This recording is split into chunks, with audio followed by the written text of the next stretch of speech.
and all they do is make up lies and try to run social media like what they were trying to do with Wilder. For sure. Man, that's true because they did a lot. They tried to do a lot. I mean, they tried their best to do a lot. Of course, a lot of people would ask me whether they took my words or not. It didn't matter to me, but I knew the truth and they knew the truth as well. But that definitely does happen. You got a super chat here. He said, salute Tay, salute King Kong. Good luck on your upcoming fight. Knock that bomb the F out. Yeah. For real. It's my day, Saturday night. Oh yeah. We looking forward. I'm looking forward to it. I'm quite sure everybody here in the chat in the audience definitely looking forward to it as well. They say you got Prince.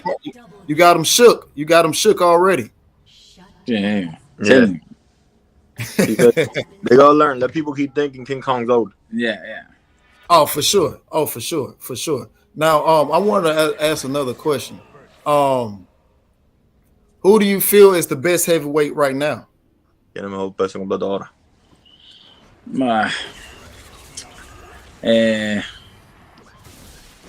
La pelea todavía,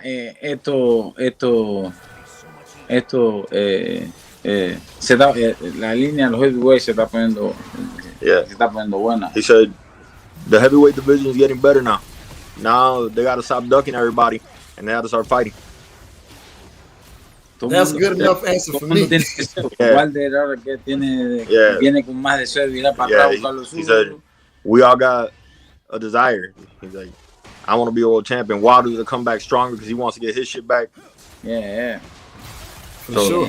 There's a lot of talking, but they don't want to fight us. Shit got to play out. They need to stop talking. We got to fight.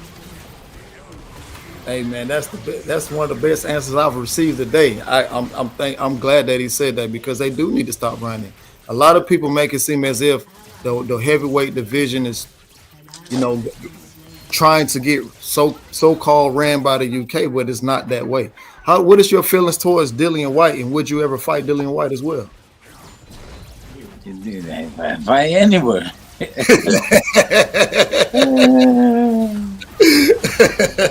Yeah, for sure. But man. on that note, you can also bring up that we had 3 mandatories with Dillian White that Dillian ducked.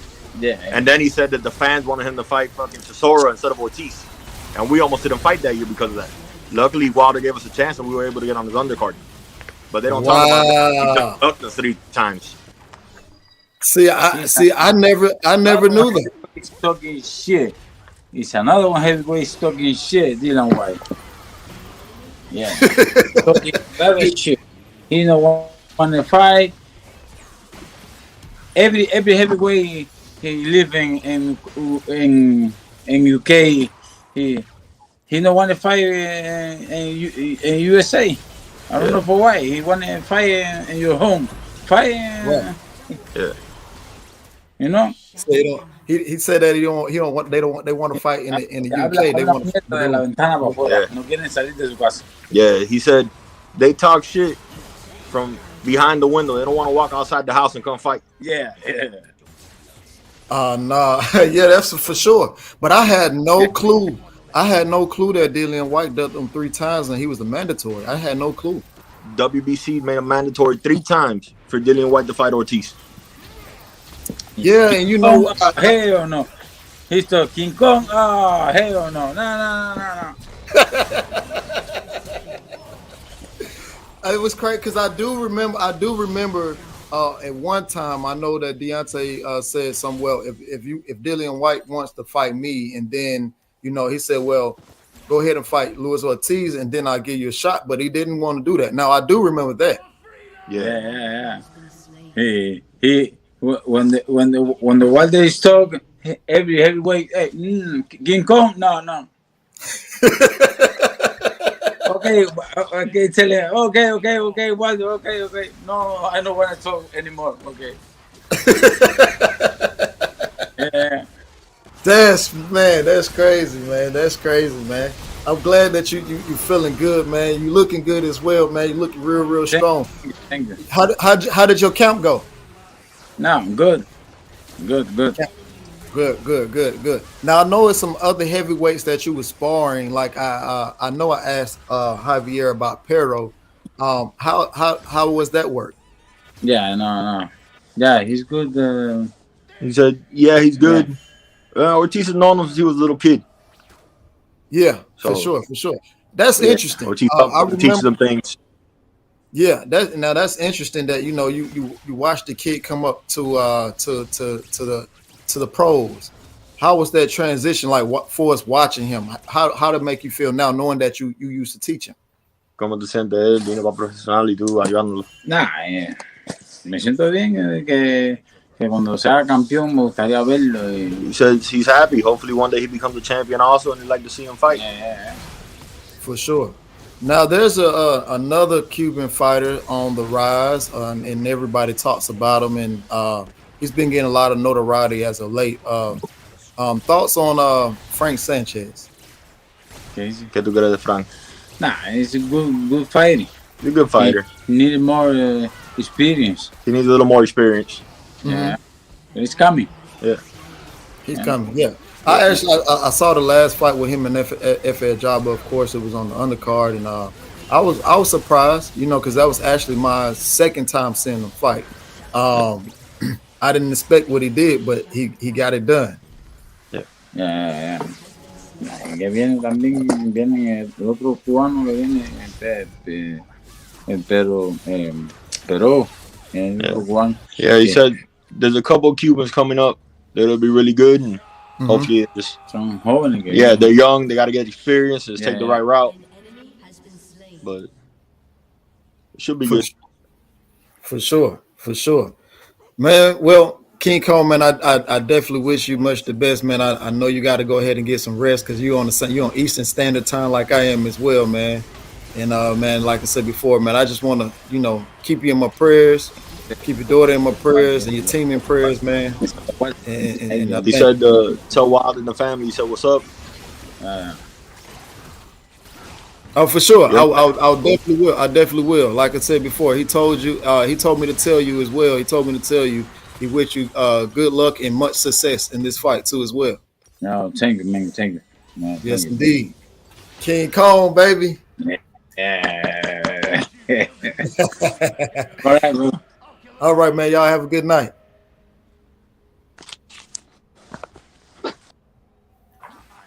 Well, man, that's you go. You had King Kong Ortiz in the building, man. And hey, man, hey, I wanted to get them in. They're good people, great people. And at the same time, like I said before, they respect us. I definitely respect him. I've watched King Kong for a very, very long time, man. For a very, very long time.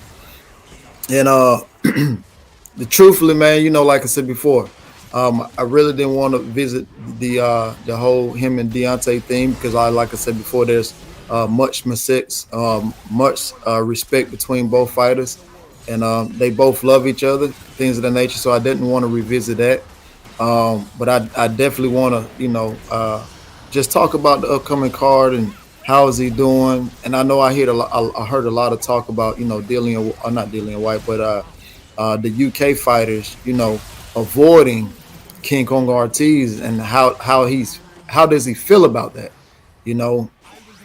And as you can see, man, I'm glad that he came on because as you can see, he's in peace, right? You can tell that he's in peace. He's at peace. And I'm saying that because, hey, man, listen, King Kong, every time I see King Kong or talk to him, he always in good spirits. Always. He always have been like that.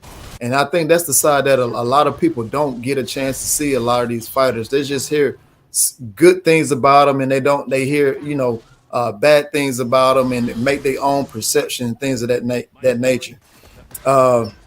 Drink more water. Say pleasant surprise. Didn't know he spoke English. Good interview. Oh man, I appreciate it, man. Yes, indeed. Yeah, he speak English, man. He's and sometimes he'll have his brother Javier to interpret things, because he may not fully get the full type of English out, but I definitely do appreciate him stopping through, man. Yeah, but I can already tell you about the whole Joe Joyce thing. He actually he actually feel that's not even a competition, you know. So I could have asked him that, you know, and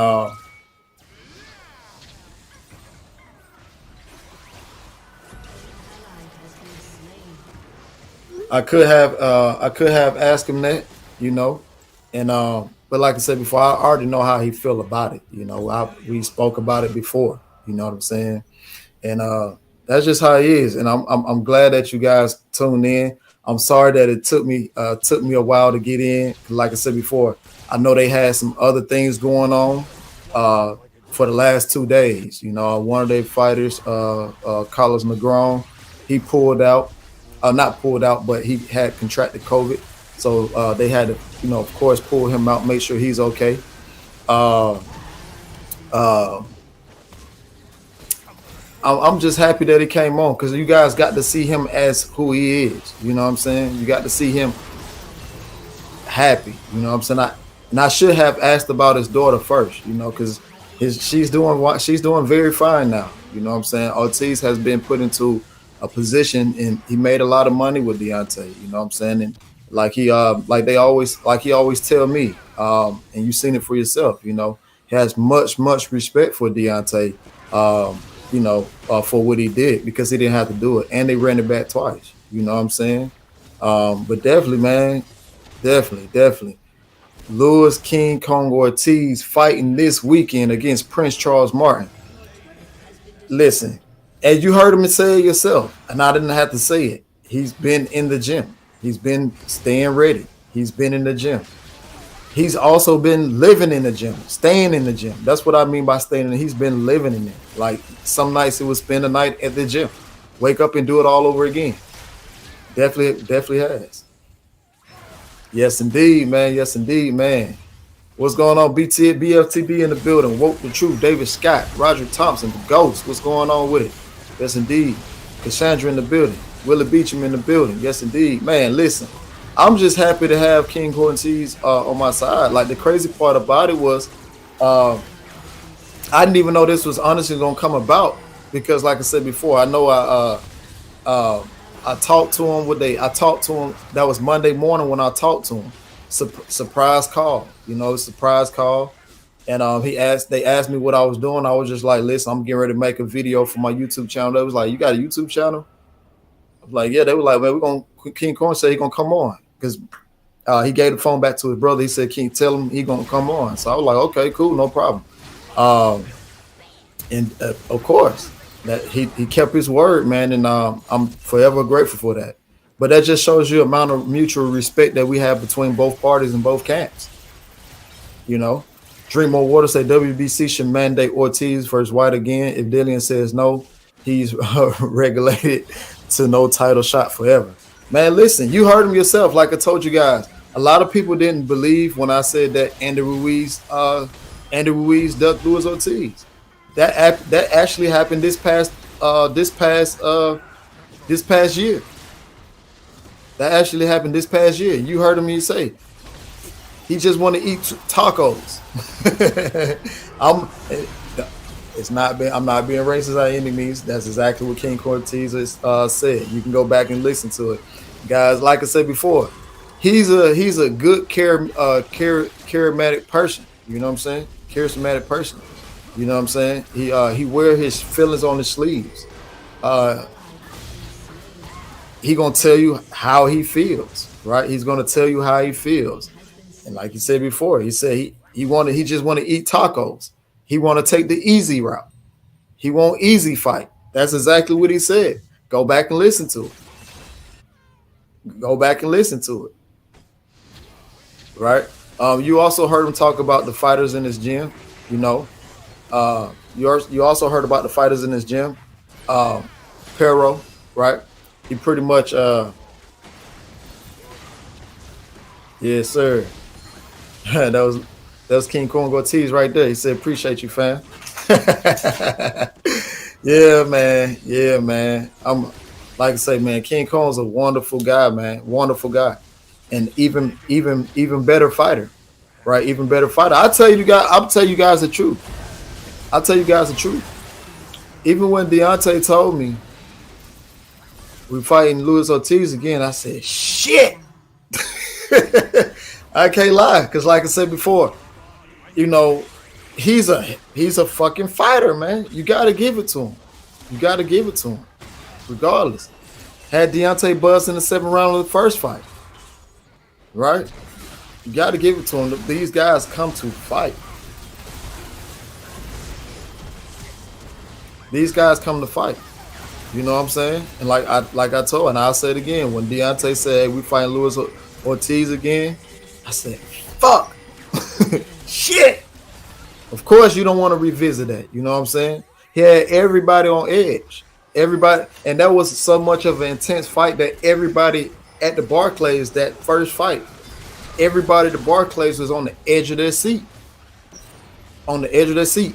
And let's not even talk about this. Well, let's talk about the second fight. When they fought for the second time, Luis Ortiz came in much more better shape than he was the first time. You know what I'm saying? Came in much more better shape than he did the first time. And he was looking to win. He was actually looking to knock Deontay's head off. A lot of people had Luis Ortiz. Of course, BFTB. Of course. I didn't want the second fight. Man, that was dangerous as fuck. I was the same way you was. I got so much respect for them. I'll be lying if I didn't. I said, fuck.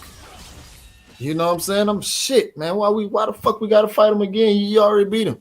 You know what I'm saying? But again, Deontay said, hey, listen, he what did he say? He said they trying to jeopardize not jeopardize, they trying to say my win wasn't valid because of the 8th round foolishness at the beginning of the 8th round. He said, so fuck it, I'll go do it again. I'm gonna do the same thing I did the first time. That's exactly what Deontay said.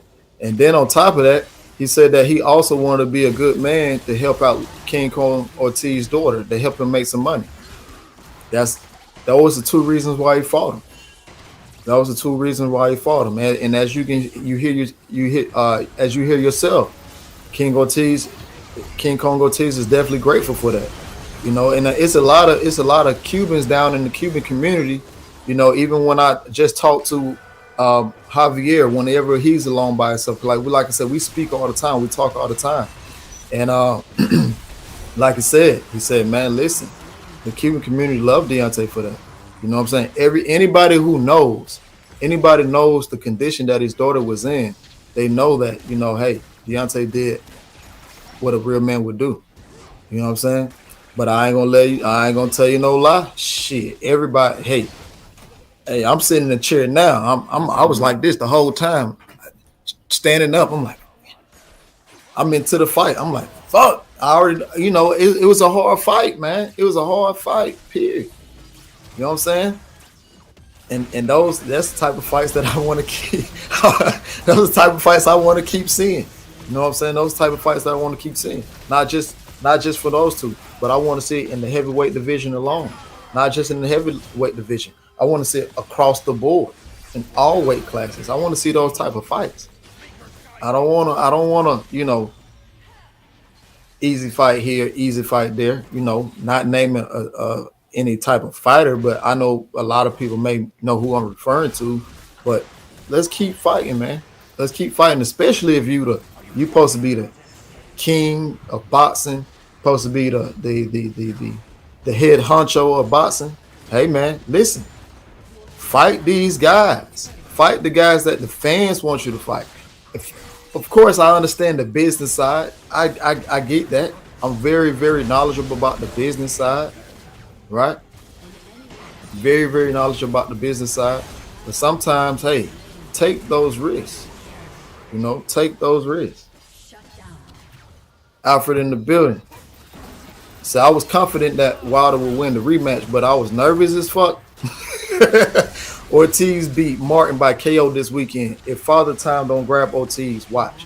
Yes, indeed. I'm right there with you as well. I'm right there with you as well. Make no doubt about it. You know, like I said, Ortiz is one of my favorite heavyweight fighters.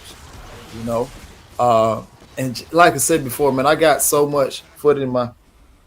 Thank you, appreciate you, KO. Much love and appreciation, sir. Yes, indeed. I got so much respect for those guys, and I think before, I don't know what fight it was. it might have been the Brazil. Was it the Brazil fight? Um, Woof. I forget who. It might have been the Brazil fight. Yeah, it was the Brazil fight. And I was getting ready to walk out to the crowd from walking the ladies to their seats before the fight between Deontay and Brazil. And I remember King Kong asked, "Can you take me back to the locker room?" You know, and it is crazy because I know he see a million people. You know, I know he see a million people, but like I said before, the very first time we seen each other, when they were supposed to fight the first time, when Deontay actually fought Bermain Stavern, right? They were supposed to fight the first time. Of course, you know the whole thing with I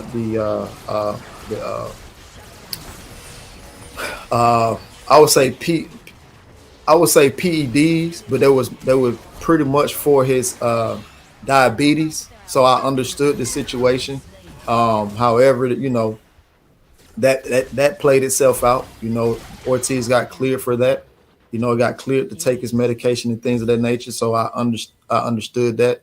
And even from then, we took a picture outside of the Barclays.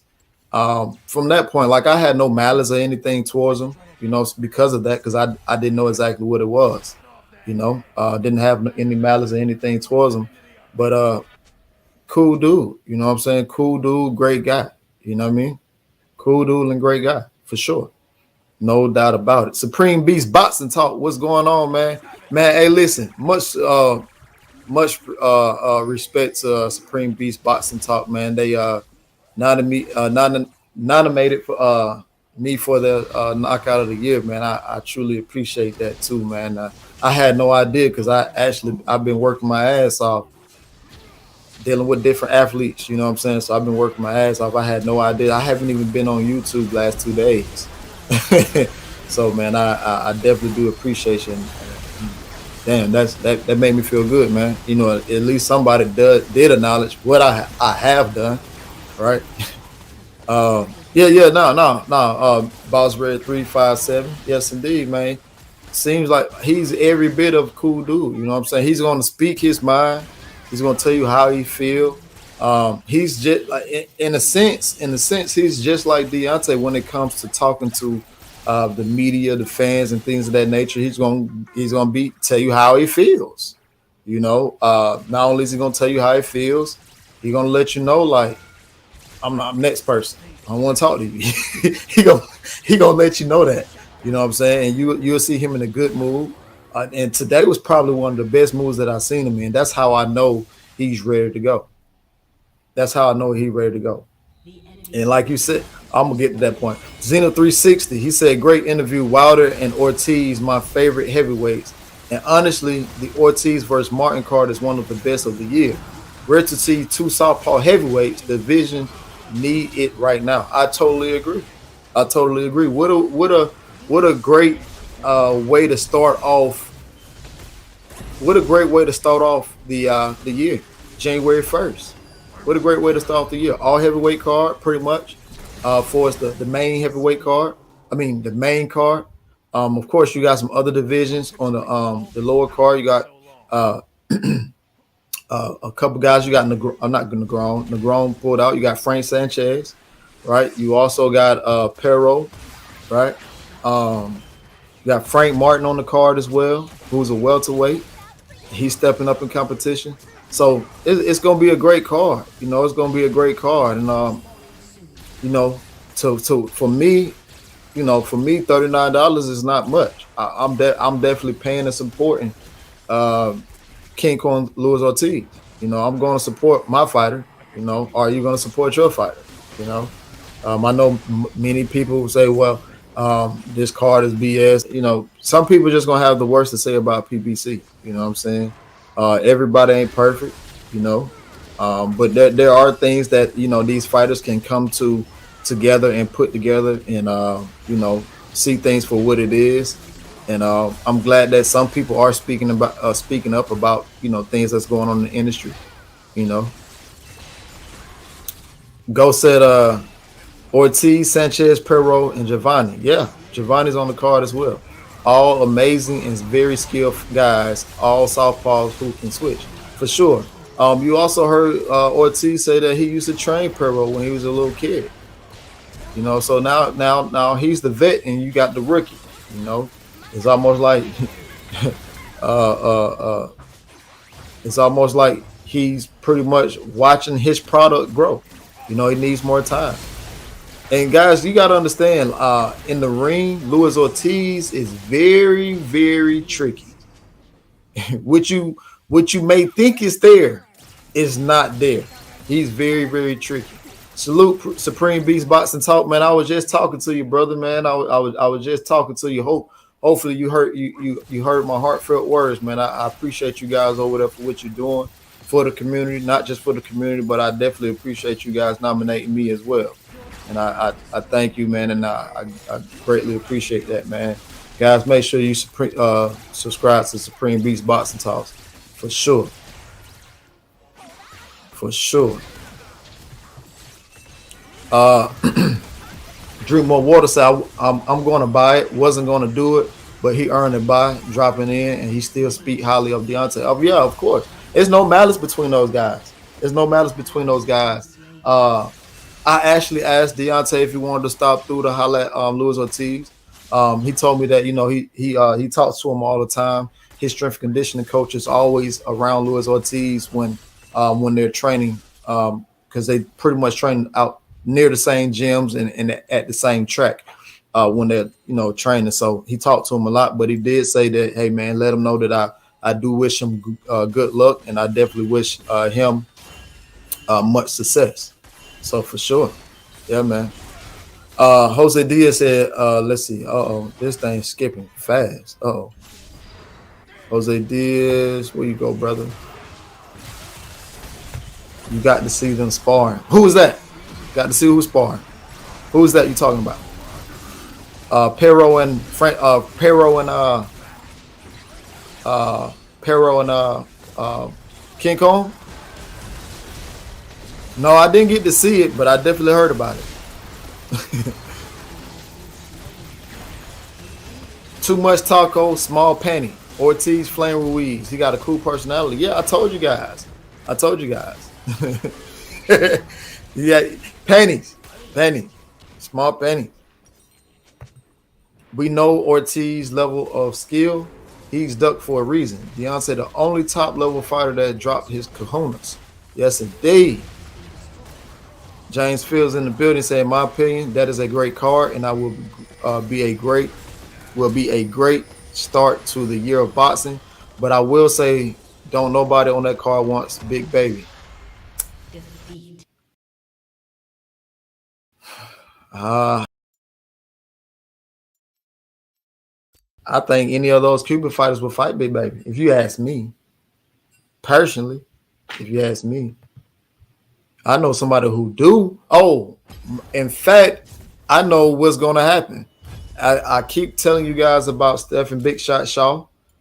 Stephen Big Shot Shaw is now signed to Top Rank. He's now signed to Top Rank. He actually getting ready to fight January. I want to say January 29th or 19th. One of those days, if I'm not mistaken. I just know it's in January. Oh, my bad, bro.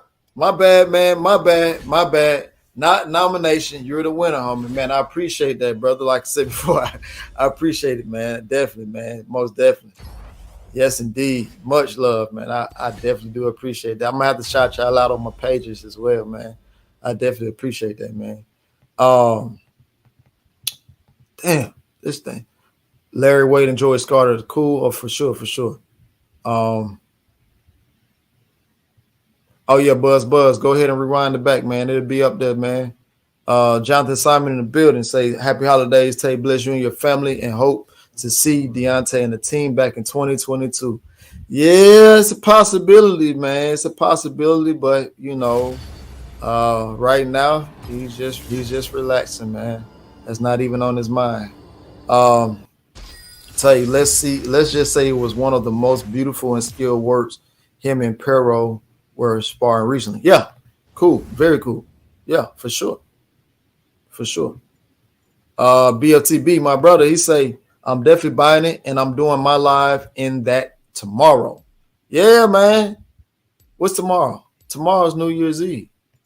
Oh, my bad. Damn, I got my days mixed up, man. Real. Yeah, definitely, man. He's been blackballed. Definitely, it's no doubt about that. People. I thought it meant like Black Beetle or something. Yeah, my homie said it was like.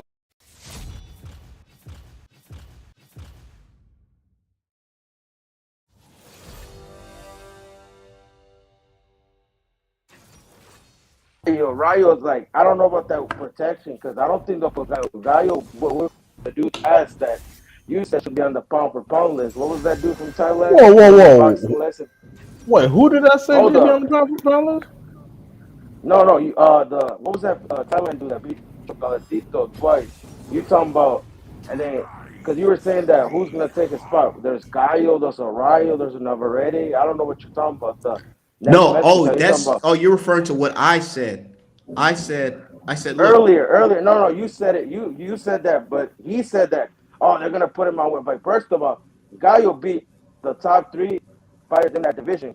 Quadras, he beat Chocolatitos, and he beat that one dude I can't Are you pronounce talking his about name, but he Estrada? was, he beat the. Yeah, Estrada ain't no bro, but Okay. Navarrete's up there. Rayo could be the next superstar. I don't know what you're talking about. Rayo, Navarrete. There's quite a few coming from. It's not just Canelo. It's just To Canelo, be honest, is I feel the like man they are right too now. small of a weight class to even get that much of attention. But And bro, also, but look at you got to Morales and remember that Marquez. Sarungi Look side at knocked out both. I mean, well, he didn't knock out, but he beat both Chocolatito and Estrada back to back while they were on the top of the pound list, and he ain't getting no recognition. Yeah. But Gallo came back. Yeah, that's fact. But I'm saying Gallo ain't no. I don't know what you're talking about. Like you, because you made that comment. They're gonna put these fighters in winners. Are you referring that they're gonna put Mexican fighters in these winners? Because I checked. Gallo was fighting the dudes and the top dudes in his division. And Navarrete was beating the dudes that were his man. He beat Pitufo Diaz better than Shakur Stevenson did, and he whooped Joel Diaz's ass pretty, and he also fought Ruben Villa, which, he was a great, prospect coming up because he had an amazing amateur career, but, that doesn't mean shit. But I'm saying he had wins over Shakur Stevenson and Navarrete, he was more second boxer, Ruben Villa, and Navarrete whooped his ass pretty clear, bro, even dropped him a few times.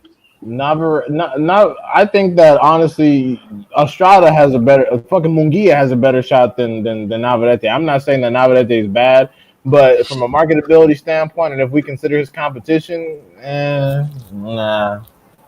No, I ain't, Navarrete did too, but yes, nah, but you got to give Navarrete, and then also Rayo could be up there, but we got to see. you're There's talking quite a about few who of them. could potentially Rayo's replace pretty high up. Canelo, bro, at the top. Like, Yeah, come on but now. None of them guys. bro, there's quite a few. Bro, there's always Yeah. gonna be a man.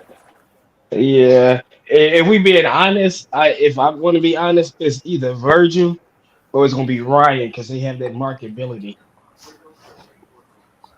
Hey, what's Yeah, going yeah, on, that is guys? facts. Yo, Hey, yo, Julius. yo, yo, yeah, yo, shout yo, out to yo, yo, everybody yo, in the yo, chat. Y'all yo, keep on cooking. D-Hop, Yo, go ahead. D-Hop. What year did Castaño and Spence fight again? And where did he rob Spence? Remember yesterday that was brought up. What tournament was it? Wait, Castano and Spence in the amateurs? Yeah, because they made a comment. Somebody that argument invited said that they robbed Castaño in a tournament. What tournament did he rob Spence in, bro?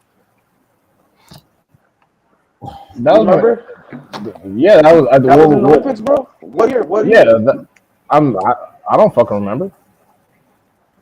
Oh, that's kind of funny, bro, because Brian Castaño wasn't in the Olympics that year, bro, and Spence didn't lose to Castaño, and then Castaño actually beat Spence in a different tournament, actually ended up dropping him twice, so Okay, what that just so you know, means? fun fact that Castaño turned pro after. Yeah, I was No, but I'm wondering. just saying, he has to, yes, it does, bro, because the dude is spraying flyers, and I was like, bro, I'm wondering, I'm saying, that this dude was spraying lies and said, I'm just saying, like, damn, bro, like, he's talking about, he Well, just made some bullshit up yesterday, well, which no, is we're kind of talking about funny, who but could potentially take whoever that dude Canelo's is. spot, and Castano can't do that. But I just had to add no, Castaño. I'm not saying Castaño, but I wanted to add that on yesterday. That the dude that was in Raheem's live, Castaño actually didn't go to the Olympics. I'm just saying that's funny. And so he said some bullshit that wasn't even true. Wait, I said that? Eric Rose, you are completely No, the correct. dude that was That's in what's Raheem's going live on right yesterday. now. they having all these pay-per-views because all these fighters demanding a lot of money, and they not finna pay them that money. Fox is like not paying them that money. Say, So hey, you you saying gonna that's earn what this they shit. just saying, nigga, whatever you generate, that's what you get. Yeah, yeah. Hey, go earn it. You think you deserve it? Go earn it. Right. If that's the case, them niggas should be out here promoting the hell out that shit. Right. Right. Yeah. Right. They Man, getting if I a know certain I have a amount fight of coming up, guarantee. my pay dependent on how much pay-per-view sells, bro, I will be everywhere. Hey, Art man, they getting a guarantee. They just getting more upside, but they getting a guarantee, even if it's Yes. like 150, 200,000 or something like that. Yeah. So Small and guarantee and then a small larger percentage of guarantee. the pay-per-view. Yeah. Right, right. And in my opinion, they're not getting a real high upsell on this pay-per-view because it's only $39.95. So they're not really necessarily trying to break the bank on this. I think they're paying the undercard fighters and stuff like that out of it. Yeah, bro, that shit is gonna do shit. That shit is not gonna do anything good. I mean, But I can hold see on a that, second. Can I ask this society. question though, man? Can I ask this question? And I'm Go not ahead. coming down on you, Polo, but I just gotta state the facts on this.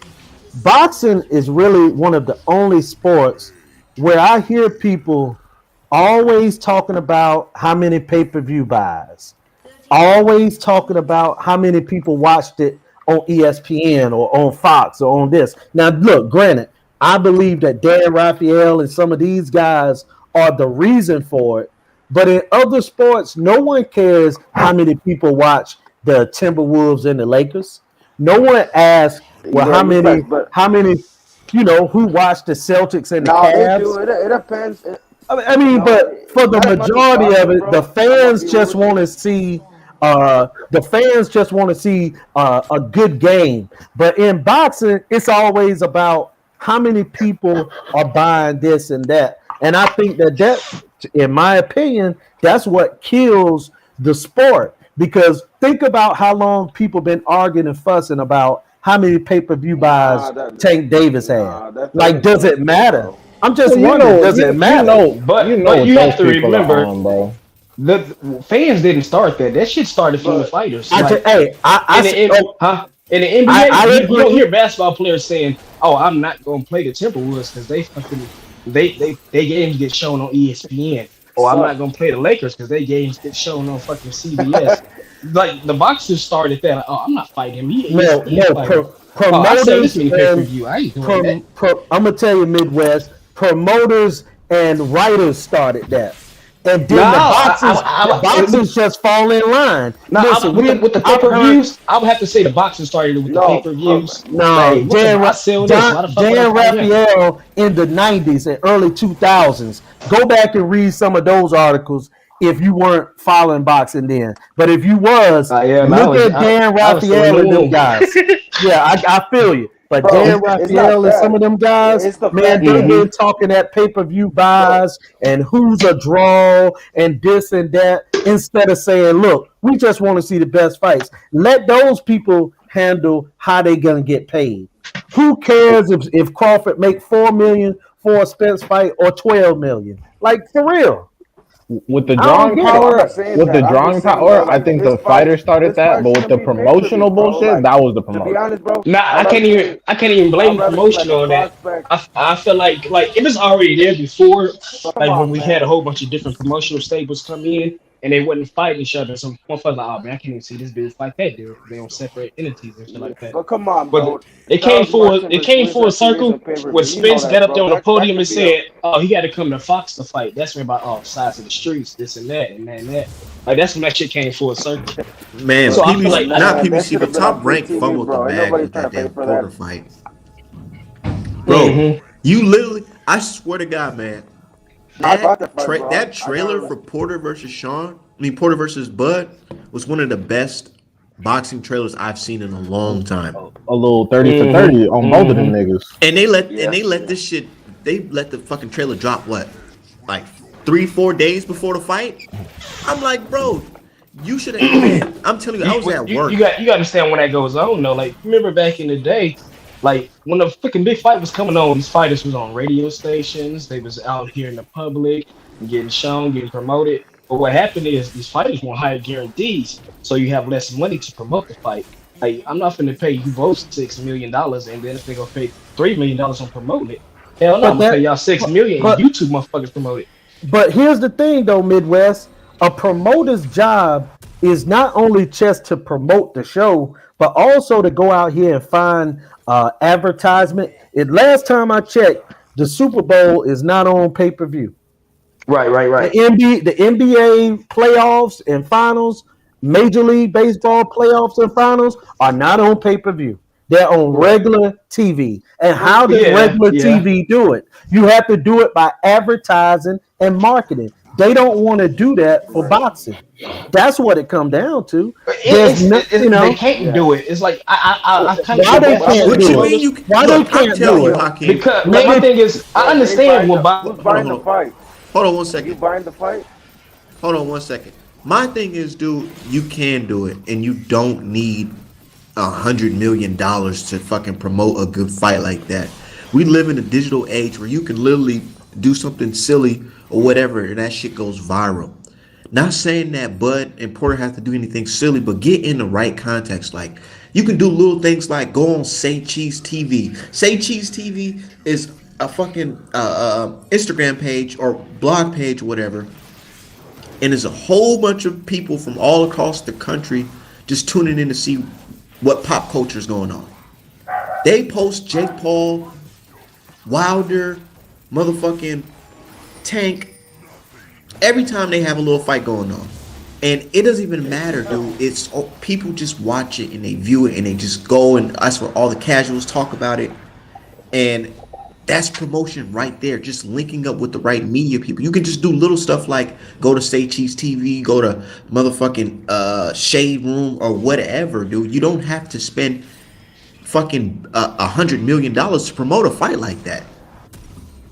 You really don't. Also too, Art man, if I can chime in on this. Also, if someone said, now, first of all, everybody, when I be looking at Twitter, whatever, everybody act like they saw every pay-per-view fight that has ever came on. People be analyzing it like they saw it. And then someone to say, well, it only had this many buys. Well, if you put the fight on CBS or Fox or NBC or whatever, and you market that fight, all those people, there's not going to be any stealing of the fight. People are going to tune in on CBS. You can have your marketing, you can have your commercials, all of that. And I mean, a fight like Spence and Crawford, where it might get 1 million pay-per-view buys, will get 30 million people watch the fight, or 10 million people watch the fight on live TV. So I don't get where people say or act as if you can't sell a fight by showing it live for everybody to view. I would say we only thinking about the fighters, thinking about the promoters. Like in the fight, like what's a recent pay-per-view that came? Porter versus Crawford. Mm-hmm. They had to pay them a guarantee of Sean Porter got what 4 guaranteed. Crawford got 6 guaranteed. That's $10 million right there off the bat. No promotion, nothing, just off the purses. That's not adding to the undercard.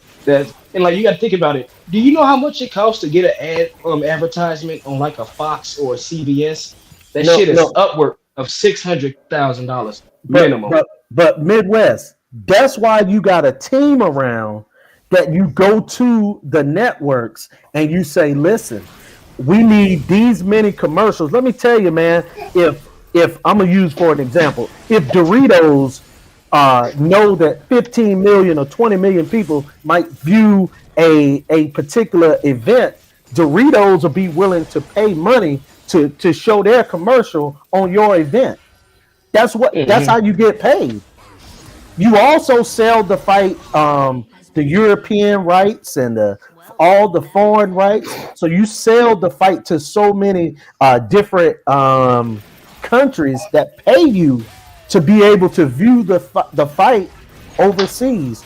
And personally, I wouldn't care how much money that Top Rank has to pay, because let me tell you this: ESPN gave Bob Arum some money to be able to put on that event. $10 million didn't come out of the Top Rank bank account for that Hey, fight. And hey, if it Julius, let me did, ask yeah. let me ask you a question though. Uh-huh. Okay, you was around in 1981, right? Now I was a baby then, so but Oh, yeah, so go a little further. You know what I'm saying? oh, I'll say because like the 88, reason why I 89. asked is because Mm-hmm. you don't remember the promotion for Hearns versus Leonard one. No, I don't. They say, or what I'm looking at right now, they're saying that 300 million people watched it. You see what I'm talking about? Now listen, here's another thing on that. That was if 300 million people watched Spence and Crawford. I'm just using for example. In this time and day, you mean to tell me they wouldn't be able to pay those guys 25 million a piece? I'm telling you, they could. They could. They could. Those You guys can don't get. think outside the box, Art, man. They just want to go with a formula and just keep it that status quo. They don't They want to need to have to hire work. people like Art Man. Let's go. No, real Let's shit. When go. I say shit like that, I'm serious because there's certain things that you can do to attract fans. Like just the whole gotcha hat thing that Jake Paul did with Floyd Mm-hmm. Mayweather. And the Yep. whole fucking Caleb Plant smacking Canelo. Mm-hmm. Man, that is must see TV. Yep. It is because people want to say, "Oh man, it's you got to give people the feeling of, damn, what's next? I want to see what happens next." Mm-hmm. That Oh feeling. my God, Canelo got a 10-8 round and the fight hasn't even started. Right. He got off God. a clean ass two piece after he slapped him. Oh my God, Caleb Plant's still bleeding. Oh my God. I think another thing y'all not taking into consideration is boxing is not the sport that it used to be in the 80s. So when you bringing up the Sugar Ray Leonard promotion, that is not the I'm same gonna '90s debunk too, sport. that. I'm bro, gonna and debunk early that. It's So I'm 2000s. not. saying That's that's not what the you said, same sport. Hakeem. It's not. I well, always go back to Yes, the this. hell it well, is. well, how It's about the not the So Mayweather sport. okay. Pacquiao fight? What No, was That was that? Mayweather and Pacquiao. We don't have a Mayweather and Pacquiao Well, right now in hold on, but boxing. you just said that it's not as big. Don't So Yeah, I just gave those are you mega something was stars. There's not right. a mega star in boxing. Hey, but hold on a I second. agree They with wouldn't be Mayweather. paying no fighters no 50, 60 million dollars for a They're fight if not gonna boxing is get not what paid it 50 or is. 60. Yeah, right. Because they actually paying people more than what they were paying Sugar Ray Leonard and Hearns. So for you to Absolutely. say it's not what it is, that sounds crazy. And Because also, Hearns And how and does that turn out for the look, sport? I guarantee What state Leonard, is the sport in now that we give them I higher guarantee guarantees? Leonard and Hearns wish they had the purses Wilder and Fury had in their yeah. fucking fight. Or how about But there ain't Canelo? stars like that anymore. Well, how Like about Canelo? What? Everybody keeps saying Canelo is that star. Now we start to talk about. I mean, if that's you the getting only paid that's the only 40 one. million, And Jake Paul. but hold on, Earl Spence. Last time I checked, brought 50,000 people to Dallas, and he's had purses of over 5 million. Deontay Wilder's had 20 plus Ooh. million paper. I mean, 20 plus million purses 3 or 4 times, right? You know, In I don't know what every fight you're Fury talking fight. about. I've never known Spence No, to have over five Only the million Fury guarantee. fight I've only seen uh, him have a 2 million guarantee. and what fight was that? with Fury. Did he get that with Garcia. Ortiz? So you Mikey telling me that Garcia? Earl Spence biggest payday is $2 million? No, I'm saying his guarantee. I'm talking about guarantees. No, but see, we got to talk about what a person brings home. You know what I'm But saying? And they comes in look, two and two though. But I'm saying like when you got to guarantee a fighter 6 million, the other fighter 6 million too. There's not room for you to promote. You're gonna lose but money but how you know that unless you promoted a show before? And I'm not trying to be funny. You because going off of what a promoter I talked to said. Bruce Trempler on Twitter. Bruce Trempler, who works for Bruce Top And, Rank. Trampler. Let and me tell Bob you this. openly says that he loses money. Yeah. I'm not lying to you. Bruce Trempler told me on Twitter they Uh lost money on Wilder versus Fury. huh. I do not believe him. I don't Why would he believe lie? Why him. would he lie about that? There's no reason to Man, lie the about guy that. lie about Yo, everything. and that's coming from Now a he boxing telling the promoter? truth. Yo, Bruce and that's Trempler has coming never from a lied. boxing What reason No, does he I'm have to lie? saying, Linwood. hey, do you think Bruce Linwood. Trampler gonna say we made money on Fury and Wilder, and Bob Arum saying over there in the corner, no, we lost money? Do you think Bruce Trampler or anybody, if they lost money, they would not have done 3 fights. So you gotta look at what happened. Second fight, what did they do? They guaranteed them both 225 million apiece. So And why it's would they so do a third fight if they they lost would so look. much money? I'm trying to explain it to you. So they guaranteed them Okay. both 25 million apiece, and they gave them 2 Super Bowl ads. The Super Bowl ads were 4 million apiece. That's another Okay. $8 million into promotion. The Mhm. pay-per-views numbers came back. It did real good, but Dude, the it's to the guaranteed point where purses, they actually want the fight again. yeah, but the guaranteed Right. purses, the guaranteed purses was so high they didn't get no money back for it. Bruce Trump said we lost money on it, but it's cool because we're gonna make the money back in the third fight. Look at what happened in the third fight. Did they give them both 25 million apiece again? Hell no, they gave them 10 million apiece. Nope. Bro, Yo, let be me honest, tell who you wants to something, see that man. fourth fight? Those guys, Who wants to see hey, that fight though? Be honest. hey, The look, third fight, a lot of people, I definitely did. man, The fourth fight. I did, yeah. You want to know? Yeah, I'm talking about absolutely. you want to see a fourth fight. You want to see? Oh, a fourth fight? Well, that's I up don't to fucking Wilder and company. hey, I'm gonna say this, To be bro. honest, bro, Wilder I- he needs to get a different coach, bro. I'm sorry, that coach ain't cutting it. He needs to. Hey, I get a thought different Wilder, coach. Have a fight. I It's thought not- that he did pretty good. You know The what I'm thing saying? is- I think the problem with Wilder, in my opinion, is he shouldn't bulk up. That's what I the- think his The problem. primary issue is that he was trying to adjust to a new system on incredibly short notice. When you're in the ring actively engaging live opposition, it's very difficult. It's very difficult for you to implement a whole new rule set, a whole new game plan on short notice against some guy that's exhibited that he can have success against whatever you can bring to the table 2 times. So I think they just needed more fights in, and it happened how it happened, Yeah, and that's also. right. And also, there are some other things going on with Fury. You know, he has a bit of a history for certain stuff. But yeah, you know, that is what it is. I don't think he did terrible, but I knew from the opening round when he just kept He throwing the did better jab in to the the third body. fight. Yeah, exactly. You feel like But that was basic. You know, D-Hive, I know exactly what you mean by that. Like, where the only best option in his head was just to start throwing jabs to the body. because my thing is Wilder, I understand why he did was that doing because good. Wilder historically has trouble. He's 6'7", so getting his head off the line is not as easy as you know anyone else, and he has trouble bending at the waist. So that's what he thought to do to be defensively responsible. But my shit is that's the only fucking thing he was doing, and it made me mad because with someone like Fury, he's bigger in the midsection. You need to shoot the jab to his face. Don't paw it and shoot it. Like if y'all go back to Areola and Duhaupas, those fights, that's the jab I was expecting. And then as opposed to just when you want to stab him to the body, do a looping left hook to the liver. Just do those shots. So drop some of those. Like I don't know why Wilder struggles to loop his shots. Like he keeps his arms straight. Like, I ain't gonna lie. Larry Holmes. And he had would've got- success when I ain't he gonna went to lie. the body, though. Larry Holmes would have got Fury out of there. Shit, fucking retirement level Foreman too, probably. The Hey, reason I'm why I feel like because Larry Holmes would have just pumped that jab at Fury, and then mix him up and get him out with a straight. I mean, it's I a feel lot like of Wilder guys. should have just focused instead of trying to do all that. I feel like he should have just focused on that, basically that 1-2. I'm gonna keep it 100 Yeah, because and- I'm really gonna keep it 100 because him trying to do all that was just gonna exhaust his energy. Right, and you're right, Art man. And the 1-2 is all you need in boxing if you got tremendous height. And I mean, look, you gotta occasionally, you know, like you say, throw a little hook to the body. But let me say this though, I think a lot of it got to do with the bulking up.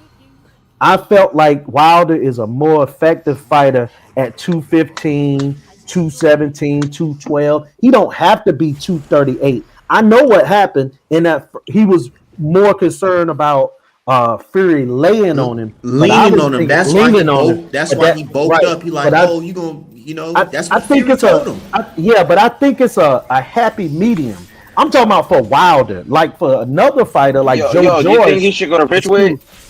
No, I think he needs You to stay think where Wilder he should go at. to Bridgeway? Why would he go to Bridgeway? But, I mean, my he thing, done he's had at my a thing is, disadvantage, look, we though, also He's at a gotta keep disadvantage, though, we bro. also He gotta comes keep at in mind 220, and even these dudes be big, like hold on, we gotta keep in mind even though that Wilder fuck it don't. fucking yes, it does, bro. hold Yes, on, it one does. second. Let Bro, me you saw what he was. Go ahead, bro. can y'all hear me? Can y'all hear me? Yeah, we can hear you. Yeah, Yeah, I said even though that Yeah. lost that fight, it wasn't so much of, oh, Wilder's just so terrible. It's Fury. They also allowed Fury to get that long count. Even with Wilder lacking all that, he still was able to put him down, man. I don't care. He was still able to put him down longer than 10 seconds. Right. If y'all saw the Johnny Rice versus Wilder's always Michael gonna be Coffey at fight, disadvantage, bro, that's because of the weight, all though. Wilder would need to be doing. You said the Johnny Rice fight? If y'all saw the Johnny Rice versus Michael Coffey fight, that one Michael too. Coffey? Yeah, I that watched one. that fight. That shit. I kind of felt bad for Coffee, and I'm looking at him like, dude, you want to Nah, go I back don't feel there bad. again? I didn't feel bad for Nick. He just needed to keep his left hand up. He was fighting retarded. But but my thing is, like Julius said, that 1-2, that Wilder, that's all Wilder would need. If Wilder just fought like Johnny Rice, everything will be straight. And another thing that bothers me is that he either jabs or tries to throw a hook or straight right. He doesn't do any work off of the jab. He doesn't follow his jab up with anything. He's either jabbing or throwing another punch. It's like, no, you jab and then you either right hook off the jab, straight right off the jab, left hook to the body off the jab, but everything off the jab. But look, here's my thing. I try to put myself in the shoes of Wilder because I was thinking to myself like, okay, I get it. You did train really hard with Malik Scott, but man, when you're in there with a fucking guy that you know is fucking, he has something in his, you already know he has them horsehair gloves, and you know he's way fucking bigger than you, and you know he's gonna try to lean on you. When you start getting punched, man, all that shit goes out the fucking window, and you're just here to fight.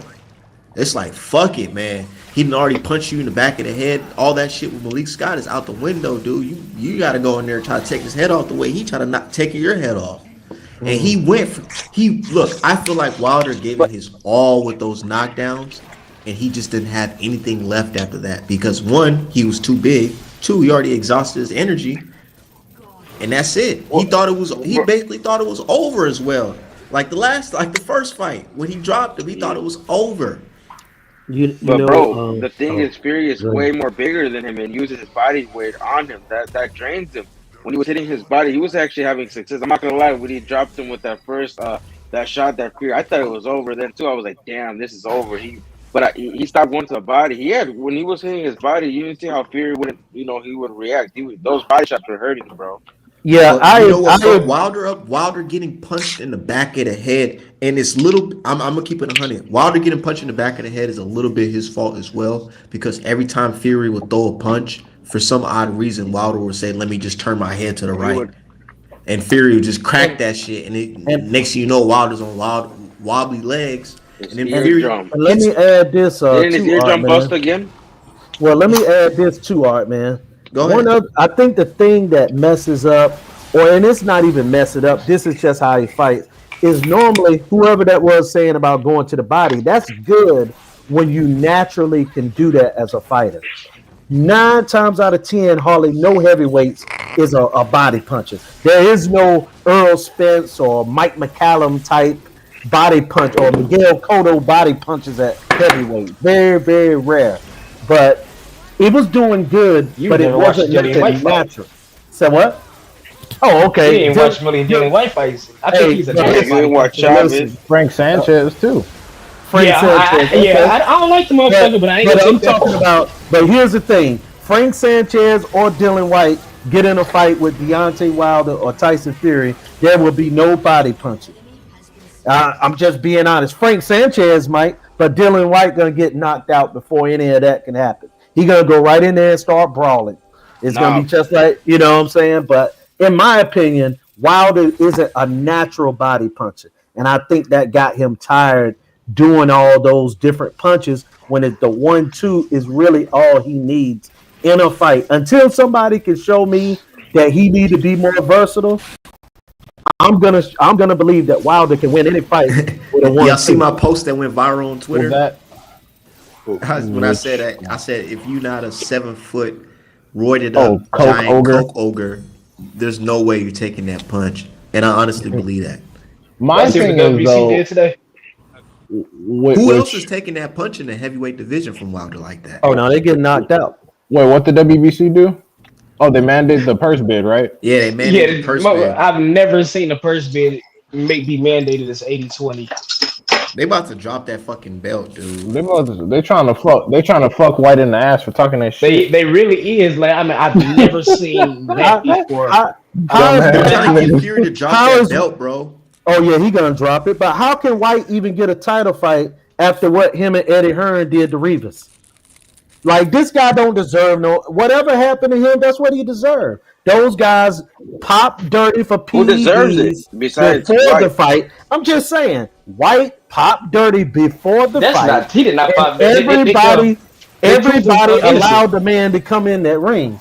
They proved him Let Joe innocent. George. That was that Let the Joe George what's or that? Andy Ruiz get the smoke. Vada said on our test he's all clean across the board. UK said Okay. he all clean across the board. That was a reporter who put that out. That's the same Damn. reporter who put out that lie and said, "Oh, Floyd Mayweather pop dirty." Talking about he's using faulty IVs. And when No, he said he used the IV, which yeah, look, what's that dude technically- name? House Eddie but- House or something like that. I can't remember But his name. technically, you ain't supposed to use an IV during the weigh-in and stuff. I know, but You know you're what true I'm that. But the That's motherfucker, but he tech- died. so that- He died in the article technically, talking that's about true. take piss. Yeah, well, that ain't well. I ain't never seen. I don't believe Floyd took PEDs, but I that don't think he needed definitely to. shouldn't have happened. I don't think he needed to take him. But my thing is I figured that White. I mean, I'm not saying I have a lot of confidence in White to win because in order to be Fury at this point in his career, you got to knock him smooth unconscious, much like Canelo. But I think that's still a dangerous fight for Fury. And people told me I was bullshitting, and people also told me I was bullshitting when I said that Tyson Fury not going to see White over it, and you know it's looking like it's shaking that way. I mean, I Oh, he hope gonna Fury, vacate. I hope Fury take the fight because that shit will be funny as fuck to see in case some bullshit happens. But yeah, nah, it'll be I'm interesting. getting the feeling he don't want to fight White. I don't know why. It seems like they don't want to fight White. I know you don't want to fight White. Fury gonna defend the lineal title in another fight. Yeah. White, you know what's White crazy? is, I'm cool with White that.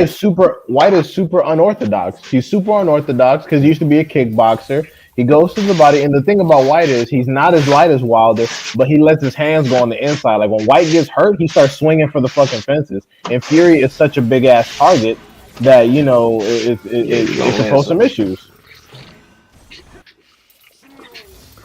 Another But thing I know about it is what it is. We over about here White. talking about the heavyweight division and shit, and we supposed to be talking about Oh, yeah. Canelo and who the fuck he fighting. Yeah. Yo, you know what I just found out? what Hey, Midwest, Eddie Reynoso Midwest, said about that. Midwest. What's up? Yo, Midwest. You know the winner of this fight has to see that one dude, the Croatian. What's his name? For the final eliminator. Hergovic? Yeah. So whoever wins this fight has to see him in the final eliminator. What you mean has Which to fight? see him? Like, is this nigga Terminator? Like, The winner of which fight? What do you mean he's Terminator? I mean, shit. Have you not seen him fight? I'm man, not. Frank Sanchez will get on his ass, bro. Which fight? The winner of which Yeah, fight? easier said than done, bro. The winner of which fight? Of this fight, Ortiz and Martin. Oh shit, Ortiz and Martin. Okay, Yeah. that's No. cool. Let Ortiz Herkovich get is that smoke. mandatory. They got to fight Herkovich, and then the winner of that is mandatory. And I think Yeah, that's both. let Ortiz get that smoke. Nah, but I don't think Ortiz wins the fight. Okay, we'll see. Ortiz, I seen that dude Herkovich. Ortiz That can dude fight, got some man. Heavy hands. He old Yeah. as shit though. I haven't seen any elite separation from Hergovic. Mm-mm.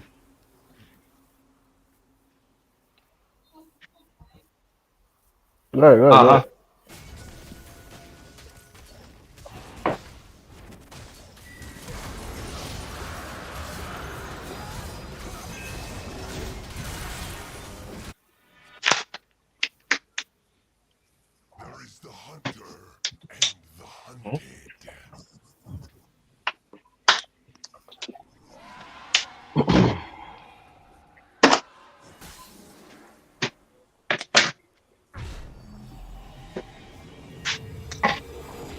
An enemy has been slain. I seek only the strongest.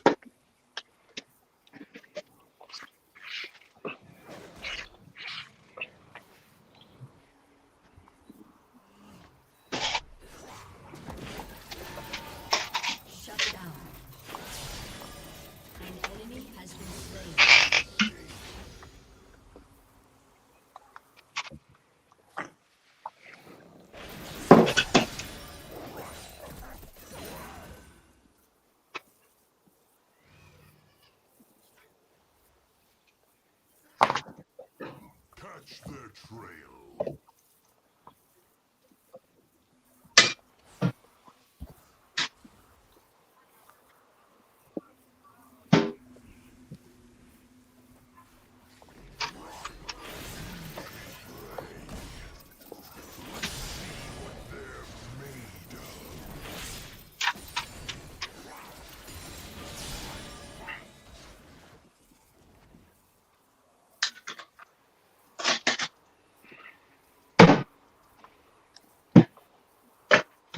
Dominating. Comfort breeds weakness. Double kill.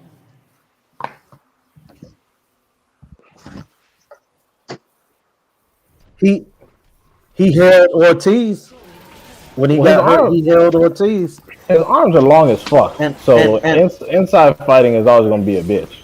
and also too, I think we need to give Deontay Wilder credit. I'm gonna give. Let's say this: the man started fighting at what 19 years old, and the 20. first 20, and the first 21. trainer, okay, 2021, and the first trainer that he ever ran into was a sportscaster named JD's. The guy did all of that and was a world champion, made over 10 defenses. And Tyson Fury is considered the best heavyweight in the world. He knocked him down 4 times in 3 fights.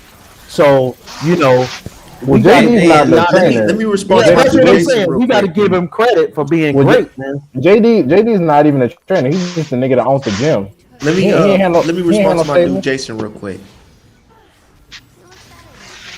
So yeah, he said you guys got to realize that Malik wanted Wilder to do a lot in one fight against a big ass junkie, and that goes Yeah. back to what I said, dude. That- It's that's like it. Well, nobody told him to take the fight immediately. They should do what and I some of the said. fans, I'm not Take gonna 2 lie, fights. some of the Fury fans used to say this, and I used to ignore it. They used to say, "Oh, That would have been a what breach are you of gonna contract. do? What are you gonna do if Wilder get punched and he changes and he goes back to It's what just the one. he constantly does?" And I'm like, "Well, shit. If he does that, then that means Fury gonna get knocked down, which he did."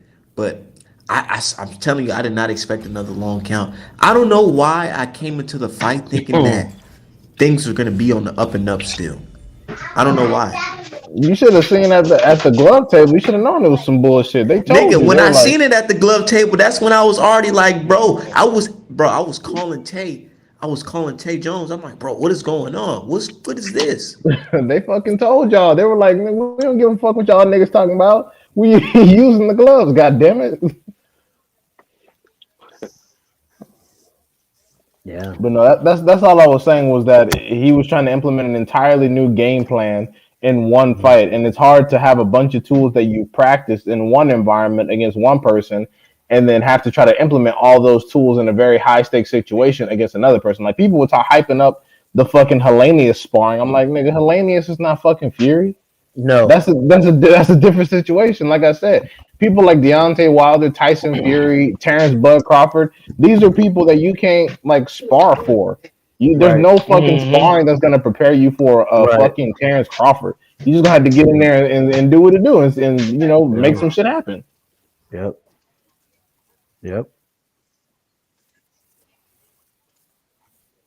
Yeah, like people like Canelo and fucking and shit. There's no sparring for that. You just better figure some shit out.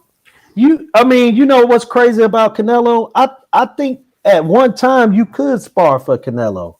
Like I don't see him as this, you know, now all of a sudden we looking at him like he is I don't know, a straight, you know, pound for pound top 20 of all time or something. I mean, the guy, we had stated before, went life or death with Laura Trout, Triple G twice, which we probably think he lost both of them. You know what I'm saying? I'll take a draw and a loss, but I mean, I'm just saying, man. Like now he's bro, he getting didn't lose great. the second fight, bro. Stop capping. What are you talking about? Stop. What? I mean, that's my opinion. In my opinion, I mean, No, it's your opinion, bro. But it like, looked I like believe the he one lost. that, bro. I'm just Like, okay. Even if he didn't lose, in your opinion, if I take what you say, he went life or death twice with Triple G. He went life or death with Austin Trout. He went life or death with Laura. You know what I'm saying? Some of those fights we think he lost. He lost to Mayweather. Hey, you Jose, think he lost to Trout? I said it's debatable. It was a close fight. Nah, he didn't lose to Charlie. Yeah, I don't I think didn't so. say he I don't lost. know. I didn't say he Nah, he lost. I didn't said lose it to was a hell no. close fight. The I only said and I with didn't Lara, say bro. he lost to The only Trout. with I Lara, said it was a harder fight. I did not say he You said lost it's to a no. Trout. He I lost. said I mean, it he was won a against. close fight. I did not. I said Laura, they could say he lost that fight. I said Laura. I said Trout was a good Lara. fight. It was funny as fuck because y'all were talking about how He with Lara, bro. It wasn't Canelo is a not harder a. fight though. That's 6 fights. Danny Jacobs was a close fight. I didn't say he lost that fight. That But we was not a talking. close fight, That wasn't a bro. close. That was not a close It fight, bro. was He won it the was last. funny because y'all were Nah, it talking was about how not. Canelo's What not a was this? combination puncher, Now, but my favorite Canelo moment ever is when he let off that fucking 20 piece against Josecito Lopez and ended that shit. I was like, God damn, Oh yeah. that shit was funny. That shit was funny as fuck. No, I know Josecito Lopez was trash. I'm just saying that shit was funny. He was just like, "Brrr," and then the shit was over. I was like, oh my No, he god. did it too. He did it to other fighters too. But that, I mean, he. so So so wait, who does the so season hold on a second. So last year, y'all bro? Like, said I don't understand. Like, y'all so say you this stuff said and that. y'all don't even know you're. Hold on, bro. No, well, So I who was does gonna Josecito finish lose this. to, bro? Okay, go ahead. No, just let me, bro. I don't understand how you guys say things that are not even true or not even correct. I know we mentioned, but who does Josecito lose to? Who we talking about? No, nobody Well, said he was Yeah, you trash. gotta use Google. I That nigga said said that. Josecito No, he Lopez was said he trash. was coming. Josecito coming. Yeah, he was. No, but he Yeah, said I said Josecito he's was trash. coming. No, but he's no. Hold on. He said he was coming out of a loss. I mean, who did he lose to?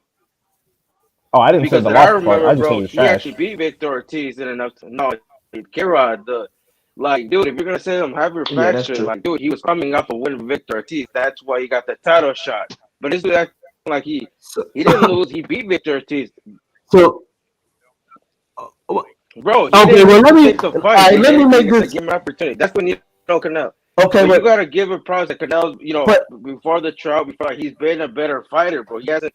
Like, you but get him hold on a props. They second. said You that Pint just was said supposed to be this guy was him and trying to knock him out. I never I said mean, that. Pint had success, I but like, bro, look. No, I come up with. No, I picked Canelo to stop playing. But I would say this: you just told me that the I did too, Canelo and and like Danny I said Jacobs it with. was a blowout, right? Now, I've never seen Canelo get No, it cheated on wasn't a the blow, but it scorecard. wasn't a close fight. It was one. Jacobs Hold up a was. second. Well, let me just say this: That is, two bro. of I'm not gonna the lie, bro. The judges two give of you the that, but I'm judges saying with. had the fight 115, 113, and it was a draw going into the 11th round.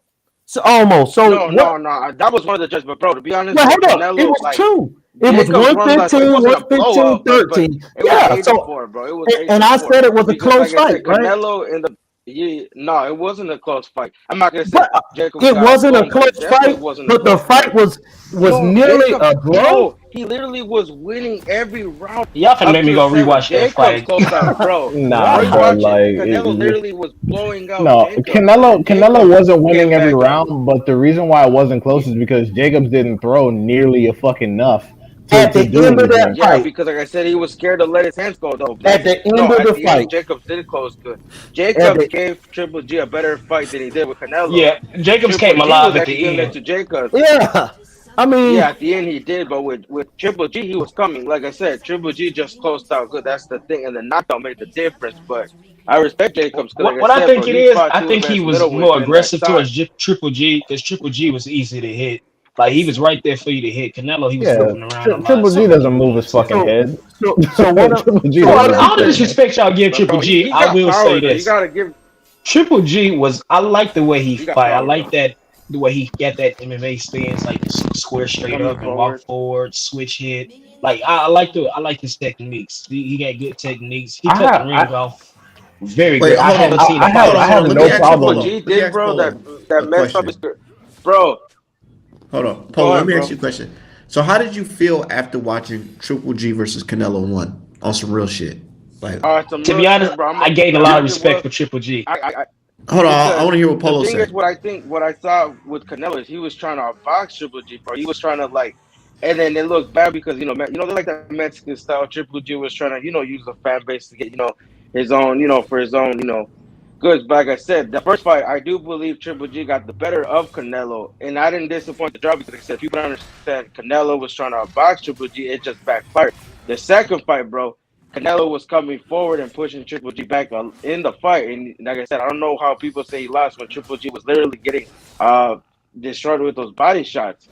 And like I said, Canelo second fight came forward. Even HBO, the commentary, Roy Jones Jr. even gave him his props and said, "You wanted Canelo to come Mexican style, and he came Mexican style to you." The first fight, Canelo didn't do that. Canelo, it looked like you said, people said he was running, but they don't understand he was trying to box Triple G. And Canelo had his rounds, bro. I'm not gonna lie, bro. The thing with Canelo messed up is in the last 2 rounds, he went on the bicycle. He didn't go like try to be active, and that's why it made him like look like he lost the fight. But like I said, I don't disappoint a draw. I do think Triple G could have won the fight.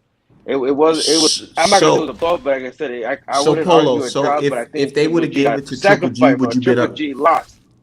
If they gave it to Triple G in the first fight, would you say it No, but I was? would have been like, Would you feel like it was a robbery? I wouldn't say a robbery so much because, like I said, he did his thing. He was the actor. The second fight, Triple G lost that shit, bro. Like I said, even his own coach said it.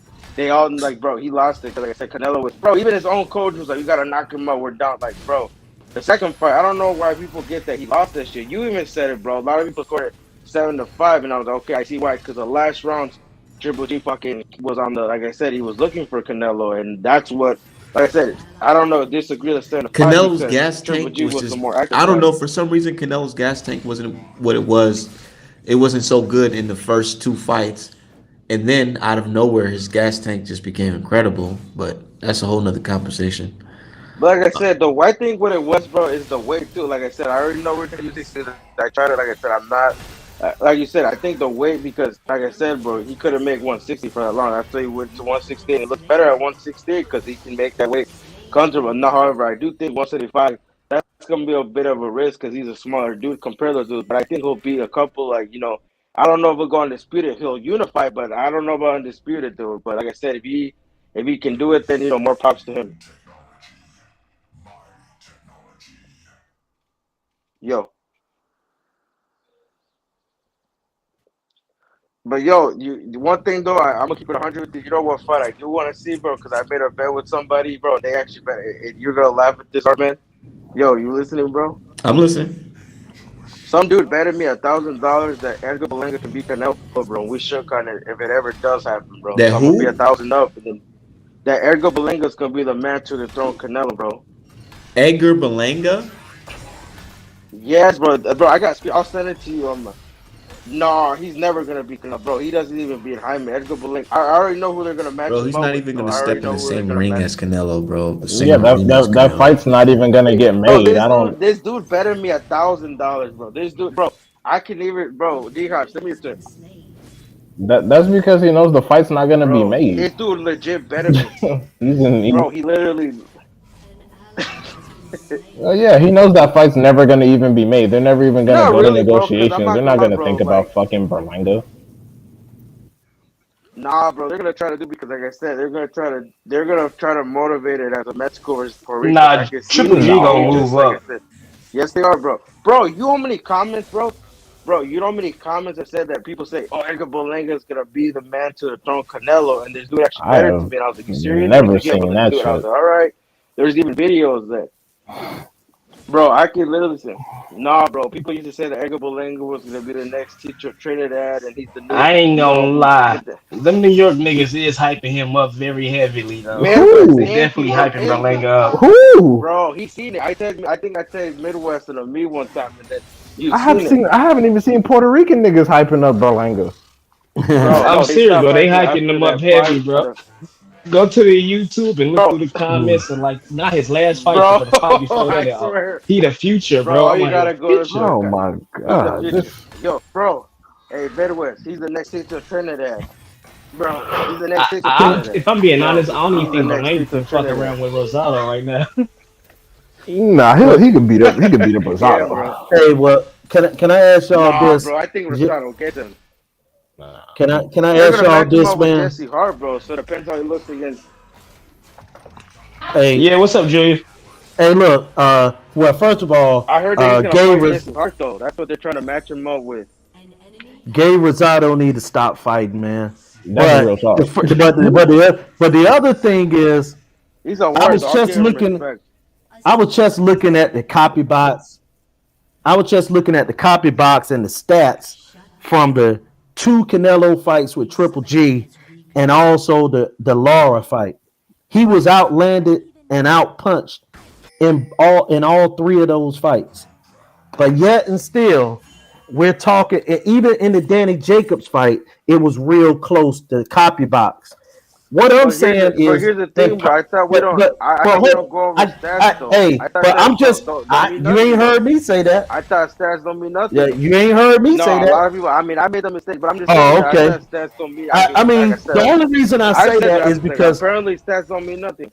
no, I only use the stats to show how close a fight is. I mean, that's all I said. It's real close, and all I'm saying is this: Art Man alluded to something, But and we don't talk about land Canelo and everything. Though? Yes, in both fights. Did he But land let me in say, body shots? In body I shots, don't. he landed Hey, in body look. shots. All I'm Because I saying thought is Mike said Triple G on overall Hold up, bro. Okay. Let me finish. Overall punches. But what I was gonna say is something Go that ahead, Art Man bro. has said that I think we need to talk about. I think matchmaking and I'm gonna be the one I can call it. I ain't got no dog in the fight. I think juicing has helped Canelo, get to this level now that we're looking at this guy like he's an all-time great. First of all, what would happen if Roy Jones, James Toney, or let's say even modern fighters, Gary Russell, if they had to fight BJ Saunders, Caleb Smith, the Armenian guy, and Rocky Feldon, and Caleb Plant. If you had to fight those 5 people and you knocked all 5 of them out, stopped them, gave them detached retinas, all that stuff, like how much love would those fighters get for beating those 5 fighters I just named? Well, the thing is, A bro, I lot. If understand we where you're being coming honest, from. It if depends. Charlo And moved this, up and I he don't know beat Billy why. Joe Saunders, that'd be the best win on his resume. So that's why I don't That's really facts. understand when Not they try to now. No, compare the him to fuck Not it him. now. won't, bro. How? Bro, Yes, it would. Hell Yes, no. it would it be a better win. Would it be a better win? To me, Devinchenko Devinchenko would beat Billy Joe Saunders. Hell no. No, he Devinchenko wouldn't. would No, he beat wouldn't. Billy Joe No, he He wouldn't. Saunders. He did. would no hell no, He bro. not wouldn't. not right, not right now. I Bro, don't think Devin Chenko gets that off. Nah, not right no. now, because he's too Nah. Maybe a fucking couple war years torn. ago, yeah. Billy Joe Saunders can't see now. What are we talking about? Oh He yeah, can't that's true. see. He's war torn He as well. can't see. Well, he might So be he might be Devin Chenko The can retired. way catch up to him. Devinchenko, And bro, the way Devinchenko looks his Devinchenko last beat fight, up Triple G. He beat up bro. The way Triple G. Devinchenko, bro, They Devinchenko step robbed out. Devinchenko in the Triple G fight. He No, I beat think Triple what G up. no, I think what made the difference, bro, is the knockdown. I think, and that was the knockdown we dropped him in the first. I think that made the difference. That's why they give it to That made Triple a G. difference. Devinchenko won about 9 rounds in that fight. Go rewatch the You fight. think so? Yeah, go rewatch it. I remember. I wasn't really, but I'm rewatching. I got this on, bro. But I'm Devinchenko, look, it got so bad that in the last 2 or 3 rounds, they were talking about how great Triple G had been for boxing. You don't talk about that unless you think a man is totally beaten and he has no chance. They was talking about it's going to be a new champion tonight. But I mean, I'll give Triple G, like I said, his respect, but he was really avoided at 160. And like I said, after the Canelo fights, he wasn't the same, bro. I've never seen him be the same. So like, I understand where you're coming Look, from. when So they say hold on. when they say He who won't have the you beat, same. when they say who have you beat, I feel like that is the person that Charlo beat to deserve a fight with Canelo. Because Derevchenko beat the shit out of Triple G and then went into a fight with Charlo. That really should have been a unification. Charlo versus Derevchenko should have been a unification. Yep. Absolutely. He beat up Triple G and Charlo beat him to death. Derevchenko hell arguably beat no. up Triple G better than Canelo did. Absolutely. Let's be real. Nah, dog. Jacobs got that ass. Come on. Yeah, I thought Jacobs did enough. He That's probably did, but I've been flooded with so much propaganda from that first round. Because Jacobs got a knockdown in the early round, in the first round. Remember, he clubbed him with an overhand right and got that knockdown in the first. And then I don't think that Devinchenko made up for it with enough rounds. but it was close. Oh yeah, it was absolutely It close. was, It wasn't a blowout. but but It was a split decision, I think. yeah, it was. Yeah, something like that. But 6-6 and a knockdown won it. Yeah, probably. It's But probably like but 6-5 and then one draw round. right. But Charlo dominated him. Oh yeah, Charlo almost stopped his ass, to be honest. Yeah, I don't think so. He couldn't even get a knockdown. man. No, I think if he had been able to put his punches together, he would have got one of those stoppages like his like Charlo Jr. did on Harrison when he was like, up against the ropes. Because both of his eyes were damn near shut by the end of the fucking fight. Hmm. Yeah, he got beat down. He was looking like Andre Berto after the Guerrero fight, looking like he was allergic to air. Hey man, I know we on this subject, but man, I was just sitting here thinking about Charles Cornwell, man. Ooh, I really think, and the reason I said his name because we said something about Charlo. Man, I'm gonna tell you something. To me, that kid ready for a fight right now. And I love Erickson Lubin, but I think Cornwell beats Erickson Lubin. yeah, I'm gonna have to agree. Conwell probably Who's knocked that? Erickson Who's Lubin that? out. Charles Cornwell is the guy that killed Patrick Day Patrick in the Day. ring. I was Yeah, thinking that. What's up, Yeah, family? Hey Alan, how you doing? Yeah, he'll probably knock Lubin smooth All right, out. Did what's up, brother? Matias kill somebody too? Yeah, Matias killed Yeah, Dadashev. yeah, yep. Yeah, but Conwell dangerous, man. He'll probably get on Erickson Lubin ass. He had stopped Erickson I gotta Lubin. watch some of his fights. Man, Oh I yeah, don't even like. he's Let's be solid. real. Let me ask y'all a question. So If you were dude a almost boxer, killed right? Donna Stevenson. If you're a boxer and what's his name, Mr. Conwell's situation, and you hurt somebody and they end up passing away, how would you Somebody feel? car just got robbed. Hey, you know something? That's a How would you great feel? question. Here's the answer to it though.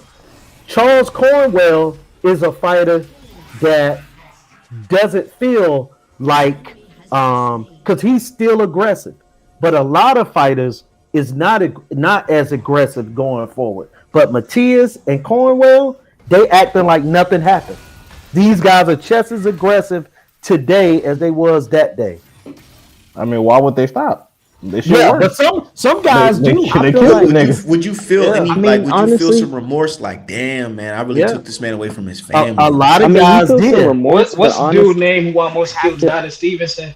The Gvozdyk? nails. Yeah. I feel like he felt remorse because if you watch the Donna Stevenson fight and go watch the Bitterbeef fight, he wasn't even throwing hard punches at Nah, Bitterbeef. hell no, man. When Well, he did that well, I shit to mean, Adonis Stevenson, they were cutting fucking Adonis Stevenson's picture off the damn WBC belt.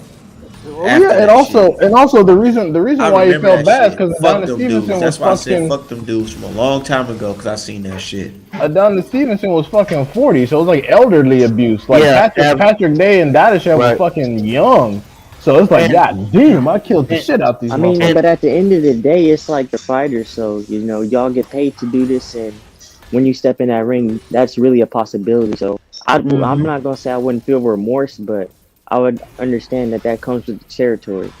I would Yeah, feel bad yeah. in private, but in public, I'll be playing that shit up. Like, yeah, with me, Unless nigga, it was a dude it that I could be didn't your like. life. I mean, I think Kovalev killed the dude too. Yeah, he Yeah, killed he the did. guy He did, didn't he? early in He his did. career. Yep. Never stopped him. Yep. That's crazy though. Damn. Yeah, no, Conwell is probably the hardest puncher at 154, and I'm not even saying that because he killed Patrick Day. I'm saying that because he just seems like it. I blame I gotta watch Lou his film. DiBella for that. I blame Lou DiBella for that, man, because Patrick Day was somebody he kept throwing him in the ring with hard fighters, and he gave him that fight with Cornwell on short notice, and I'm telling you, man, like some of these promoters, man, they don't really care nothing about the fighter. That's why I don't care about them losing money or saying they losing money, because I mean, But crazy. I was watching the movie Concussion, right? When they talk about the CTE and stuff like that. Yeah. They say stuff like that. It just don't happen, often. It just don't happen often because you got hit with a hard punch. It's more of because you got Accumulation. hit accumulation of times. Yeah. You don't think that maybe he just stepped into that ring with the the high mileage on Yeah, that's why. Did That's Patrick why Day I have a lot of said, losses? yeah, Patrick Day had a lot of losses, but it was the succession of hard fights that Patrick Day. Patrick Day was always in the ring with contenders and undefeated. And look, I remember Lavander Johnson died, right? Lavander Johnson died in a fight with Jesus Chavez, but in my opinion, he died the fight before because he was in this real tough war. And I just think that those guys aren't testing for for Oh the shit! neurological What testing do and you stuff, think? You man. can't They test for Wait, they CTE really like you, not. Right, You but know I'm talking who about he the Think fought about it. neurological. before? You know who he lost before? You know who he lost to right before Conwell? He fucking lost to Adames. That makes a lot Yes. of fucking sense. See, that's what I'm talking about. Like it's usually the Oh fight shit! before, and then you throw him right back in the ring with a hard puncher. Come on, man. Because it's Yeah, like Gerald McClellan. Gerald McClellan fought Julian Yeah, Jackson and then he fought Nigel Benn. he right. He was fought Julian Yeah, Jackson and ass Jackson look, quick. twice. hey, Rans, I'm glad you said that fight because that fight, Joe McKellen shouldn't have got hurt in that fight because he had Nigel being knocked out in the first round, and that's one of those fights is the reason that guys didn't like to go to Europe and to England and fight because they cheat so bad, man. Oh yeah, Referee he did have cheating, him out in the stopping first counts. round. Yeah, they had him out. But do y'all also feel like that's one of the reasons why guys like Canelo don't want to fight, who he's supposed to be fighting? Because it's like, dude, I get it. We asked Nah, for a lot like that. Fight Andre, and then after we No, fight to Andre, be fight honest, because if Charlo, and you after we being fight honest, Charlo, fight them European better dudes do be. that rabbit punching more than them Americans do that rabbit punching. So if he I was yeah, that's mean, instantly true. sometimes set, I he wouldn't be understand, but I'm fighting them like, dude, Europeans. this is what you signed up for. Well, I think it depends on the school. I think a lot of Eastern European fighters do it, not so much Western and the other ones when they feel like they're getting outboxed. But to Artman's point, I get like I've said this before. I understand that Canelo doesn't really plan to be boxing past 34, 35, and he's in a position where he wants to maximize output without potentially taking a lot of punishment, especially after his fucking Mayweather and then after both his Triple G fights. So I do understand that to I a think certain Wilder point. was concussed in the second fight Yeah, probably. I mean, shit, he was a little concussed with the fucking Luis Ortiz fights. because To if be I the remember, he was sparring Herkovich for the second fight. Yeah, and that's where Herkovich got his chops from because he's known as the dude Yeah, who's because getting off if you on saw that Wilder. video, Yeah, he he was hitting Wilder with some shit. he's the guy who's famous for getting off on Wilder and sparring. Yeah, I mean, yeah, we all know that. But yeah, no. I was Man, just gonna say I completely understand that, but the thing that bothers me is the fan situation. They're all they're trying to place this dude up as the new this and the new that, and he's not being held to the same standards of the people whose shoes that people He's are the claiming greatest. he's filled already. And also one He's more the thing. greatest. Y'all were making fun of me for women's heavyweight boxing. Look at the current female heavyweight champion of the world and tell me she ain't fine. I don't know Who who. is the I don't even current? know who that Who is is. she? Hannah Gabriels. They, Oh, they Hannah. see Hannah Gabriel is kind of Hannah's the fine. I heavyweight ain't gonna lie. champion. and y'all yeah, yeah, she see came up y'all from middleweight. yeah, y'all niggas were making fun of me. Y'all were like, you gonna have a I didn't bunch want of to say nothing because I ain't want to I don't want to be like, damn, she ain't fine, but she is kind of fine though. I can't yeah, lie. yeah, you see? Yeah, and y'all niggas were I've talking been all that saying that good for shit. years. Motherfuckers always thought I was tripping. When I said the Hannah, same thing Oh, she's sexy. Yup. Raquel Miller. I said that about Raquel Miller. Hannah Motherfuckers said, Gabriel's "Oh, you went up tripping?" to heavyweight. Y'all talked Wow. all that shit. Y'all Clarissa talked all Shields that beat shit. her. Y'all called me stupid. Y'all gonna use that? Oh, you gonna get a bunch of fat sloppy No, looking bitches, and look who at heavyweight right now. no. Shields beat her. She was weighing like 150, 160. Yeah, Wow, I didn't know Nah, that. Chris already when beat she her. was fought her, she was coming up from like junior middleweight. See, Yeah, this could be women's heavyweight crazy. boxing. Look at her. Right. Oh, I agree.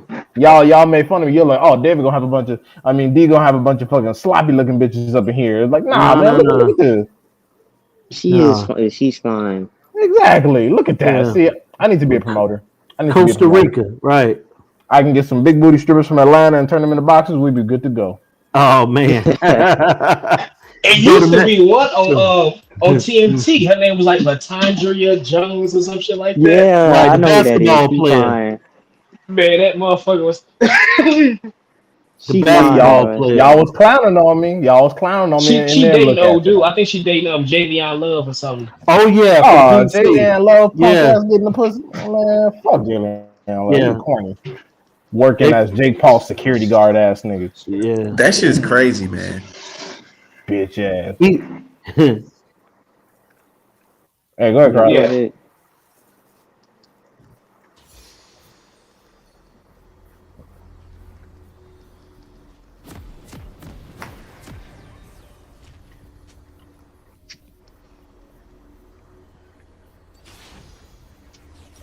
Which one?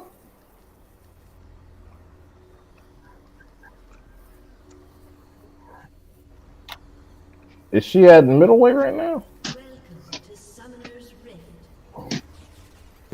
Oh, okay. Oh yeah, Alexandria Castillo. Okay, well shit. If she wants some, she can come get some.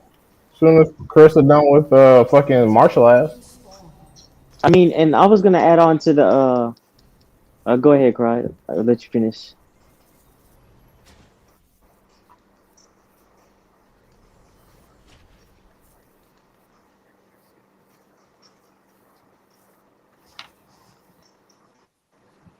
Into battle. First blood. Minions have spawned.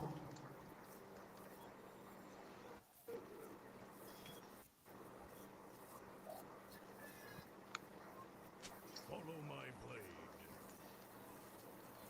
Shit. Hey, Clarissa always talks about how, her fighting at middleweight is, a little bit taxing. So shit, maybe she might go up to super middle with some with France Crew Design and whoop on her or some shit. That'd be cool. what? Well, she done She beat already beat her. Discern. Hey, Yeah, That what was she her y'all already think first pro about fight. Charles Martin versus No, I know. I'm just saying, like, I I super got, middle. Ortiz? I got Charles Martin. What y'all think about Ortiz versus Charles Martin? I think Charles Martin Ortiz. split decision. I think Ortiz by UD. I think Martin might stop him. This'll be a slaughter. What the fuck? No, nigga. Luis. Virgil Ortiz. Oh god. Fucking get like all I Virgil can see Ortiz is fuck around and win this fight. Donkey Kong just hitting him. Wait, hold up, Midwest. You said Virgil Ortiz Jr. might fuck around and beat Charles Martin. Maybe. if he's if he's in Canelo's camp, he might fuck around and win. Oh Hey, that's right, what I told I forgot. AJ that on Instagram. I said, hey bro, you want to prepare for that next Usyk fight? Go borrow a pair of Fury gloves. That's what you know. I'm still looking for him. I went to a live stream and I dropped the link for pathinsports.com. I said, hey, can anybody find me which gloves Fury was wearing? They just kept deleting the link. I'm like, yeah, motherfuckers, exactly. Who chat were you in? I don't want to say the channel. I'll put it in the back. Put in the back chat. Okay. I got Charles Martin winning a split decision. That's not crazy. He might stop Ortiz. Enemy has been slain. If he can get past the first 3 rounds, Ortiz will tire out and he'll stop him. AD. Yeah. Also, man, you got to think about them 2 knockout losses to Wilder. They were violent, man. That's true. He got straight slumped. I still got him winning by decision, but yeah, you're absolutely right about the knockout thing. He got straight slumped. Unless he gets old in the ring, I don't see any problems. Well, y'all okay? Hey, Well, I just think it's because Charles Martin is the opponent. If you were talking about someone like a Frank Sanchez or even a Hergovic, I'd be like, hey, Ortiz, I don't know, but Charles Martin, I think he got that, especially because they're both Yeah, me too. southpaws. Yeah, especially because they're both southpaws, so he's not going to be able to clog the pathway. Look, I was of- telling you, I of- said I of feel like Luis Charles Ortiz Martin may jab. have it, and you was telling me, nah, Ortiz gonna put him out of there.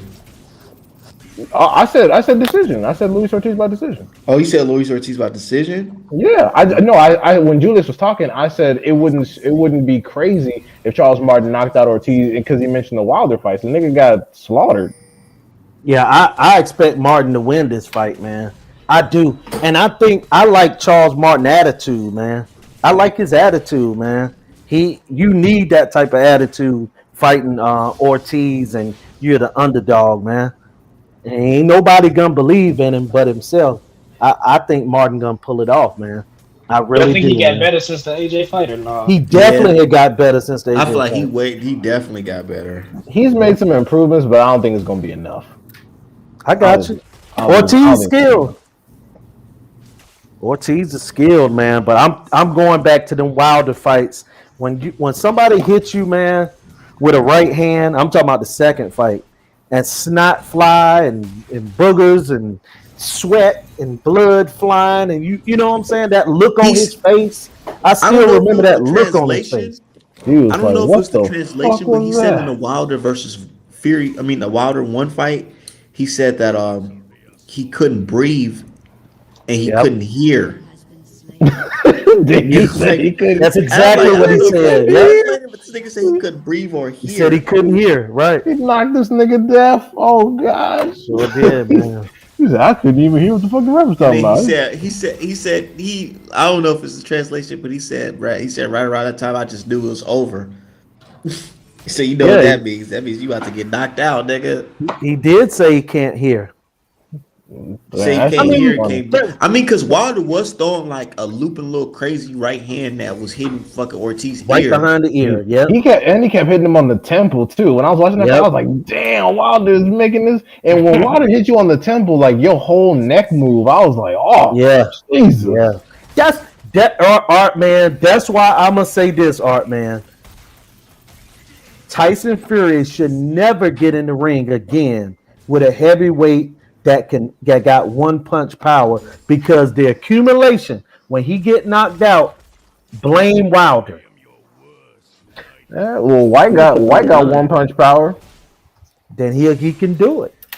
Yeah, I remember White fucked around and he didn't even put his whole body into it, but that left hook put Chisora to sleep. In the second fight, he just went, whoop, and then it was, But I have no he was snoring. I don't rate White at all, so I don't give a fuck. hey, I got Rice knocking out Coffee too on the card. I think Rice. Yeah, I got knock him Rice out doing again. Yeah, it Rice. again. Well, I think I'm like, Rice will dude, I knock was him out pissed off again. that he signed for this fight again.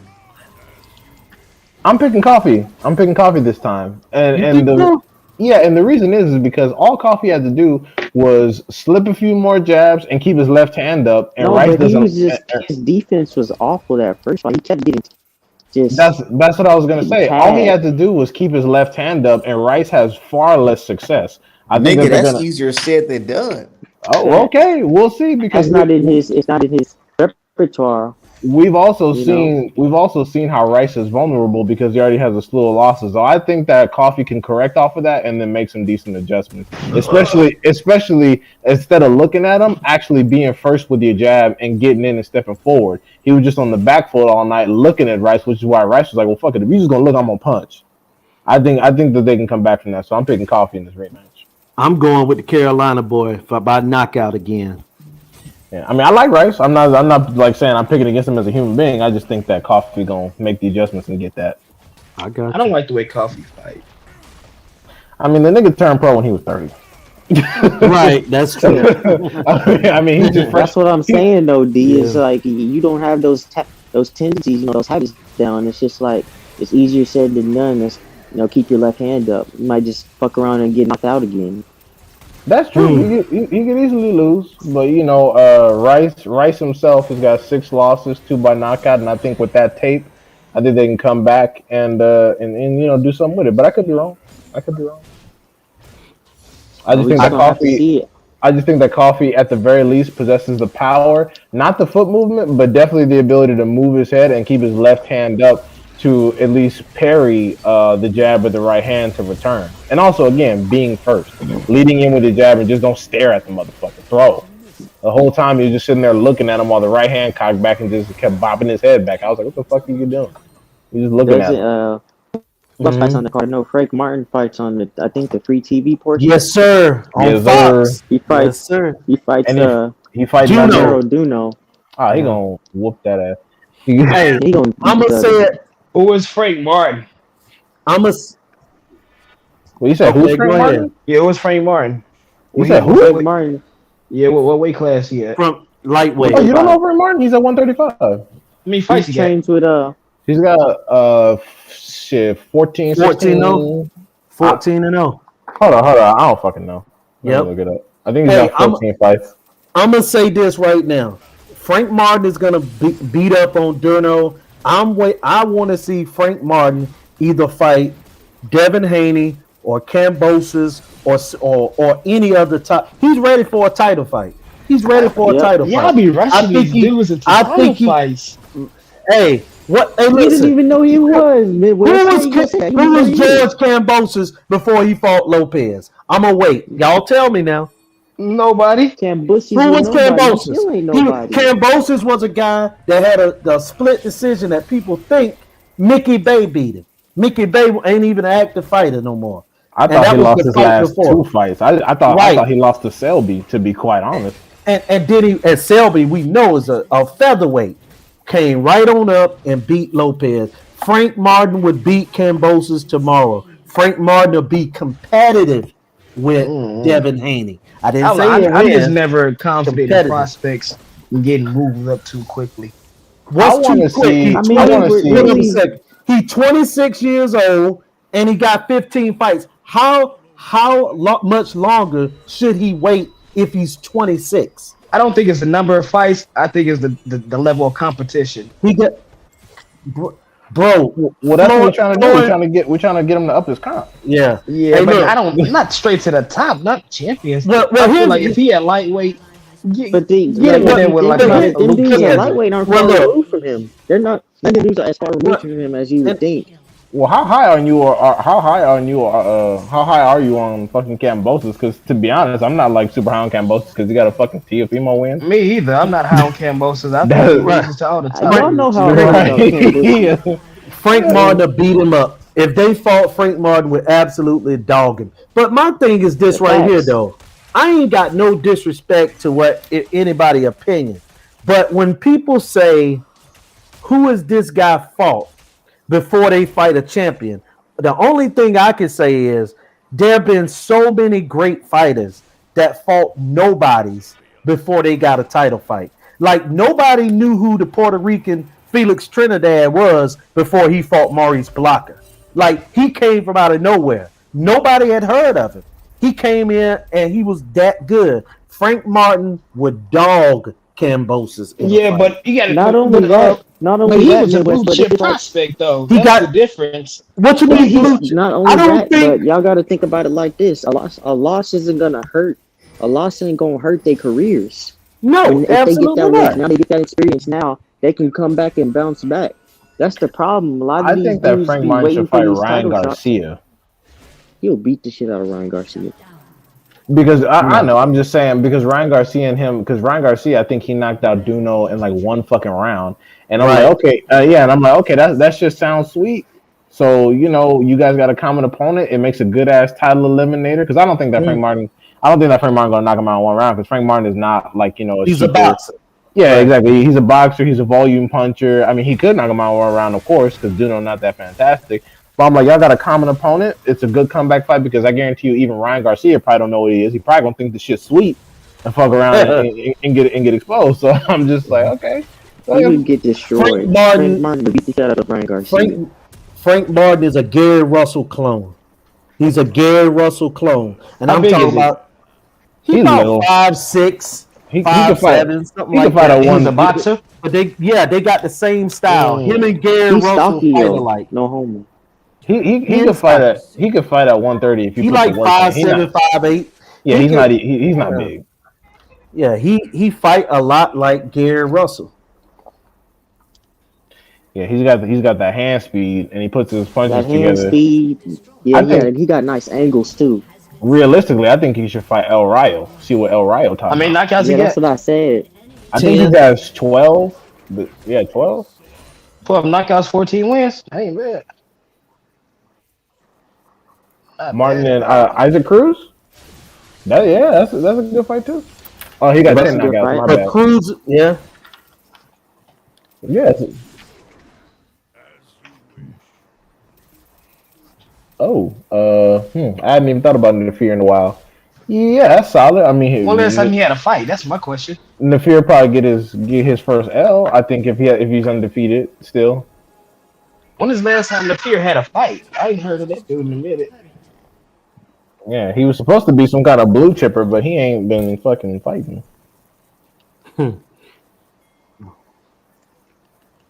Yeah, he's only 8-0.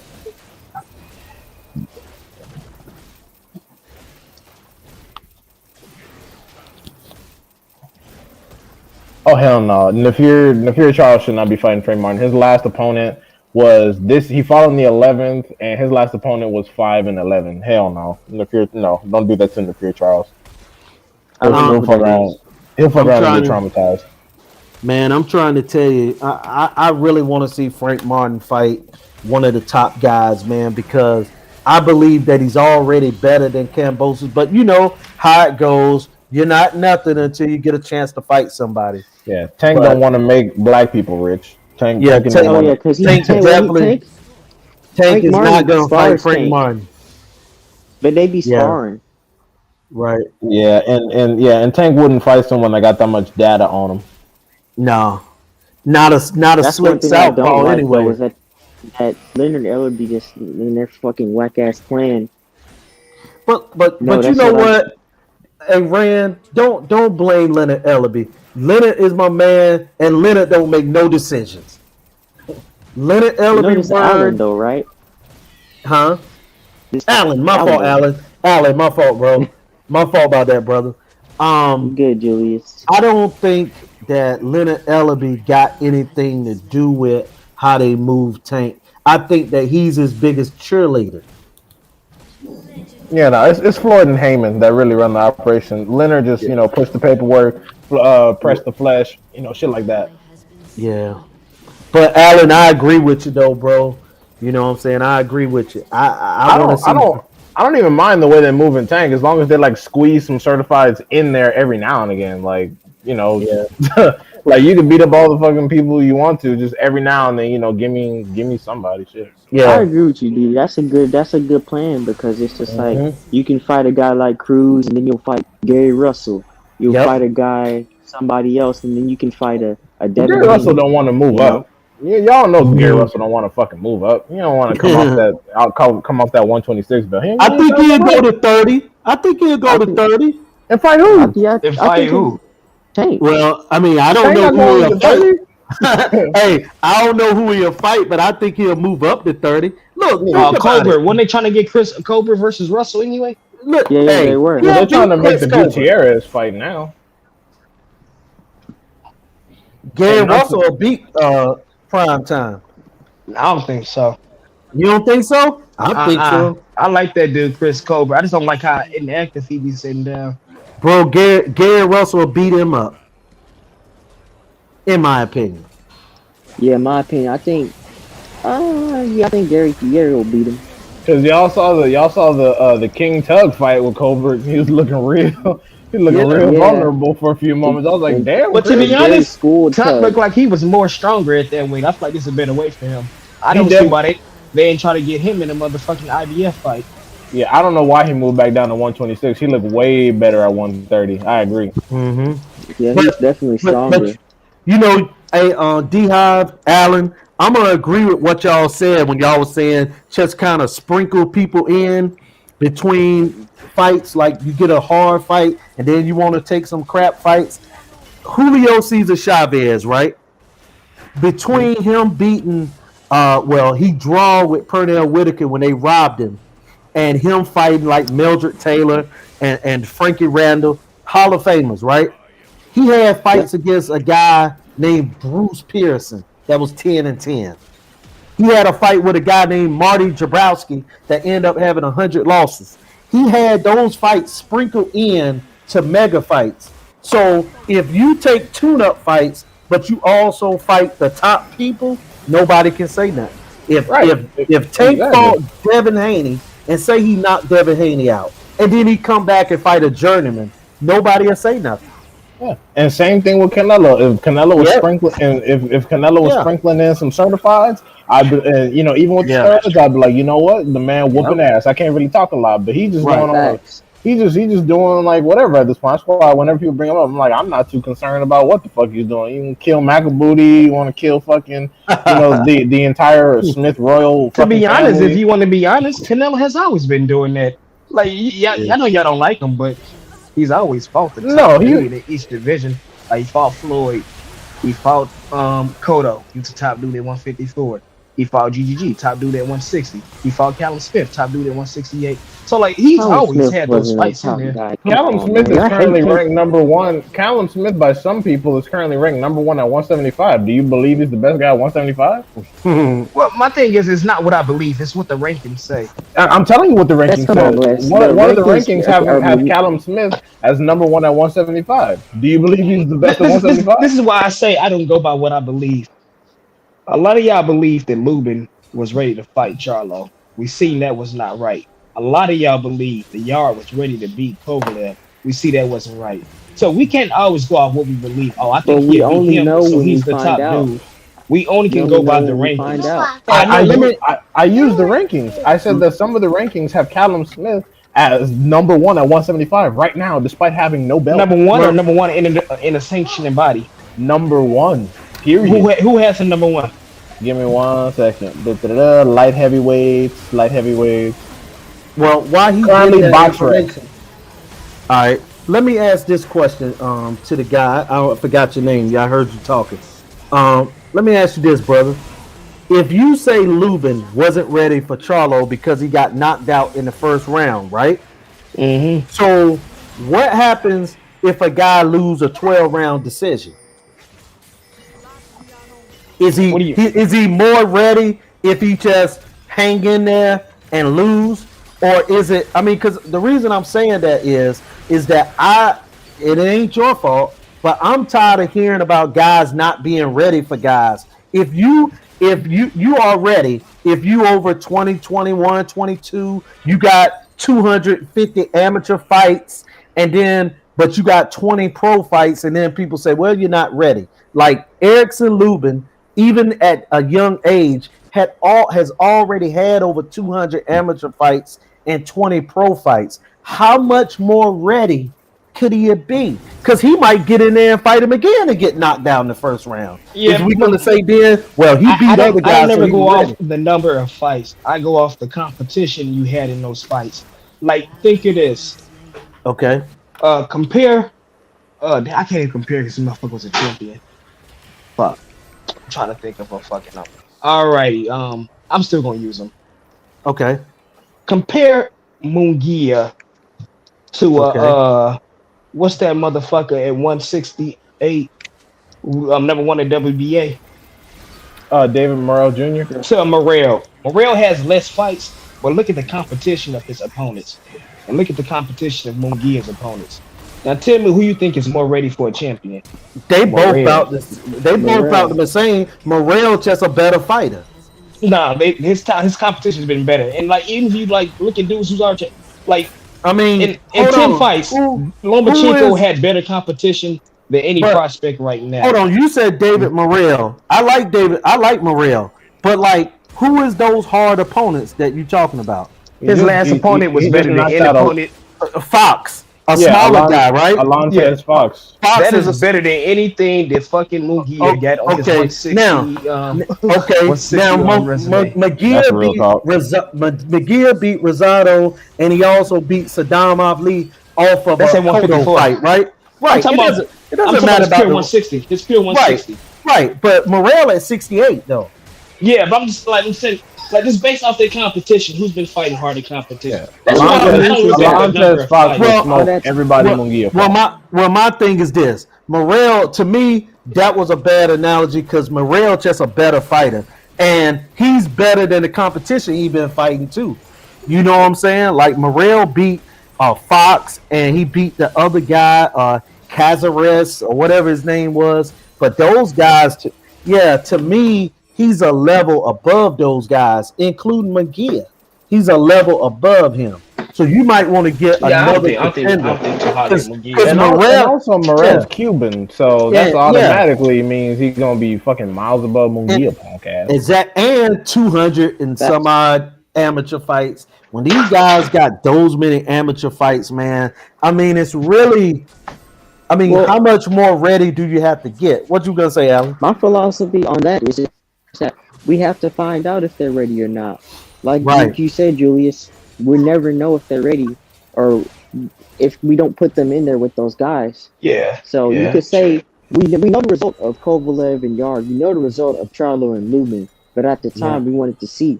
And if they want Right. to test themselves, then who are we to let them, to hold them back and say, "Oh, you're not ready"? You know what I'm saying? Right. Because you Yeah. never know. Yeah, Charlo if, could have been the one that was on the canvas in the first round. Yard could have been the one that got knocked out. You know, but they would have to yeah, yeah. retest I just see like what you're Boots. saying there. I'm not saying they don't deserve this shot because they're not ready. I'm just saying I'm not going to be confident in them and have a high opinion of them when they've been fighting motherfucking chop suey and fucking applesauce. And and then you throw them in also, there with a motherfucking T-bone steak and shit like that. Like, I'm not going to have confidence in them beating the dude. yeah, Like, and unless I also, like, Yard was a bad example because y'all was working Kovalev before that round, before that 11 round knockout too. Y'all was yeah, putting in but no, work. he was losing every fucking round until that one round when he got the good he hit Yeah. Kovalev and had him hurt. That's the only round he really won in the fight. But I think like oh, my bad. Like Good. for Lubin, before he got the Charlo fight, he didn't have the Mm-hmm. Lachey on the resume. He didn't have the motherfucking Rosado on the resume. I mean not Rosado. Rosario. Rosario on the resume. He ain't had none of Mm-hmm. them type of wins right there. Like right now, I feel like he's more ready now because I see him in those type of fights. Okay, those are nice competition. Okay, I want to see him in there against Charlo or somebody. Before that, he had But none of that shit on his resume. but you know he did have Coda on his resume. I mean, and at the time he beat Coda, Coda was a name. He was like 25-1. And wasn't he the After only guy to stop Ishe Smith? absolutely after Lubin beat him up is But when Coda he became a stopped eat shit journeyman. Smith. So He Yeah, stopped he eat shit and Smith. and, yeah, he and then whooped he his punk ass. yeah, and Who then did it though? So I can watch it. he also beat a guy Montiel, Ivan Montero, who was undefeated or had one loss. So to me, Yeah, Lubin but he was was also ready. fighting on the applesauce diet too. I got you, but I Yeah. just think that Lubin, to me, those guys are ready because we won't say it if a. To me, there are some champions that are less experienced than the contenders. They might have Yeah, just got I in the understand that. ring. Like, Yeah, I they think that just right got now, in. if they at cruiserweight, I don't think Lawrence Sartoli is that experienced. Yeah, because look at Saddam Ali when he beat Cotto. Cotto was a shot fighter, and he beat. I'm gonna be He, honest with y'all. yeah, I was real high on Saddam Ali when he came out with Spence. but I have a no lot of faith in that people, motherfucker, man. yeah, a lot of people knew that when he beat Cotto, they were like lining up to fight him. They were Hell like, yeah. "Oh, this is done." Just like Cambosis, it's supposed to hmm be And Jeff lightweights Warren. lined up around the building to fight him. Yeah, Exactly. that's what I was like. Motherfuckers supposed to be beating down that wall. Like I truly It's don't just like understand. Isaac. It's just like Like Isaac Leonard Dog Booty. Ellerby, like bro, you supposed to be lining the tank up. There's 3 belts, nigga. Go get them 3 belts. That's Mhm. easy. This nigga is easy. This nigga's a cherry pick for any top fighter. Yep. Yeah, it's just like Isaac Dog Booty. People like, oh, I thought Isaac Dog Booty was really gonna be some shit. I was like, nah, this nigga about to be lambs to the slaughter as soon as he upgrade. Watch. I thought the same as Saddam. I thought the same of Saddam Ali. I was like, oh, this nigga's gonna be lambs to the slaughter as soon as he finishes this shit. And then lo and behold, What you call him, dog booty? yeah, I call Isaac Dog Hey, Booty. dog. I've always called him Dog Booty. Yeah, yeah. What's that saying they be saying? Yeho or Deho or something? I don't Neho? know what the fuck. I don't listen to him talk. That nigga suck. Wait, hold on. Polo said he said I'm smoking meth. Hold up. Naho, that's it. Wait, Polo. I'm not saying that David Morrell Jr. is superior because he is simply Cuban. I am saying that because he comes from the Cuban amateur system. Same as a lot of fighters from the former Soviet system are more experienced than those in the American system. I'm not saying that because he's fucking Cuban, he's better. The fuck is that? Hey man, it's just like basketball. A kid coming out of high school, a European player that's been playing over Yep, in talk that the shit, Julius. professional leagues may Talk be that shit. more ready early than an American, but the American will catch up and surpass him once they turn pro. So yeah, a Cuban or the Eastern Europeans, Yeah, they even usually like, ready. them dudes when they Yeah, first came out, they yeah. that's why you see them and tougher fights earlier than the Americans. Right. You Because see them in, normally like they're older fight top too. 15s coming straight into pros Yeah. because they're more ready for that shit And, already. and Yeah. they're usually older as well. You know what Yeah, I'm Yep. like saying? if you put like if Yeah. Deverenchenko and Munguia went pro around the same time, Deverenchenko will get that ass. But Right. fast forward a few years now, it's like shit, Munguia will smoke your bitch ass, like Right. So yeah, Yeah, man.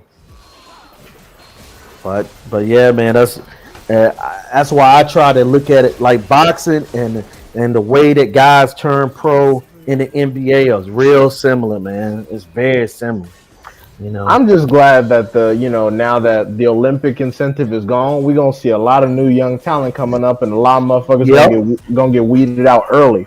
Yep. A lot of I people. would kind of like differ from that with basketball. To me, it's different. Like to me, when the foreigners come in, like the like in the boxing, they kind of like progress like the small forwards do. Like the dudes coming, like small forwards coming into the NBA have way more success early on. But like point guards, it take point guards a while to like really sit down and fit into the NBA. Right. I mean, and then in boxing, a lot of times, I agree with what you were saying about sometimes a guy not being ready. I'm not saying that because you're right. You got to develop talent, and a lot of times these guys aren't developing. Like I love PBC, but they got to start to develop the young Yeah, talent I more totally I by say keeping that them too. Like, active, man. yeah, they don't develop them, but I feel like they got better from the past year than they was. Because if you look at like I like to use Chris Cobalt when he came Yeah. into the pros, the dude was fine like once every 2 fucking years. Yeah, I don't think people remember. He came in with Shakur. That dude Hmm. came in a year before Shakur Stevenson. Right. Yeah, Right, right. She had more fights, more they fought in experience. the amateurs too. Right. That's why when you was talking about in the Fury Charles fighting Frank Martin, I had to do the research. I was like, oh hell no, Frank No, Martin he will break ain't ready. Frank Martin will break a foot off in his ass. Yep, sure will. But that's That nigga fought 6 times this year. yeah. I don't think he's gonna be a great. I think he's gonna max out as a contender. I don't know if he's gonna win. He might win a title, but it's not gonna be because he beat somebody like Boots or something like that. I don't see him as that type of talent. That's my opinion, though. Well, Yeah, he's I at could be wrong. 154. He's at 154. Triple kill. Quadra kill. Yeah, I think he could compete for what to me. Y'all gonna like hit this, but top rank they horrible, but they good for one thing, and that's developing talent. yeah, Nobody they good at develops that. young talent like top rank. But That's why I feel like 154 is weak right now anyway. Outside of yeah, that's what I was just gonna say. Yeah, remember yeah, everybody's gonna move up. it's weak. Outside of 3 or 4, maybe even 5 people, 154 weak as fuck. Nah, not even that. I say outside of two, Casanio and Charlo. Yeah, Hurt Nah, ain't been looking the same. Harrison ain't been looking the same. Lubin and Conwell are threats, bro. Yeah, Lubin Con- Conway. I would even say the nigga over there, Australia, man. They do looking nice. Tim Zoo. Zoo? Yeah. Oh shit.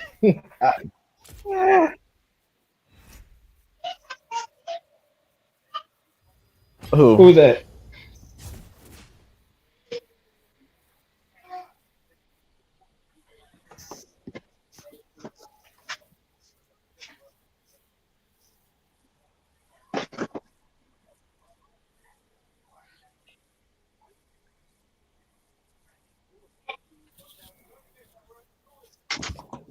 Israel. No, not Madrimov. Fight with PBC, right?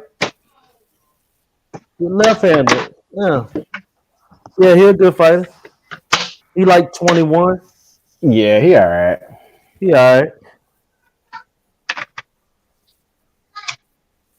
Ooh, No, I forgot about Powell. No, man. Money Powell got beat up by Von Alexander. And He lost to him. yeah, he got beat up, and he Money- lost another fight too. I Wait, think Money money. Powell- I think Money has lost twice. I could be wrong. I Hold saw on. him get beat up by Von Alexander.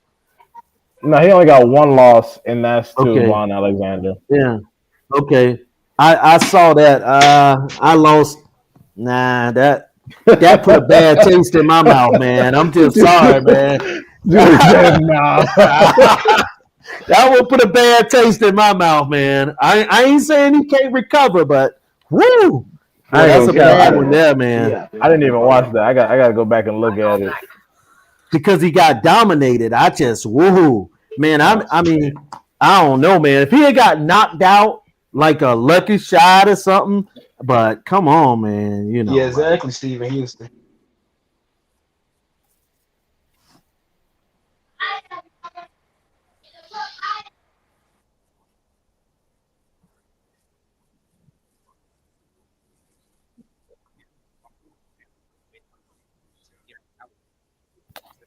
Everybody say when they well, get their ass whooped. I mean, yeah, come on. and I mean, you got to think too, man. Most boxers in their prime, even on a bad night, beats Von Alexander 7 rounds to 1, or 8 rounds to 2, or 6 rounds to 0. You know what I'm saying? Like it's just bad, man. I'm not saying that it's over for him, but it's just bad. And wait, Jesus Ramos, I think, fights at 140 as well. I don't think he fights it. He moved up? Oh, shit. Okay. Well, that should be. Hmm. I think him and Xander, to be honest, I think that could be a 50-50. I mean, he shows he shows some solid skill. He's a southpaw. He's quick. He's crafty. He slips a lot of jabs. But I think that once Xander's ass is able to land and run his combinations on him, it's just going to turn into a shootout. And it depends on who goes down first. Yeah, Ramos will beat Xander right now. Yeah, if they fought right now, Ramos will stop Xander.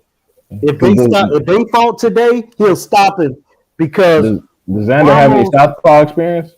No, he don't. Oh. And here's another thing. Now, I'm gonna give Al Heyman and them credit for the way that they pushing Ramos. Ramos has had real good competition early in his career.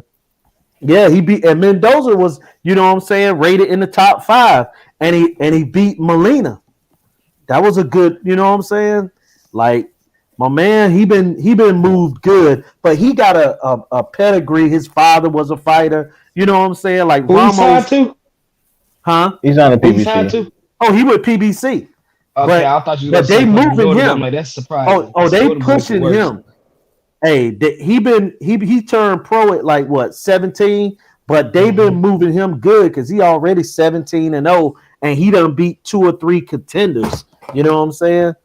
I like Ramos' game. Well, also, because especially with the Mendoza fight, because Mendoza was scared, he wasn't throwing. I think we need to get him in there with a puncher next and see what's cracking. Okay.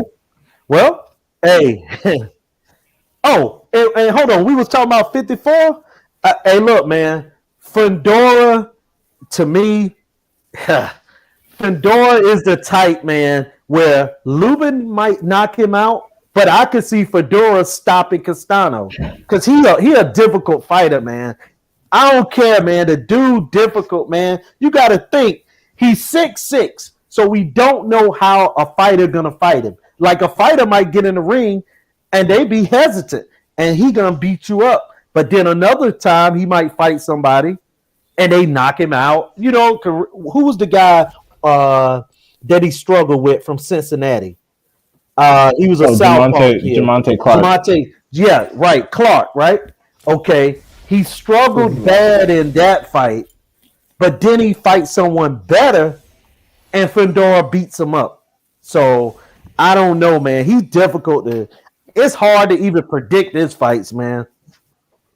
Yeah, it's crazy. He remind me of Paul Williams, except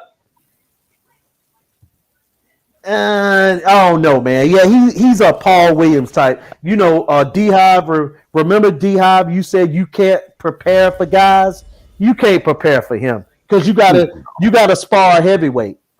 No, he's not. Well, the thing about it is that he's just tall. He's just tall. It's his leverages. I don't think that it's a particular style or any particular punching power or I don't think he shows any definitive boxing separation from a style or power standpoint. I just think he's just tall. It's a lot of what I think of Fury. Fury just happens to be the heaviest and tallest and longest heavyweight out there, so it makes sense that he has advantages on everyone in addition to his history.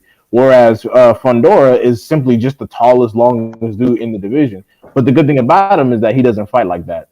And I think that and I think that if Lubin can, keep his fucking chin together, it should be simply an easy decision or even a stoppage, to be honest. But that's the thing. Like, we have seen Lubin outboxing and beating guys up, and then a guy hit him on top of the head, and he turned into spaghetti noodles. So we've seen it. You know what I'm saying? I'm just saying. Like, I want to say Lubin gonna beat him, and then I start thinking Lubin might be winning the fight and get stopped in this fight, man. It's crazy. This is a crazy fight, man. This is a crazy fight, bro. One good hook and Lubin is fucking just Michael Jackson moonwalking all over the fucking place. I'm just like, God damn it.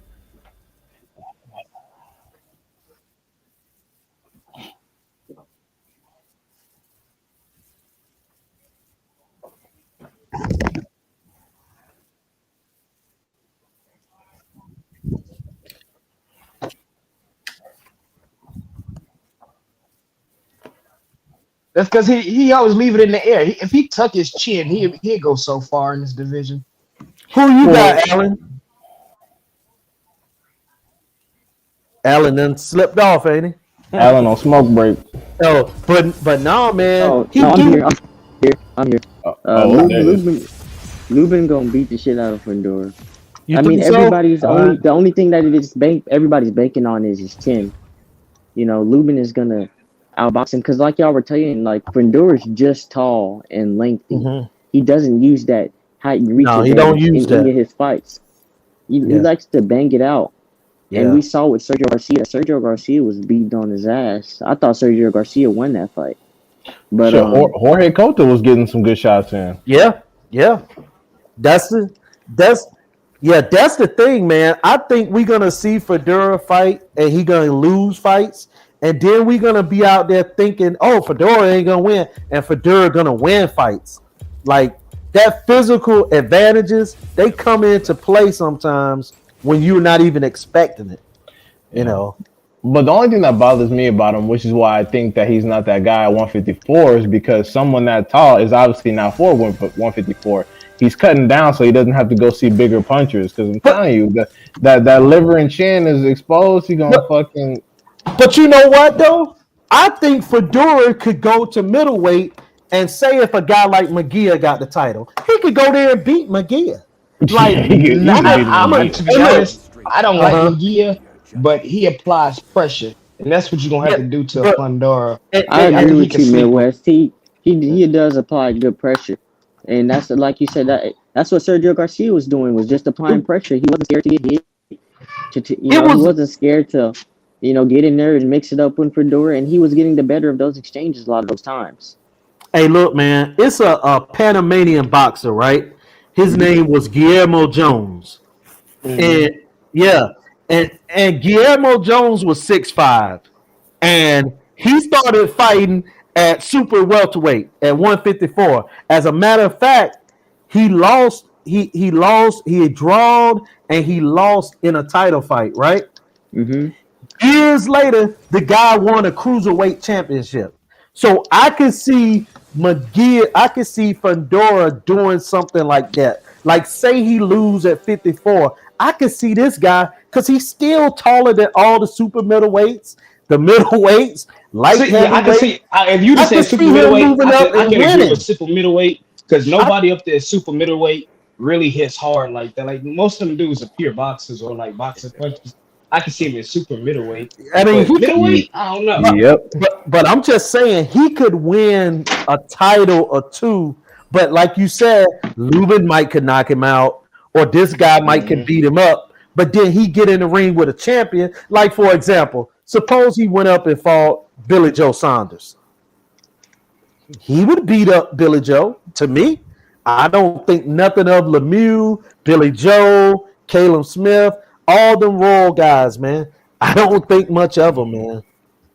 I I don't just know. don't. Them dudes move around too. To Man, me, them guys, man, I do not. Man, I'm not trying to be funny. Maybe I'm slighting these guys, but I don't have no. I don't think nothing of them European super middleweights, and I'm You talking about already know how Smith. I think about him. Yeah,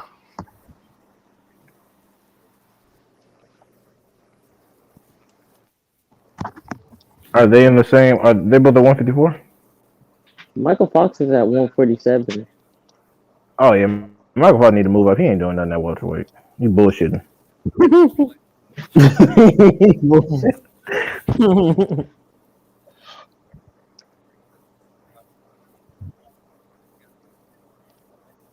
why you think that? Because he a big guy, right? Well, he's a better boxer. He's He yeah, is better. he's a better pure boxer. He is. It'll be a good fight, man. And you know what? That'll be like one of the tallest. That'll be the tallest what the junior fuck wrong middleweight with fight these ever. niggas in the comments? What the What fuck are is they wrong with talking these about? dudes? Yeah, he's Wait, what's six going four. on? Michael Tell them we Fox got six sugar in the four. tank. Oh, what the fuck? Sugar in the tank. Yeah. But what has anybody said that that put sugar in the Nick tank? You Gurr. know what I'm saying? This nigga name is Nick Gurr.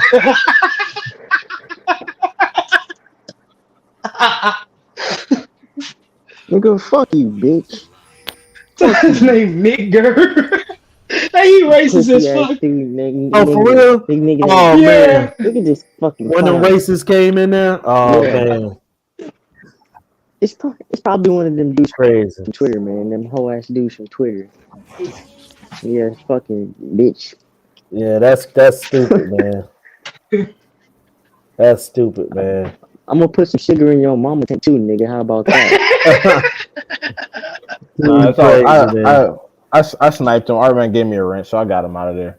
Yeah, man. I ain't thinking about that guy, man. He's just a straight hater. I didn't even notice. I've been watching Yeah, boxing on my yeah. other screen. I didn't even looking at the Yeah, chat. I didn't even notice the chat either, man. That's crazy. I mean, I look Yeah. at the chat when Jason in there, so I can answer his questions, or like Steve Houston and those other people, and Aaron Rand, of course. But these other motherfuckers, who the fuck is y'all? Fuck y'all. Hey, let doing? me Yeah, ask you, man. I don't be What looking was at the the chat. what was the racist comment that they said Steve Kim did today? Well, Well, he he's didn't. talking about Earl Spence. Oh, He okay. said, 'Cause I he, didn't even he read. said some shit today. I thought he just said Yes. the half. They say he breed bullshit. racist? Yeah. Somebody said he did something today. I was thinking they were talking about today.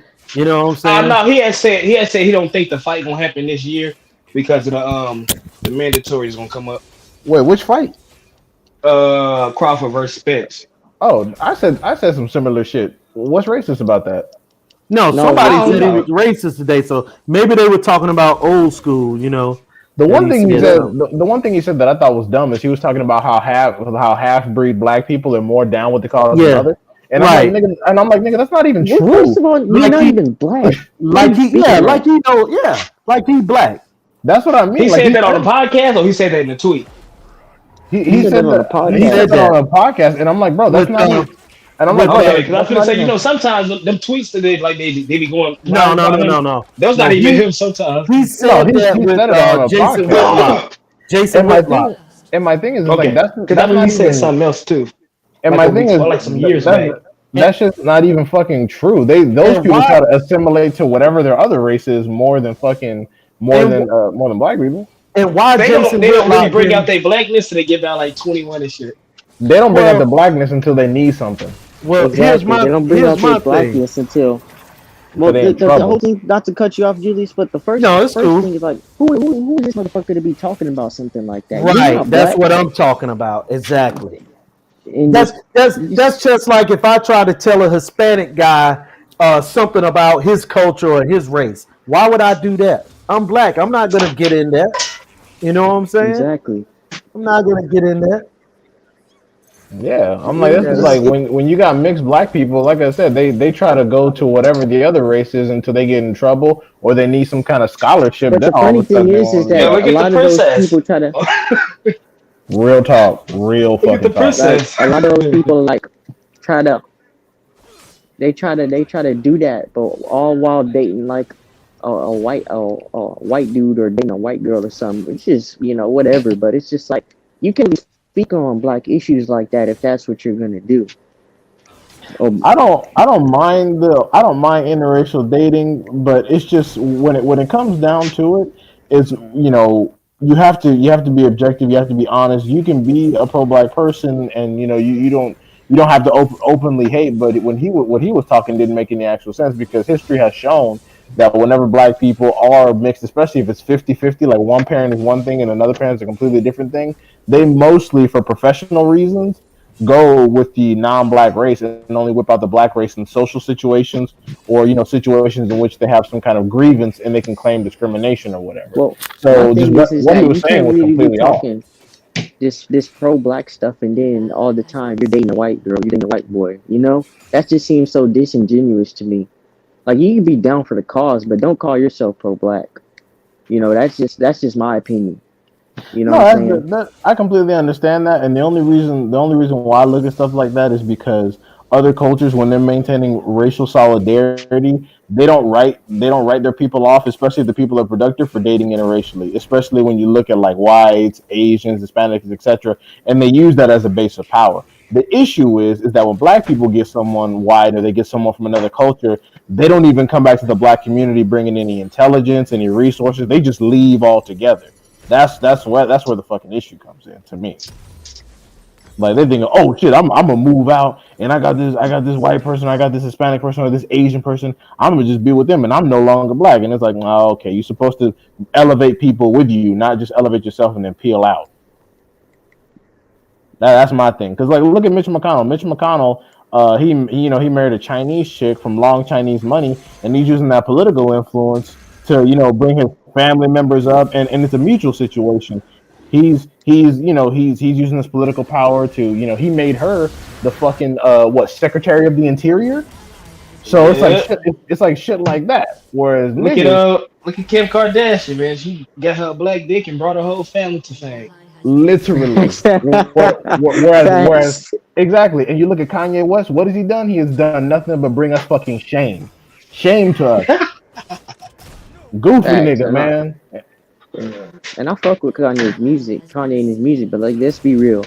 Like, all that and all this has just allowed people that aren't black to profit off black culture, to make black culture something, you know, that's appeasable to other races. When it's like, I feel like we should gatekeep more. You know what I mean? Because I don't And feel like not any even other. that. When you get to say dumb shit and then you get other niggas agreeing with it, it like opens a pathway, like a doorway, to where like all these motherfuckers who ain't black can talk about it, since they see black people agreeing with the dumb shit. Like when he came out talking about slavery was a choice. He got niggas on there like, yeah, he for real, he right, he right. Like, what the fuck are Yeah, you talking about? yeah. And that's Slavery not was a my thing fucking is choice. just that I don't feel like any other people should be speaking on black issues, Right. especially not if you don't contribute shit to it.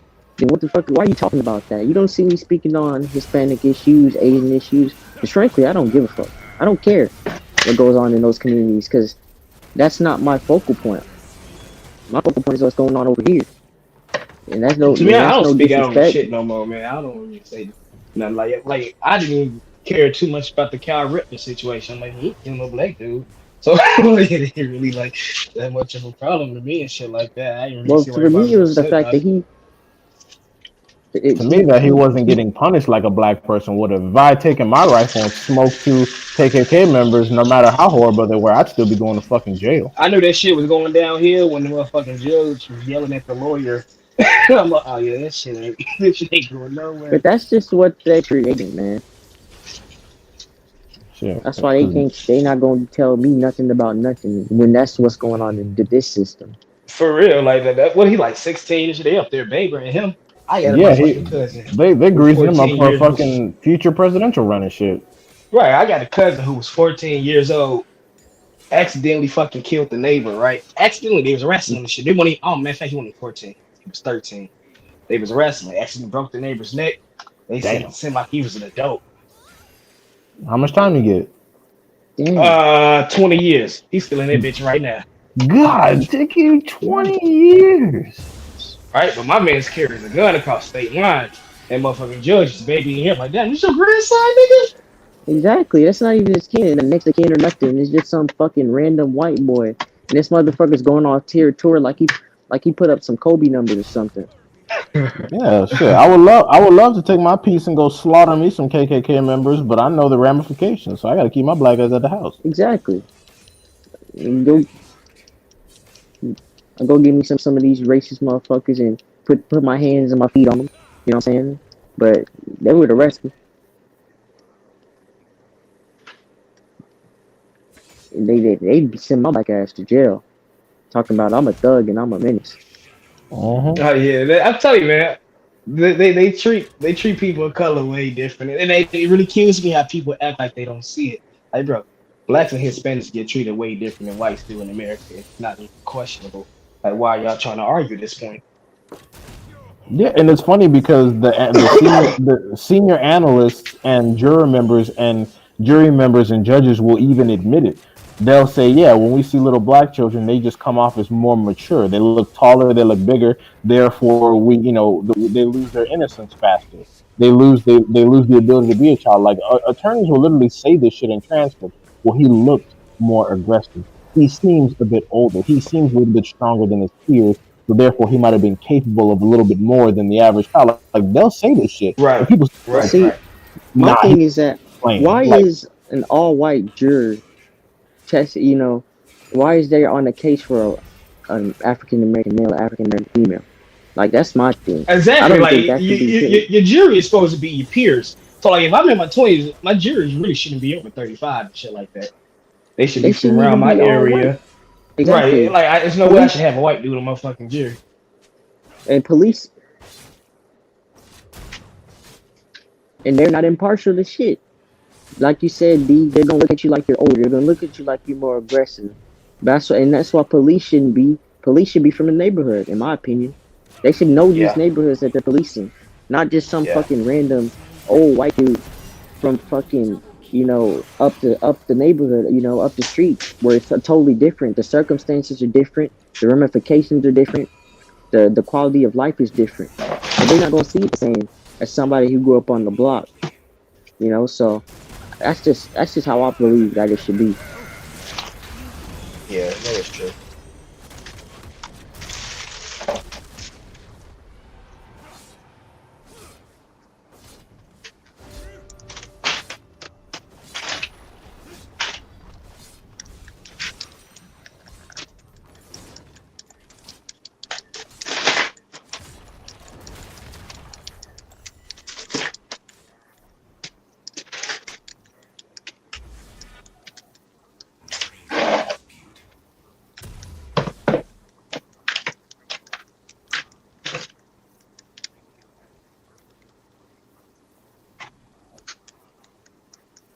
yeah, Well, because the I thing live is I that their live in an open suspicions are area. based off biases. So their Yeah, suspicions are based off biases. exactly, and I live in an open carry state, and I carry my piece everywhere I go. And I straight up say, I'm like, look, I am not a fucking hero. This is for self defense. My first priority is getting myself away from the situation, because as we've seen, there's no good that comes from it. Now, if I'm directly being engaged by an assailant or there's a gunman close to me, then sure, I'll try to take him out because I might get shot. But like for example, there was a black dude out at a Waffle House. I forgot which state that took down a fucking gunman with an AR-15. He took him down, and the security guard was unarmed at the Waffle House. The cops came and killed the security guard because they weren't sure what was going on. Mm.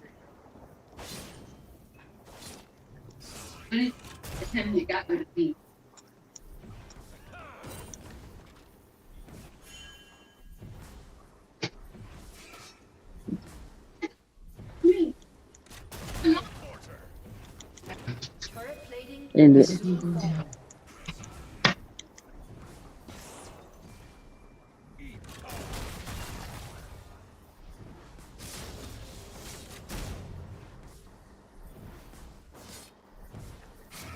well, the thing is, as well, is that you can't really say that police are human and this and that. To they're trained to be able to de-escalate situations, or they should be trained without having to draw a firearm. You know what I'm saying? So this excuse that they're human and that they make mistakes, that's bullshit. If you fear for your life, in those situations, you shouldn't be a fucking police officer. Get your sorry pussy ass and go get a desk job. So Yeah, But police see, training. So I agree to that 100%. See me, I'm in the military. I've been in the military since I got out of high school, right? I've been overseas twice. I've been to fucking combat zones. Combat zone is like, I know what a combat zone is. I've been to a combat zone, and we have something called rules of engagement. Like you have to follow 8 steps before you can even think of firing a fucking round off. You fire the round off and then figured out you ain't followed your rules of engagement, you get court-martialed. In which in the military, you are guilty until found innocent. So I've always wondered, like, why me in the combat zone? I have to follow these rules of engagement. Like, I literally can't shoot a motherfucker if they got to go like AKs put in it. I can't shoot unless they shoot. And those are our rules of engagement. So like I'm exactly. in the combat zone. These are my rules of engagement. But the police can shoot at free will. My And thing you're in is a war zone. also my thing is also is that police only get about 40 hours of constitutional training, whereas attorneys have to go through in the United States, they have to Mm-hmm. go through 4 years of undergraduate training, 3 years of Yeah. specialized legal training, pass a multitude of exams, including a bar exam, and be declared fit for duty by the state bar association for which they want to practice. And I'm thinking, Yeah. That's so a a person valid that point right there. yeah, so a person that represents individuals has to go through damn near a decade of schooling, but someone else who could take someone's life away doesn't have to understand the Constitution. They get 40 Right, hours you're of fucking supposed to constitutional uphold the training. law. How you gonna uphold the law if you don't know the law? Motherfuckers don't even know it, and it's funny.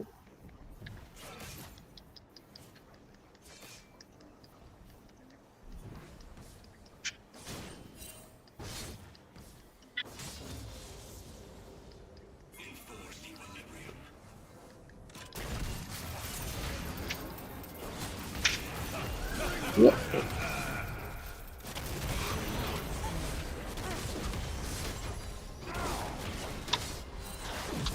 Yep.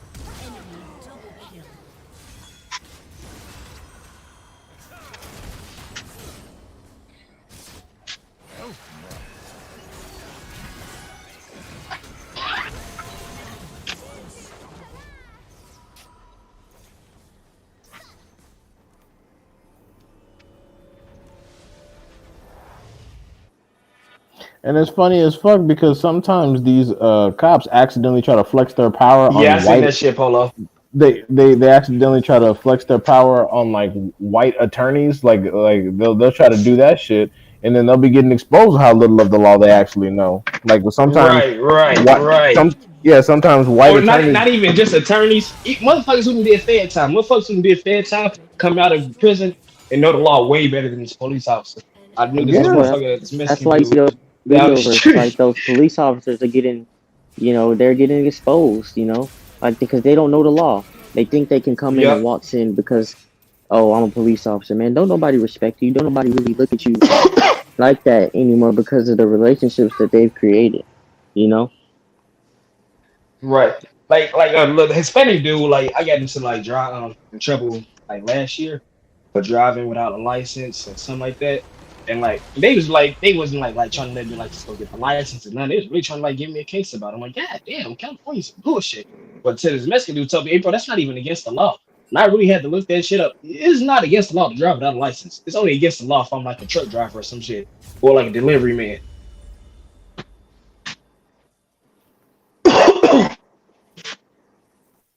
Yeah, California. It all depends on the situation that you're fucking in. It's really at the police discretion. Like, I say that as a person who was born and raised in California. Yeah, bro, I'm getting up out of here. This is my last year here. Oh, you in California right now? Yeah, I'm in Fresno. Oh, okay.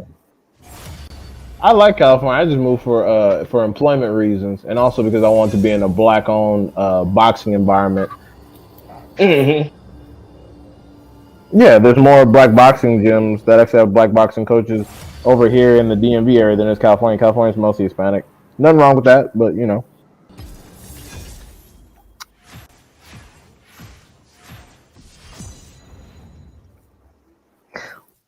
Well, I mean, yeah, I just I want to be in a situation where I think that personally I'm gonna have the best social experience. I'm gonna get treated fairly, and also because I want to get most experience with the black boxing style. Not saying that I might adopt it as my own. I said I want to get experience sparring and fighting against it. Mm.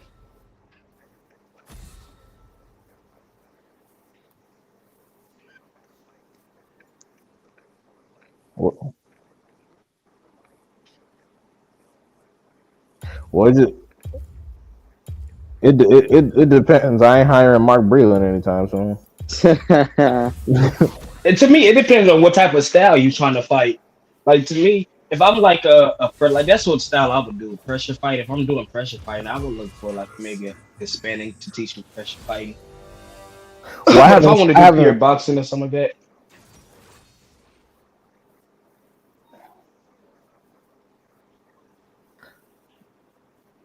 I haven't sparred enough. I don't know what my style is. I know that I'm probably gonna be orthodox unless like Marvin Hagler, all of a sudden I get discovered by a coach who's like, "Hey son, you're doing pretty well on that bag there. You know, it'd be good if you turn fucking southpaw. You'd be a monster." Unless I get some shit like that, like Marvin Hagler's coach. Marvin Hagler's coach just discovered his ass one day and was like, "Hey, you know, if you turn southpaw, you can fuck some niggas up." And he was like, "Really, coach? Okay, sure." You know.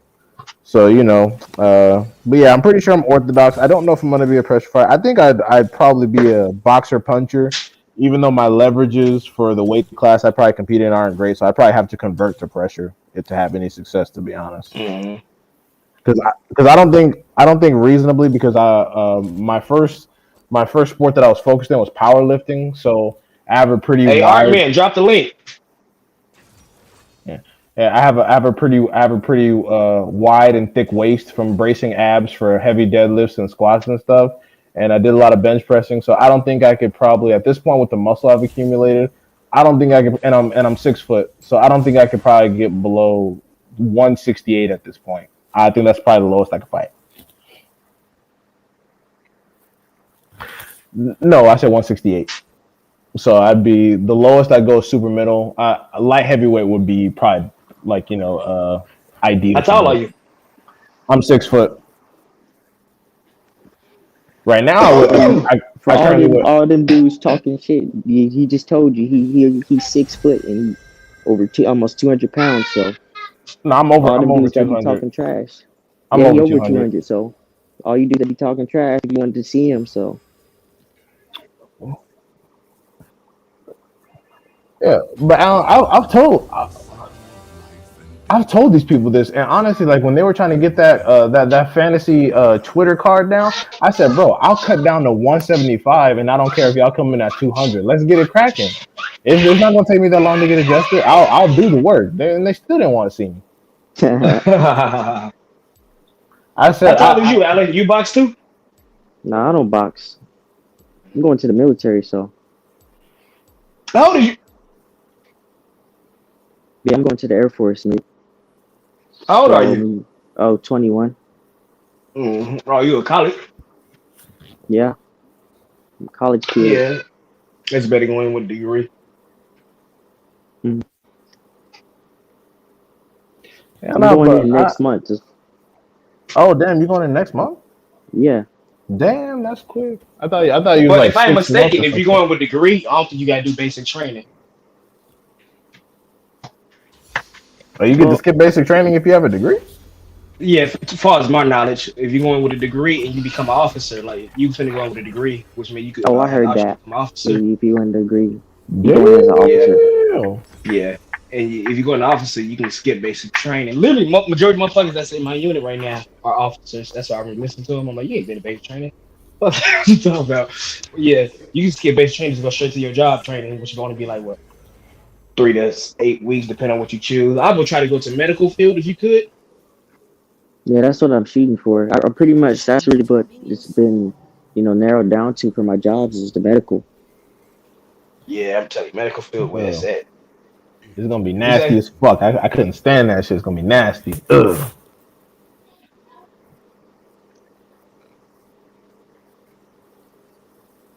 Well, it's to be honest, it'd be like an easier process of getting to special forces. It's just hard as fuck to get into special forces. Like special forces, it has something called a selection. So you go through a selection. They send you out here in the woods. I want to say 3 months, You gotta do like nonstop every day, like doing heavy lifting, like carrying logs 3 miles and staying in the water while somebody try to push you down for like try to see if you can last 10 minutes or some shit like that. Oh, Just vet- drown proofing. Yeah, like I had a drill sergeant. He went to the selections. And he didn't make the selection, but if you make selections, then you can do like the training for special forces. You make it, hey, you cool, bro. I always want my green beret. I never got it. Oh yeah, he had a harder training, bro. Back in the day, training was way harder. Like it was like a lot of deaths. Like after the platoons used to die and shit.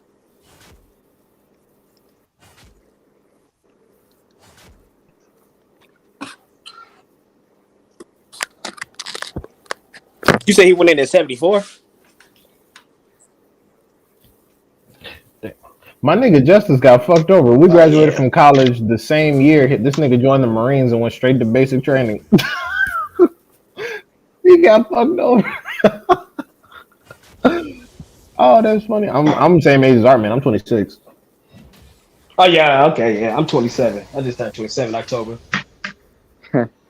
Yeah, that's why Michael Coffin fucking turned pro at 30. I was like, you know what? Now that I got enough bread to actually go to a boxing gym and like put in all the financials necessary to like have gear and do sparring and shit like that, I was like, let me go ahead. Let me go ahead and see what's up. I think GGG went pro at like what 24, 25? Well, that nigga stayed in the amateurs whooping teenage ass for so long.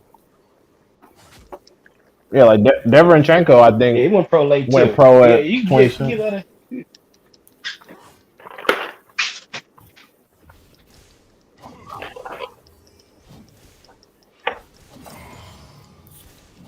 It's terrible.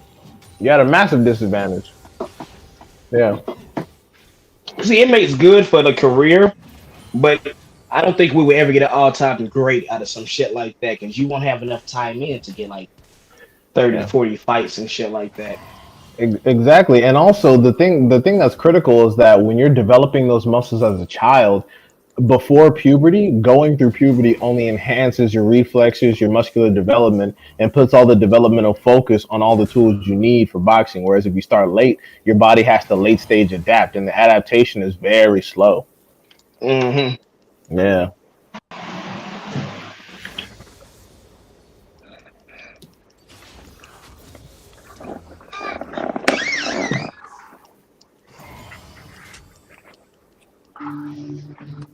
Yeah.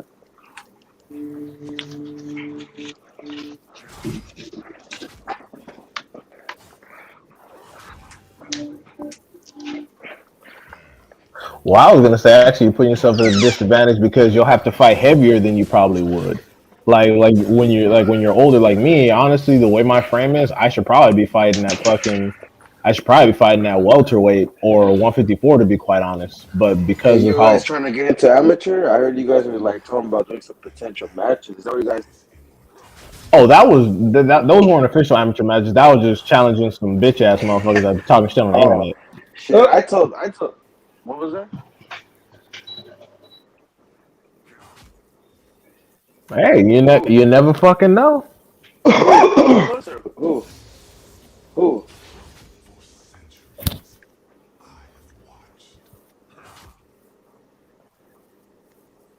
Man, that'll be like I said, bro. Don't pull a Sean Porter.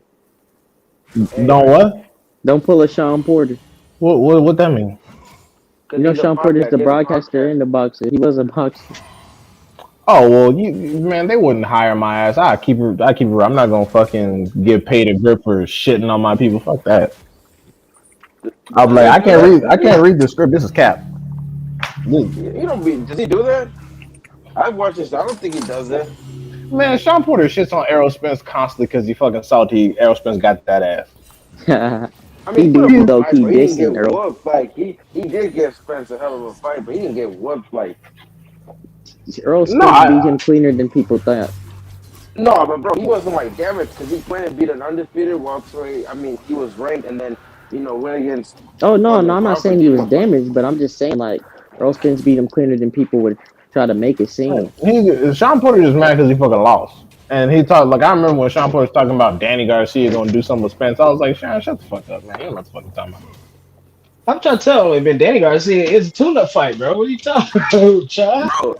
Bro, I think Daniel Garcia might fuck around and fight Vladimir Hernandez. Watch.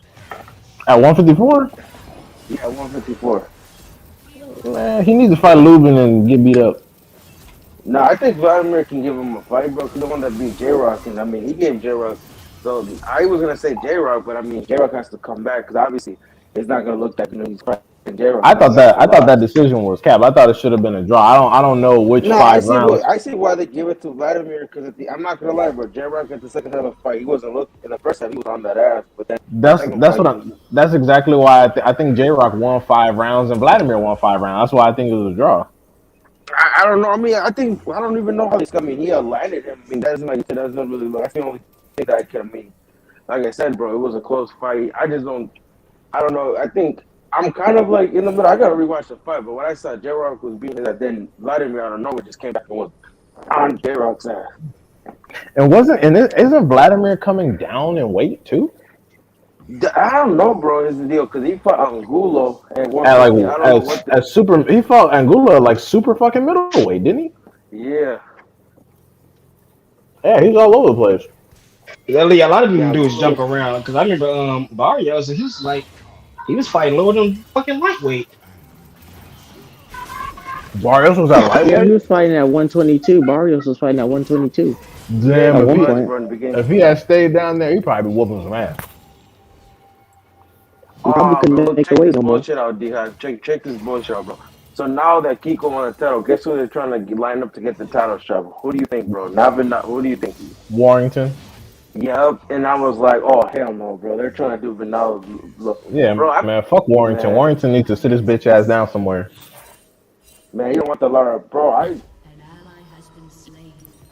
Yeah, but he can call it a career. Bro, I really wanted to see that Lara versus Vinal Lopez. That shit would have been fireworks. He's trash because he fucking headbutted his way out of the fight, and this pussy ass don't want to sign up to get beat up again. Dude, I forgot who Lara fought in the beginning of his career. That was the top, like, I can't. That was Vinal Lopez. He fought Ruben Villa, bro, on Showbox. That shit was. Vinal Lopez, the one that beat Bañez, beat Veses, beat Gabriel, beat Lowe. Yeah, bro. Bro, Ruben Villa was. So was Ruben Villa until he met. And Lowe. And Bañez, too. Yeah. That dude is crazy as hell. It was funny as fuck when I was watching the Lowe fight. The first punch he threw had his ass down. I was like, oh my god. This man is gonna ruin a bunch of careers. Watch. Bro, that's what I'm saying. No, he's not a bomb at all, bro. I'm just saying that he lost to like Ruben Villa was like, in line to be like, the next big in that division until he met Navarrete, and I just haven't heard from him since. Navarrete, that dude. I remember he was underdog in the dog beef fight. The first one. Are you serious? And the second one. That was dumb as fuck. No, he was really the underdog in both fights, bro. That's crazy because I didn't think shit of Dog Booty. I was like, yeah, he gonna get his ass whooped. Man, to be honest, bro, I race certain fighters. I can't call them bumps because I don't box. Like I said, maybe I could probably talk because I didn't officially, but I did wrestling. I don't really call boxers bumps, but there's like there's certain fighters like damn they don't belong in the ring or what like I don't disrespect certain fighters that I respect that certain opponents face like. Earlier, the dude Julius was saying, yeah, if you fight top guys, you don't always have to, get a break here and there, get a tune up or something. But like I said, like it's just there's certain fights that shouldn't even be made. You feel me? Yeah, no, I agree with you. There are some people that are just there to warm up prospects and shit. And the thing is, when I say that, when I say bum or garbage, I mean garbage in comparison to other people that are active in their profession. I'm not talking about like in general. I'm talking about in comparison. Yep. Yeah, that's exactly what I mean. Yeah, so of course. Yeah. When I call a fighter a bum, I ain't mean like, oh no, not a bum. He's like, you ain't fighting in top competition. Yeah, there are very few fighters that I think I can get in and whoop their ass. Like there are very few, if any. Bro, man, I can't. I think the dude that put the Trump shorts on, I could probably take him out. Rob Scope, whatever his name is, the dude that when he fought Vargas, the Richard beat, the dude that had the Trump shorts. And he got knocked out in the. I don't even remember his shorts. Bro, they made a big deal about that. It was like 2018. It was like in those time when Trump Oh, was he's talking about. I know who he's talking about. I don't know his name, but the dude that had Rod Soka. Rod Soka. yeah, Oh, isn't that the dude that Danny smoked? yeah, Danny smoked Yeah. that dude. Oh, okay. That was No, Rod Soka that had Rob them shorts on. Salka. I didn't know that was him Yeah. with those shorts on though. Yeah, that was him. They made a big deal about it. Yeah, I remember seeing that, and then he got knocked out, and I was like, that's what you get. Yeah, then he got knocked up by some Didn't he get knocked out by a Mexican dude? twice. Yeah, back to back. Poetic Justice. Yep. I think Yep. D-Hype one time on the stream said they didn't say nothing about that. I'm like, I don't know about that one, bro. I was in Mexico at the time. They was talking about that shit like the Mexico team. Like, that shit was all over the news, bro. I remember in the stream you said they didn't make a big deal. I'm like, no, they made a big ass deal about it. Didn't make a big deal about which one, which fight. No, because you said it. No, that when that dude came with the Trump shorts and they didn't say nothing. I'm like, nah, they definitely made a noise about that. That shit was all over. Oh no, I was talking about Montana Love and his No, Mexican Montana. outfit. Certain people didn't care because he came out with, like I said, a Mexican American artist that, like, is kind of popular. So I mean, if he would have just came out to, I ain't gonna lie. Montana's was nice. That little leather jacket he yeah, that had shit on was. with Mexican colors, that shit was nice. And then Yeah. the singer, bro. If you understand the lyrics, bro, you'll be like, damn, this dude basically sang a trap song in Spanish. One thing that I forgot is that even Earl Spence, he had them trunks on with the Mexican colors, but it wasn't like a lot of these dudes where they do the lame ass like imitation sombrero and stuff like that. And Like so were Spence's gloves. Spence wore the Everlast Elite Pros that had like the Mexican flag Everlast symbol on it when he fought Mikey Garcia. his was clean though. His was clean and his shoes They was all clean. got that shit. Roger Mayweather, I want to say he started that. Yeah, When he he fought did. Chavez? Like Ain't, yeah, ain't Spence Yeah. ain't Spence girl Mexican? Is she Mexican? I think she's Who? mixed or Spence? something. I don't know. Yeah, she Bro, like but yeah. he's really liked with the Mexican community. I think with Mexican fans, bro, as long as like if you're humble and quiet, like have that, not like a crowd first. I think you'll be more liked just because of the humbleness. Because he rarely talks. He talks when you piss him off or like want to go like, but he doesn't really talk. Like, oh, throw shade here and there, but it's not like him. He's always talking like a Fury or like a. He's not messy like the Charlos. I mean, I wouldn't say they're messy because I don't know, like the They messy Castaño as fuck. fight. Them niggas talk far too much. I think them niggas nuts in their head, bro. Them dudes ain't right in Bro, their head. They both need to Bro. shut the fuck up. Man, no, Yeah. I was highly ranked. If Charlie would have won undisputed, bro, to be honest, and then Brownie would have won, I think Derrick James would have took it the trainer there. But since Spence didn't fight and Brownie, got destroyed, and I think the Castaño draw was, kind of, and then the only thing he won was the Charlo at 160 that beat Montel, which like I said, he won. He dominated Montel and stuff. But if Spence would have fought and Charlo would have won at 154, I think Derrick James would have taken it, bro. Yeah, well, I did when I wanted to see Spence in there with Pac because I knew what he was gonna do to him, and then he could finally shut the Pac charge up. But it's probably Man, for the but bro, best for Pacquiao. nothing is The ever fact gonna that shut the pack tards up, bro. They're never gonna stop. They're gonna be like, well, he was old, and he look at even what happened with Ugas. He has nothing left to prove. He's already done it all. He's better than Mayweather. I'm like, how the fuck you put that together? How's I he mean, I better think the than only the thing guy he he has, the lost only to? thing, You bro, know the what I'm only thing he probably has against Mayweather is that he beat, he went over multiple divisions. I mean, that's the only thing I can see. Yeah, I know he went through the sperm weight classes where they're all separated by a fucking big McDouble and shit. Yeah, I know his career didn't start to me But until he like wasn't 130. grabbing real titles though. No, that was Exactly. at 140. That was at 140. He's And really a six. He's only really a no, it was six division 140. champion. Yeah. I mean, the IBO title was considered real until I forgot what year, so I don't know, bro. I'll give him his But props. To be honest, even if he was grabbing titles, honestly, look at who he was fighting. To me, his career didn't even start until 130.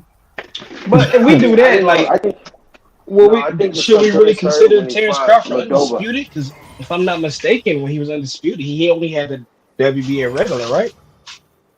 I do not remember. Yeah, I and he thought did fight for a couple of, but I think that, to be honest, Crawford's an amazing fighter. That 140 round was kind of weak, though. You guys, I don't even know who Cool is. The only guy I think that was Felix Diaz, and who was because he was an Olympian, but no, he had the WBA Julius, super, not the regular. Okay. Oh wow, he had the regular though, right? I mean, must elevate him. I do not know the status, Let's, but he acquired the super from Ndongo, I thought. okay. Oh, yeah, you're gonna make me look this up. Hold on. Didn't he?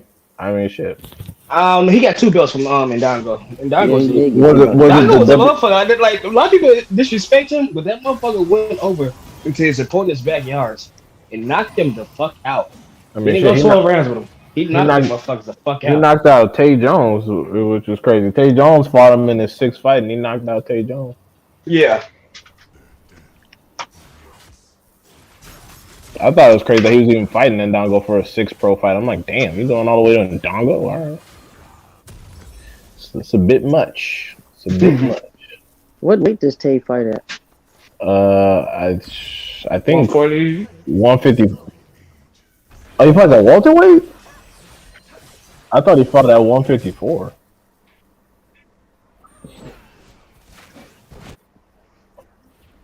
He's probably one of those fighters jumping around weight. Mm-hmm. Oh shit! I'm looking up his box rec. Yeah, he fights at welter. Wow. Okay. Well, shit. Hey.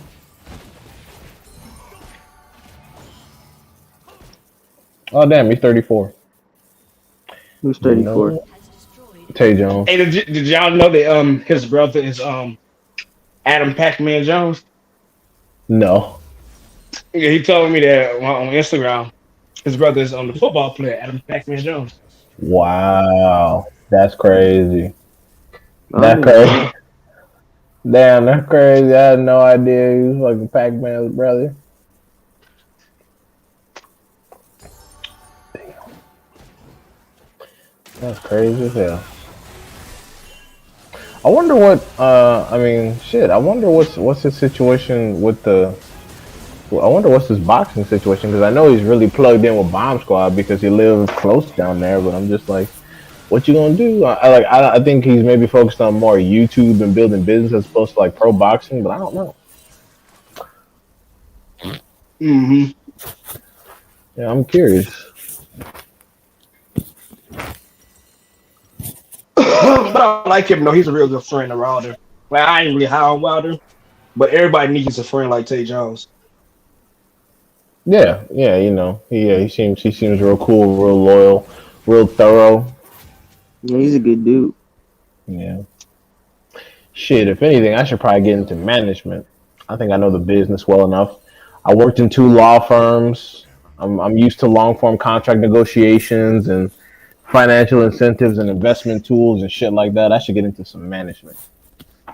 Be like Bob Burnham. Exactly. Fucking exactly. And then I'm gonna build up women's heavyweight boxing and make a grip.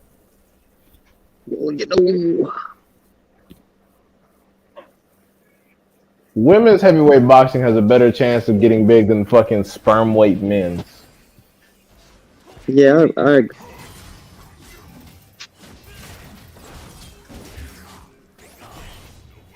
For women, Mm-hmm. I never said I'm gonna neglect them. I just said I'm gonna also help build up heavyweight women.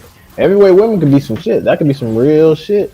I'm telling you, that has the potential to be far better than men's sperm weight boxing. Fucking bunch of Walker Jr. slapping each other and shit. People get mad at me when I make fun of the sperm weights, but it's just like the truth of the matter is that, like I said on Twitter, it's hard to differentiate styles because all their leverages are the same.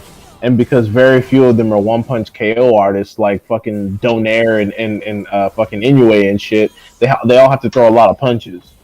Like if you look at fights between fucking Chocolatito and Sarang Bisai and Estrada and Arroyo and all them niggas, it's just like they're just throwing a lot of punches at each other. It's hard to differentiate styles.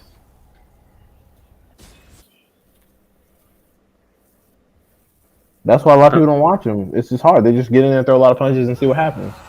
I only watch a few fighters from those lower weight divisions, and I don't watch. I probably only watch a 118. I'm not going below 118. Yeah, I watch. I watch flyweight because I like Julio Cesar Martinez. I watch. Man, I disagree with you guys, man. You gotta watch the man. They got the best. But I'm sorry, bro, but I disagree with that. Heavyweight, the only reason I'll pop maybe if you get some thick, females in there. That's about it. But like the flyweights, man, there's been some crazy ass fights. But you gotta watch Benito Lopez, Michael Carvajal, Humberto Chiquito Gonzalez, fucking what's that dude's name? I Oh, can't remember, but man, I watched some Ricardo Lopez fight still. yeah, you see, it's I like incredible. watching Ricardo Lopez fight. Bro, the I didn't flyweights, say the man, fights they were gotta be bad. I'm respected. talking about general viewership. I never said the fights were Nah, bro, the bad. fighters. And some of those Japanese smaller that are the small, they got. I'm telling you, but they have potential. It's just like you said, they're not promoted as well, and they got. It No, depends on what country you Nah, in. you sound. Because to be honest, outside of They got America, talent, bro. those They're small weight classes disciplined. get a lot of attention outside of America. Yeah, they do. Yep. Yep. yeah, I know. I know. In Asia, they're a big deal, and in some parts of Latin America, but for the most part, In I Mexico they don't. were, but they're starting to kind of, Japan kind of took over like that division because, In like I said, Japan, bro. yeah, but Japan, they love them small. Like Inui, Yeah, but they when do he that. fought Yep. Daenerys, 9 Oh, million that shit Japanese people was watched that fight. That's because they don't right get when big. They ain't no Japanese when. heavyweights and shit. Them niggas don't get big. No, there's some. No, there was that one big ass, but he wasn't even. No, they got some. What are you talking about? They had a dude in MMA. You see, you gotta like I said before you speak, you gotta know what you're talking about. Well, we're talking about Bro, boxing, bro. Not no, but I'm Yeah, MMA. saying we're talking about they do boxing. got him. No, they do. But I'm saying they got the potential to compete if they jump over the bar. I'm not saying Well, they got to that's No, develop look. those people. Yeah, that is true. I think it's a not. Look, let's be real. It's develop them. There's some, bro. Like I said, there's some Mexicans that can be. They just they don't do boxing, like I said, for opportunities. Well, But Mexicans everybody. are spread throughout the weight classes. I'm talking about Japanese people specifically. Oh, okay. That's it. Yeah, no, we've seen Mexican heavyweights, bro. But I'm talking about Japanese people specifically. Once, Oh yeah, yeah. You're not gonna get like it's gonna be rare, like so Montana, the dude that's from Guerrero. I think he's half black, right? Yeah, yeah. That's the dude, Sal Montana, the cruiserweight, right? Sal Montana. I thought he was a cruiserweight. The one that fought James Tony, right? Sal no, Montana didn't fight James Tony. James Tony fought John Ruiz, bro. No, I said James Tony fought Sal Montana, bro. I can look it up right here and put it on. I'm pretty sure, bro. You trying to bet? No, I'm not trying to bet you any money. Not you. I No, but I know oh, what I'm talking about. He fought James Tony, bro. I'm pretty sure he fought James Tony. Hold on. Let me look at this up. You know, James Tony was a heavyweight too, right? Yeah, that's what I'm trying to. Oh no, he fought Sal Montana at cruiser. Oh, Yeah, he fought Sal Montana yeah. at cruiser. That's when he Yeah. fought him. There was also there was a dude that was. Your inhibitor has been destroyed. Ace. Hold on, let me look it up.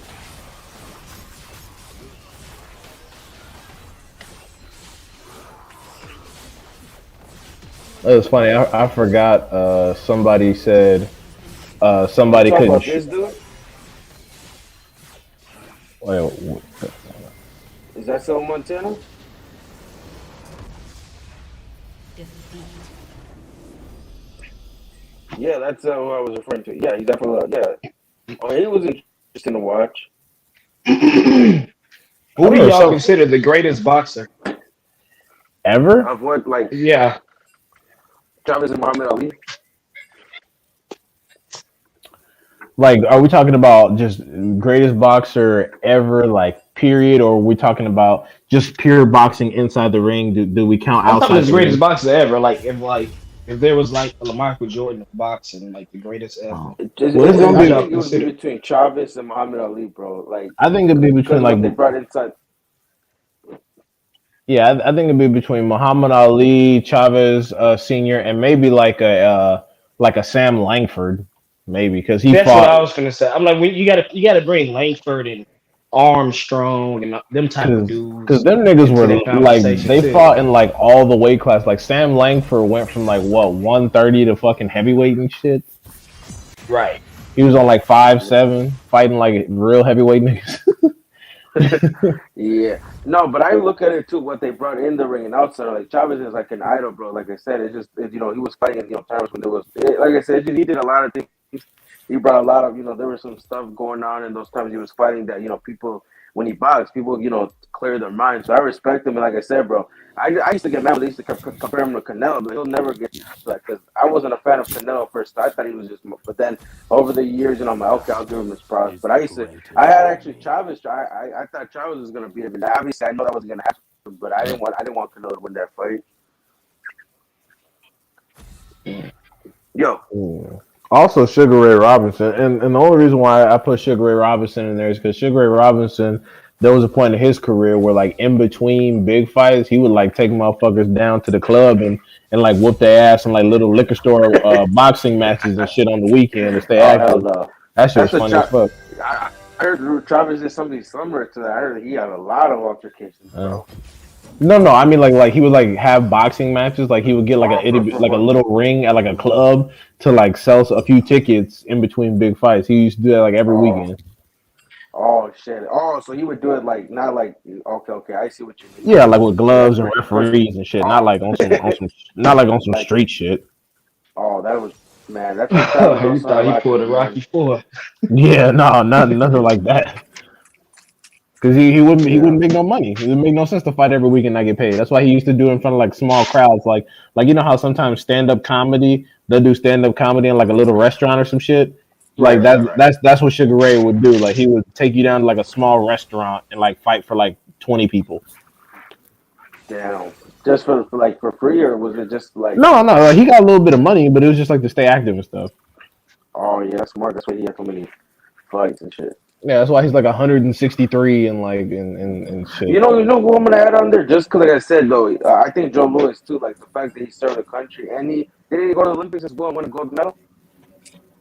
Shit, Joe. I don't know. Were they even allowing motherfuckers? Were they allowing black dudes? I think that's what to go to the Olympics. Yeah, and then you got to start bringing in like them Joe Lewis's and Jack Johnsons. Like the motherfuckers are like, we know they ain't had like the greatest career, but they have like achievements that no one else would ever have. Shit like first black heavyweight champion and shit like that. Joe Louis got the wasn't Sam Langford the first black heavyweight champion? No, I want to say Jack Johnson. It was Jack Johnson. Oh shit. Yeah, like when he went to Australia and fought.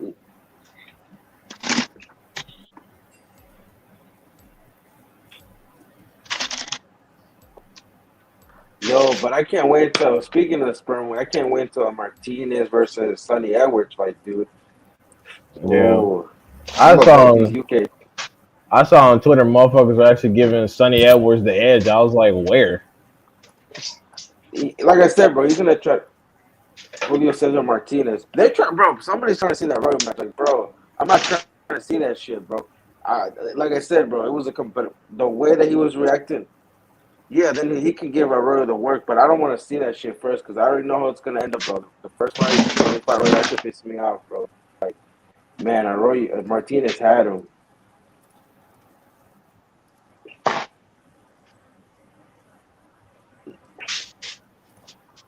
Yeah, he didn't look out of place. He didn't look out of place. Shit, he got a good hook off and dropped his ass. I was like, oh shit. But bro, he didn't hurt him because he got up right away. I don't know about Arroyo because bro, his corner man had to come in the ring and walk her. He got dropped, bro. Come on now. No, I didn't say he got dropped, but he didn't get hurt. Bro, listen, Arroyo had to get walked back to his corner, and he wasn't answering his coach. You see what Martinez was doing? Martinez was ready to go even when they stopped it, and that punch was caused by a punch. The cut, I mean, not by a headbutt. It got worse when they headbutted each other, but when he punched him, he opened the cut. If you saw the fight, it's just when they did the headbutt, that shit made it worse. But I mean, like, I don't mind seeing it, but I already know how it's gonna end up unless Arroyo. Oh yeah, Martinez was beating his ass, no question. But when Arroyo landed, he got hurt. That's all I'm saying. Like I said, bro, if he got hurt, how did he? I don't know if he got because he got up right away. But you see how fast he got. Like he was ready. He dropped him like literally a couple, not seconds, but you know, like in that same round. Yeah, but it's gonna be interesting. It's gonna be. What if we just go in there and because I said it's boxing. What if he just goes in there and just slaughter Sonny Edwards like bad? He already beat his brother, but that shit would be hilarious.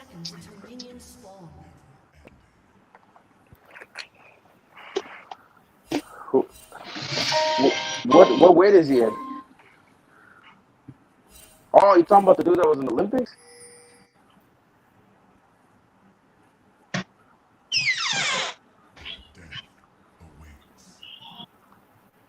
Oh, I thought I heard that Carlos was fighting. He got COVID. He was fighting Frank Sanchez, but I didn't know about the C Torres fighting.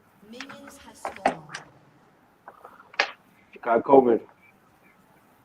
Yeah, he saved himself from an ass whooping. Damn. I Frank want to Sanchez. see if Tony Yoka's actually good. Like Nah, I like the. I liked him. I liked him when he like before he got like real like get his fights in. He looked nice in the Olympics and shit like that. Oh, How's he good? he's on steroids. I thought it was I mean, cocaine. bro. I think it was cocaine. It was cocaine. Yeah, no, bro. No, he did, bro. He didn't take a test. What ends up happening is it's not all the time with these fighters. I think what it is they're probably doing stuff outside. Now I'm talking about PEDs, but like drugs, and they don't want to get caught and have that reputation like Benavides, like I think sometimes I think they're legitimate doing things outside the ring. They're not supposed to. So I'm not always gonna speculate PED. He didn't get caught. He didn't show up to take the test, which is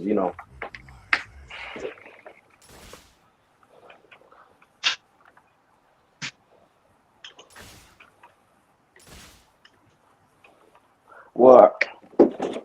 True. Yeah, that is true, but he's not a drug cheat. I'm just saying he's not a drug cheat, bro. Bro, but how is having cocaine in your system a cheat or marijuana? I mean, bro, if you know you're not gonna pass a drug test, like, why would you go take it?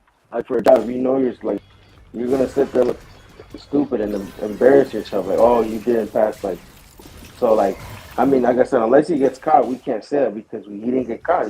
We can't. I think it was the drugs.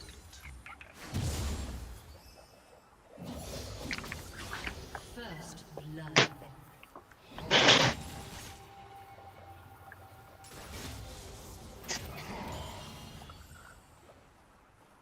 Facts.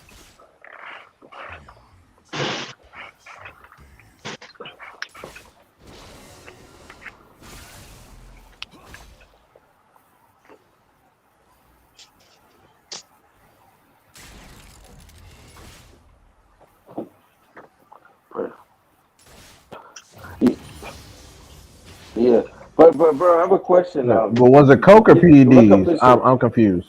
I think it was No, no, coke. no, no. Listen.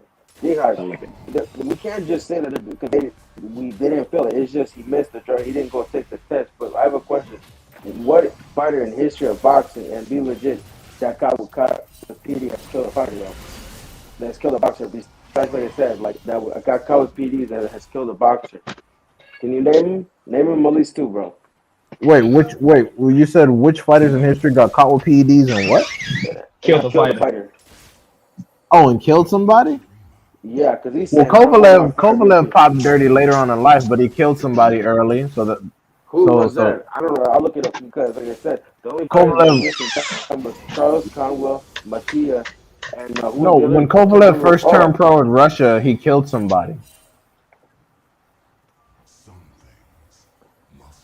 No, you said because of PEDs and stuff. You were saying But Kovalev has popped for PEDs. but later on, but he's saying that like. Oh, you mean Pop? When they get caught with it? You mean Pop dirty? Well, I mean, I'm assuming that in Russia, like they're all on the fucking juice in Russia because you know how that is. No, all of them, but I just feel like their boxing, like I said, like compared to other countries, it's not really like safe. Not because I just feel like they let it on go on to. In the USA, they've been stopping it because, like I said, bro, I'd rather have them stop it early than late. Because you've seen how many deaths we've had. There's not even been a death in MMA like in the big sports that I've heard. So that's what I'm saying. Imagine in boxing that. We had Patrick Day. We had that. Well, didn't Canelo kill someone in sparring? Nah, he didn't kill nobody. That was, I think, his brother or something. Someone with his brother, something like that. But that was not fighting related. Because I remember somebody saying somebody at Canelo gym got fucking slaughtered. No, but that was like, I don't want to get into that. That wasn't sparring. He got in a fight with somebody in the streets and like fucked him up, but he didn't kill him. Oh shit! Okay. I was about to say he killed somebody on the street. Jesus. Damn near, like actual. No, I mean, shit. That's that cartel money. That was, bro. He was 19-year-old, so I don't think, like I said, and like he got a lot of hate because the way he was brought up. I mean, he was dating Miss Universal, bro, at 19, and she was like 30 or 20 something. So like, They just always hate him because the way he was brought up. He had the looks, he had the market. He was like the Ryan Garcia. And like yeah, like I said, they were trying to build a brand with him. So I guess like I said, they hate him because the way he was brought up. Morales, Barrera didn't get brought up like that. They had good Yeah, see, performance. I can't stand that. I can't stand when people hate Fighter because that's like I don't even dislike Canelo personally. His fans get on my nerves and some of the logic they Yeah, use. they do, but it's just they don't even, bro. Like I told Raheem, like Artman, my bad. I didn't that like say that this is just a way of say Cerrone fight Canelo and Cerrone fight. If Cerrone fight Canelo beat them, what do you think is gonna happen?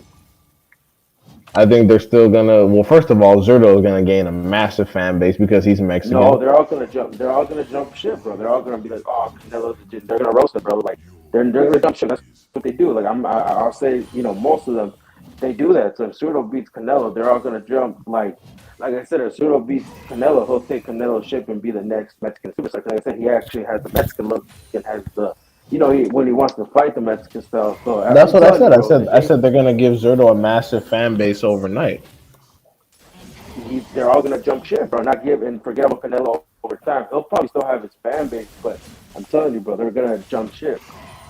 That's fucked up if they jump ship. I mean, shit, give Zurdo his respect. Zurdo's a big motherfucker. Zurdo's huge. Did you see that spar when they sparred? No, I didn't see Zurdo and It was Canelo pretty sparring. badass. Was Well, Canelo winning? I know. I mean, he got some shots. Zurdo was actually putting the hands on him, bro. I mean, I don't think Zurdo beats Canelo in an actual fucking fight, but No, I think so, bro. I put money the day it happens. I know it's gonna happen, bro. Eventually, imagine if he beats Bobo. No, I just feel like I said, I feel like it could happen. I put my just say I always like the underdog, and it can happen, bro. It's boxing, and like I said, bro, they're gonna make him lose. They're gonna make him lose to who. they gonna make Zurdo lose to who? No, they're gonna. If Canelo's gonna lose, he'll probably lose to a Mexican, bro. Oh well, I mean that would be the best way to go, considering. I mean, yeah. I mean, like I said, I still want to see like the trial and bull, but I think Zurdo does give him problems. Yeah, I think Zurdo gives him problems, but I don't think Zurdo gonna be able to like really fuck with him. I don't know. I mean, bro, he was taking shots from a legit heavyweight that literally arguably beat John Pascal. The only time I've never seen Gonzalez look bad when he fought that one Ukrainian dude, but that dude was grabbing, punching the shit out of him. You know what I'm talking about, right? Which guy? Vlasov. The one that knocked out Bitterbeef. Yeah, the one that Bitterbeef knocked out. Oh, the one that Joe Smith Jr. went fucking life and death with? Yeah, Vlasov. No, not him. They went. So I'm talking about the dude that fought Bitterbeef and Bitterbeef knocked him out. That had that almost killed Adonis Stevenson. Vosdick. Yeah. Did he even fight him? He fought Zurdo? Yeah. No, he fought the Cuban dude, Yonetsky. Oh, he fought Gonzalez. Oh yeah, he did fight Gonzalez. He knocked his ass out in 4 rounds. But the thing is, bro, I don't know if he was like. I think it was a kind of a BS because, bro, he was rapping the shit out of him. Like Gonzalez actually a hard hitter. I don't know. He gave Pascal hell, and the other dude, it was a closer fight than people had. Of course, I can't remember the dude that he said earlier that that Kovalev beat. But I think the only time I've ever seen him get knocked out or hurt like that was against that dude. No, I agree he was rabbit punching because they all rabbit punch like that, but I mean. No, but this one, bro, it's because Koneski, it was kind of his own fault. He kept putting his head down. But dude, this dude's gonna. Yeah, but he got his ass whooped though. Fucking. Yeah, but Better Beef ain't no fucking joke. Though. I've been trying to tell people that this is actually the real deal. I mean, you saw how he did Brownie, how he's been we'll see Joe Smith actually steps up and fights him. But that's not a hard fight to do. But Joe Smith's gonna stall and probably go for Canelo payday. That's the first heavyweight that Canelo's probably gonna fight. I said the same shit. I said Canelo probably gonna fight Joe Smith Jr. or some shit at 175 if he don't fight Macabooty. I said the same shit. Yeah, but I think he is gonna fight Macabooty and then fight Joe Smith. If Joe Smith land on him, he will hurt him. Yeah, but I think he's not gonna be able to. He's Canelo will box, and then if Bilbo's still champion. He does, but the thing is, if Joe Smith gets hit, he'll get gun shy. Like I remember, Bivol only landed a few shots on him, and he was gun shy for the whole second half of the fight. I was like, Bivol damn, nigga, throw the shit out of him though. I'll give him props. Bivol was outboxing. Bivol beat him. Except that round that you think he did hurt Bivol, but Bivol was shut him down. Smith wasn't throwing shit. He got hit with some jabs and some body shots, and all of a sudden he just decided to not throw the rest of the fight. I think Bivol hit harder than what we think. He does. He because cracks. them dudes do be gun shy against him. Like he must hit hard and what the shots look like. He just But he just Joe Smith caught him at the end of one of them rounds. They had him like dancing around and shit. I'm like, Bro, but I oh heard that with shit. that with that contract he signed with that Russian, I think they might do better beef versus Bivol in Russia, bro, for unification. If Joe they should Smith have doesn't been fight better beef. fought. They've been sitting there Bro, they doing are, but they're nothing. trying to. They want that payday, bro. And then, like I said, it's eventually, like you know, when Canelo says he's not gonna fight, eventually he's gonna have to see Sura or David because if they make David go, or if David chooses to go to 175, bro. Imagine you have a Sura, Canelo, and David at 175, bro. Shit, Zero versus Benavidez, that'd be awesome. No, that'd be a good ass fight. You Yeah, think David would win? Hey, bro, if you're trying to let's bet probably. right now, bro. Let's bet right. Who's trying to make bets? I got Sudo. Like stoppage, late stoppage, You think that Zuro Ramirez gonna just stop David Benavidez? late round, bro. I'm telling you, late round. Damn, that'd be crazy. No, I got David, bro. I got David, bro. I got David, bro. Sudo's legit getting punched by true light heavyweights. David Benavidez is going for one now. I got Sudo, late stoppage. I don't think they'll ever fight. He's too cool with him. He's cool with Ryan. I don't think they'll fight, bro. No, he's not gonna. I'm telling you, I bro. don't Shit. know. I'm That's telling you right a now, hard bro. fight. No, Sudo, it's gonna be a bro. I'm telling you, I can't stop. pick a winner. I don't know. Yeah, If I can pick a winner in that fight. it's 50-50 to me. I understand what you're saying about Benavidez. I mean about Yeah. Zurdo's No, it's gonna be a Zurdo's good chin. fight, but I'm telling you, Sudo's thing's gonna end up. He's gonna because I mean, be honest, Sudo. Nah, bro. I'm telling you. Benavidez hasn't fought anybody that belongs at 168 except fucking Durrell, and even that's a stretch. Durrell was doing good. I've actually met Durrell, but he's a cool ass dude. And like, I thought, we was talking about that fight, but like I said, he was doing good. But just Benavidez, just like I said, took over. And that I don't know. I just feel like it was a cut, but Durrell. But here's the thing, though. Durrell fought that Turkish dude that Canelo fought. And like, dude, I don't know if it was, like, that Turkish dude was winning some rounds against Durrell On the phone. when they stopped it because that was here in Minnesota for the vacant WBC title. Yeah, and Turkish people, like, every year on the anniversary of that fight, they fucking spam Durrell's Instagram page. I'm like, what the fuck? I don't know, bro. I'm gonna keep it honest with you. People were booing Durrell's decision. I don't know.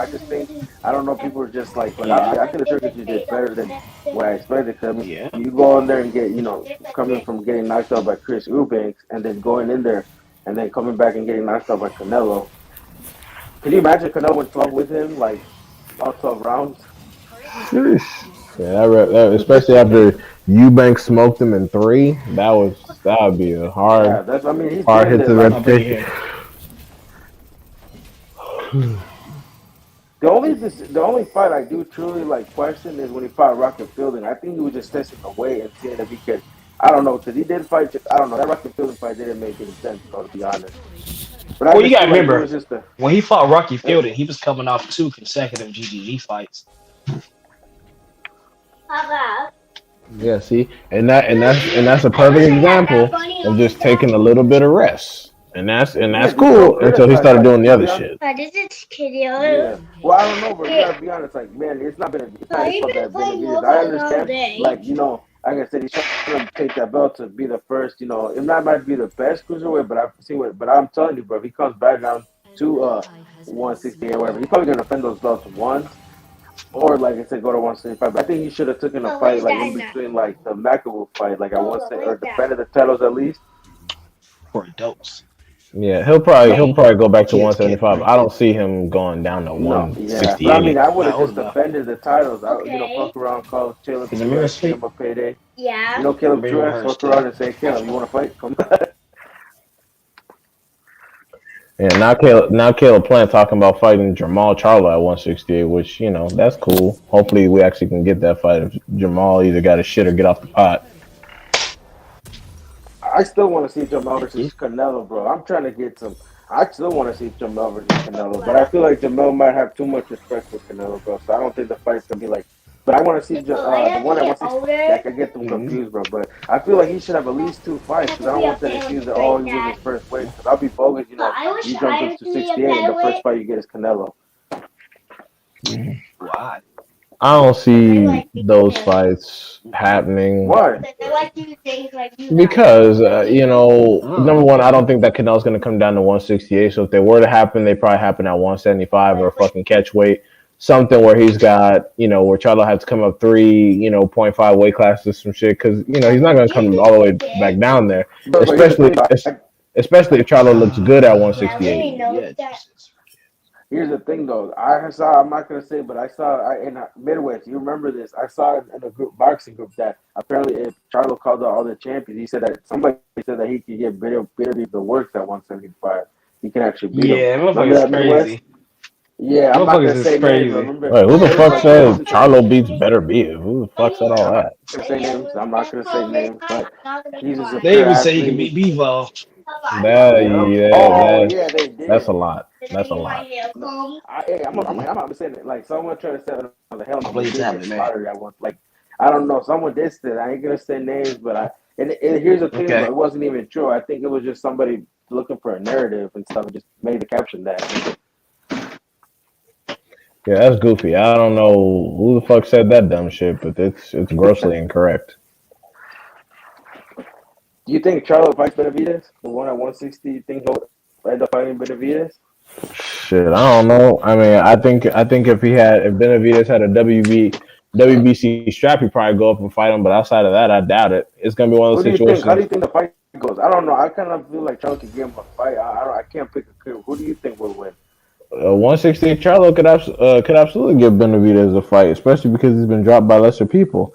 But I mean, it he dep- has to get inside though, because man, if Benavidez gets you into they start playing, bro, it's gonna be hard to get. I'm yeah, gonna keep it it's 100 with you, bro. You need to like Oh not shit! throw him They in there. dropped Allen out. yeah. Many people. Our man said read his comment. Canelo don't want to pass the torch to another younger Mexican. Ooh, is that true? I mean, yeah, like you said, Mm. like Tank. I think it's the same thing. To Tank, not trying to And take on yeah, another not only fighter that, he opinion. don't I want to think pass to a that. golden boy Mexican. You're right, because Oh Oscar's a yeah. bitch. Yeah. But that's what I've been trying to say. They might do because imagine if Golden Boy is the middleman with this man. That's what I'm saying, bro. He could do.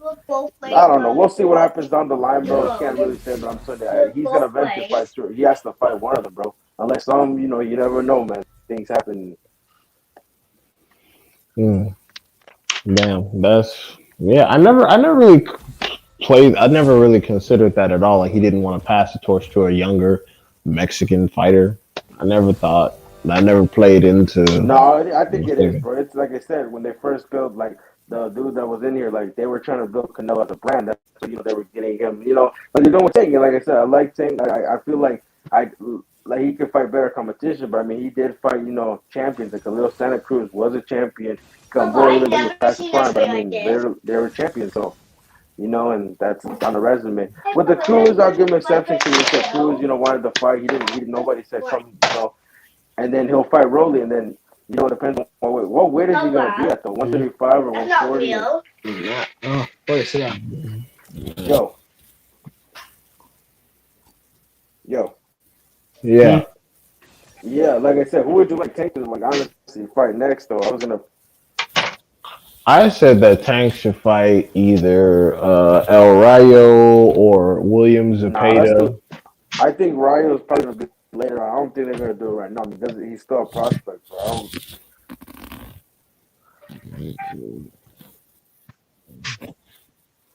Nah, there's prospects, bro. Nafir Charles is definitely a prospect. That nigga's eight. They do exist, bro. He What are you said talking about? You're not prospects gonna done a compare year. an Austin Dule with the. You're not gonna compare a Dule.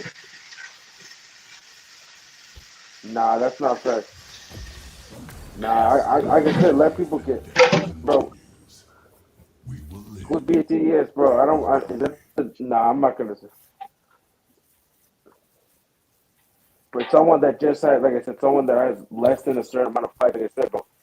Depending on like amateur, but like I said, I'm not gonna watch a dude that is this like where is he? Was he a boxer? Was he a promoter? Or what was he?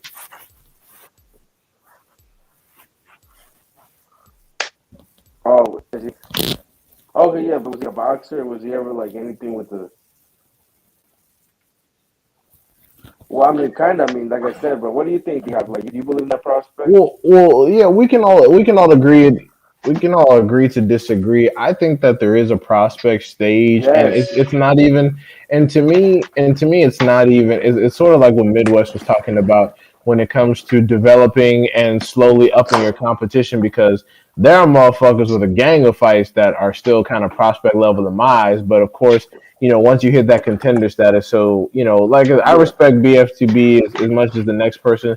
But with me personally, I think that there is a prospect stage in boxing, Yes. especially within your first 15 to 20 fights, because that's kind of going to be how people gauge you and how your skills develop. Because if you can't make any large improvements in 20 fights, then you're going to really struggle once you get to the elite level, Like if example, you bro. make it that far. Like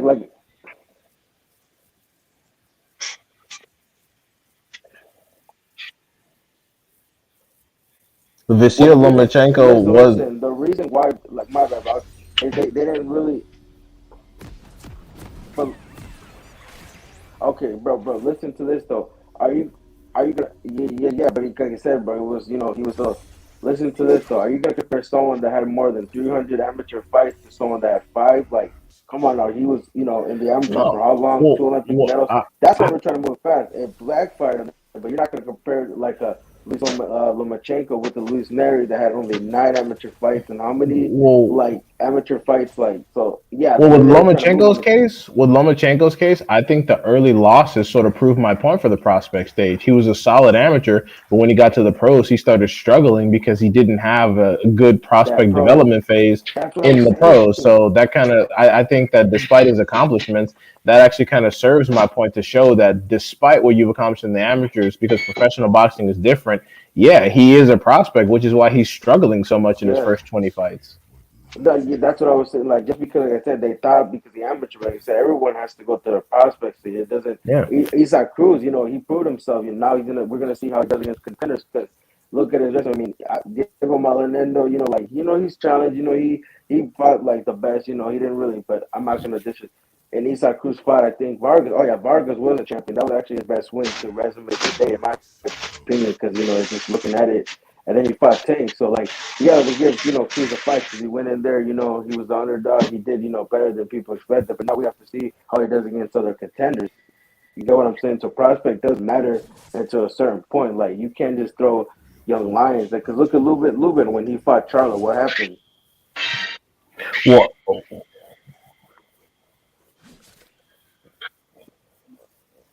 yeah, Lubin wasn't a prospect when he fought Charlo. You don't think so? Like okay. Fuck. All right.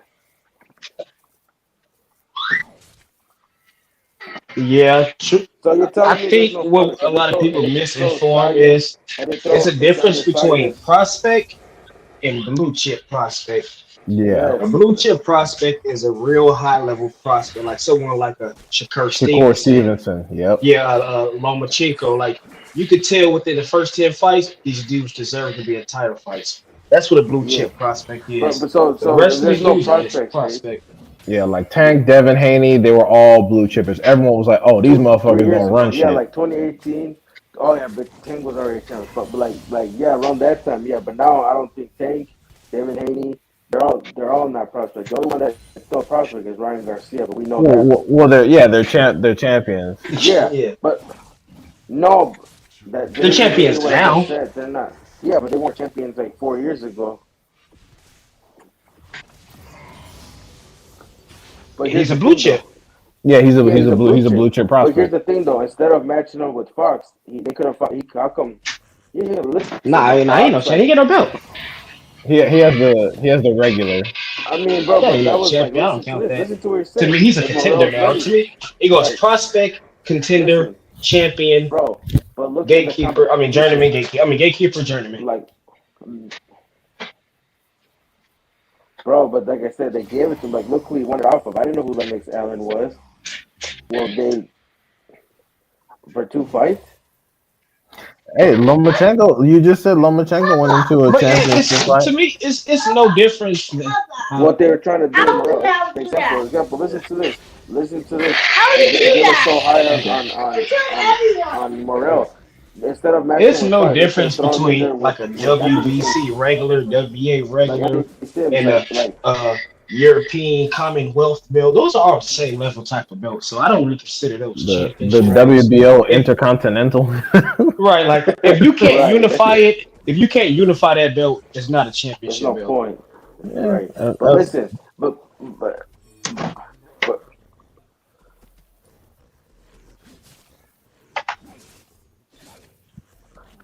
to here's the to thing though. fuck He's a over people WBA, politically.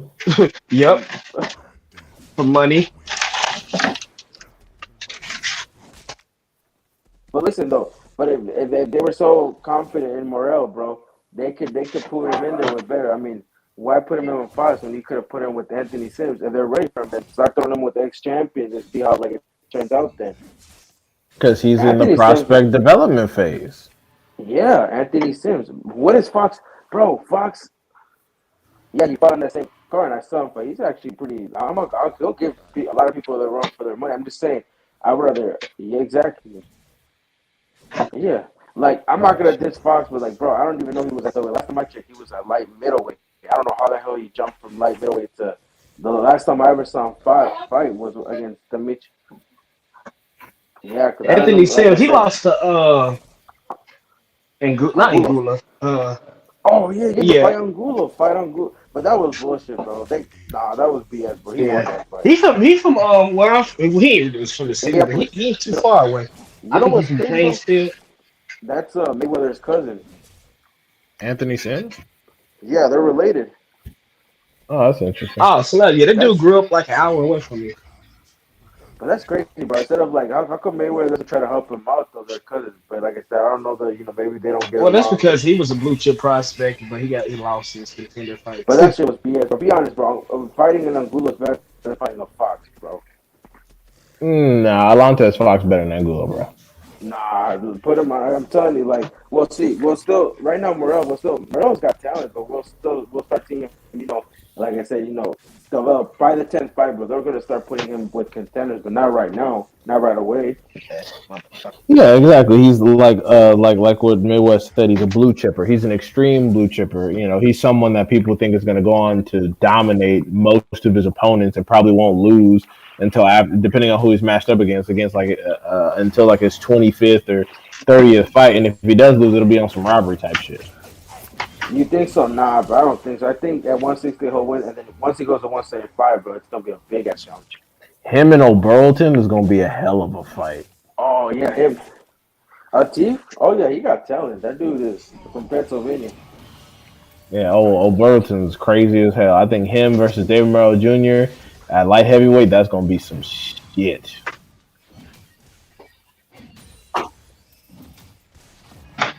Yeah, I know. Yeah, he's on the undercard. I saw people talking shit about this car. I'm like, bro, this car is low key No, static. it's the fact that, bro, come on, bro. Like, they're making pay-per-view, though. They made it feel like, I don't mind the consent, but you know how many pay-per-view? I got receipts. I buy it. I don't stream that shit because there's no but like I said, it just, the fact that they made it a pay-per-view. Like, Luke Ortiz is cold and stuff, but he doesn't deserve to be like Charles Martin and like another, but I just think it couldn't have been pay-per-view. This could have been a different fight, that could have been on pay-per-view. Yo, like if it was Mario Barrios versus Keith Thurman, New Year for $40, that's not bad because Keith Thurman was an ex-world champion and Barrios, and I don't know, but like I said, it's his first fight at welterweight at $40, but they're not gonna charge $40 for that fight. Next month, yeah, but they moved it because they don't want to have two pay-per-views in a month and stuff. So I don't mind the pay-per-views unless the fights are worth it. Like, if you look at their card, it's pretty like Luis Neri versus Carlos Castro. They could have ended up Gary Russell fight on one of those cards. What do you I don't think, see you nobody agree? buying that Martin versus Ortiz fight No, they're except they gonna fight family it, bro. members. Nah, bro, nah. The Leo Santa Cruz fans and Luis Neri, no, they're gonna buy. No, they're gonna buy it, bro, because the Mexicans are fighting on the undercard. No, they'll buy it. There's some actually good ass fights on the undercard.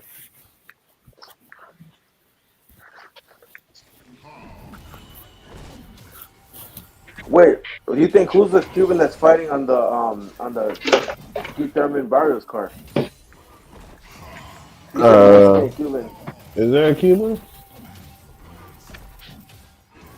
No, you said it. I think the Mexican No, kid. you talking about Ortiz. He was talking about the Ortiz fight. Oh, Oh, yeah, okay. yeah. I do agree with you. I do agree with you.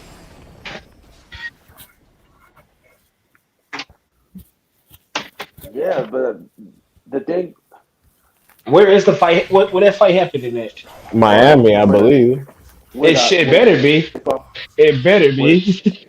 bro, but one thing about that I've talked to Cubans is they don't really support boxing like the Mexican community, like the Puerto Ricans, like the Filipinos. Like I don't know why, bro. Like they're really talented. I just think the fans like they're That's not because supportive. Like, Cubans keep getting fucked over in boxing. They probably like fuck it. Every time we have a good Cuban fighter, Right. they're always getting. Exactly, Gary. They're, Lomachenko went like from prospect to contender in one fight. So I keep saying that Andre needs to take that Johnny back. oh well, my god, here we go again, bro. like I said, I'm the done reason why I arguing. talked about the prospecting is because Lomachenko, early in his career, started struggling. Now he's at the point where he looks very vulnerable at 135, and multiple people beat him. So that's why again, it's just Well, a but you matter gotta give him of. his like I feel like if he was at the small divisions, he could do good. Like back at 130, or if he can make. It's just be honest, bro. He against Lopez. Yeah, he was Absolutely, fucking. Yeah, absolutely. and he has a resume. Like I'm not gonna say like, bro, but he's small, lightweight. Like he went. Like if I bet you if he rematches Lopez now, he beats him. And with the Comey fight, when he hurt him, they could have stopped it. Arguably stopped it there. But like I said, there's no excuses. But like he's a small ass lightweight, so I give him props for being a small, and competing. Because with Lopez, Lopez was bullying him around until he got on his ass the last few rounds, but it wasn't, enough to win him the fight.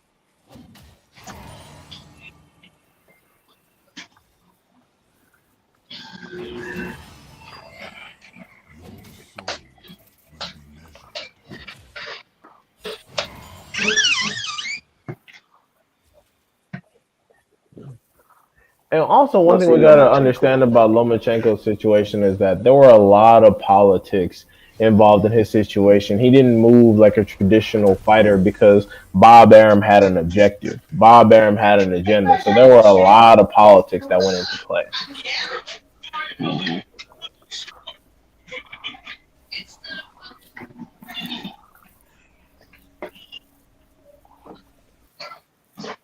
You know what would have been a good ass fight, bro? I'm gonna keep it 100.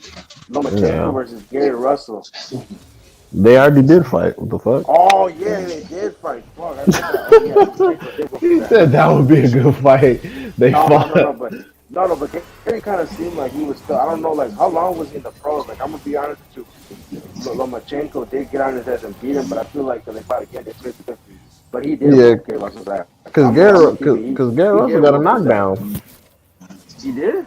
Yeah, I mean, I'm not sure if it was called, but he got a fucking knockdown in that fight. Let me rewind. No, but I remember because I watched that shit live. It was on when Golden Boy had both of them, and yeah, Lomachenko got in his ass. But like I feel like Gary Russell was still kind of green. Yo, yo. But I feel like Gary Russell was still kind of green when they fought, though. Well, you can't say that to Lomachenko fans, because then they'll be like, "No, Gary Russell had like 20 fights or some shit." I mean, like I said, you still gotta give him credit, but like I'm saying, I feel like he still got the win, but like I could tell that he was a big green just from watching the fight compared to watching it now. But I mean, if they fight now, that would be a good fight. That should be pay per view. Yeah, I think $20 to see that shit. Yeah, I think that shit would go sideways if they fought now. But like I said, Gary Russell don't want to move up. To be honest, I see the same results. You think so?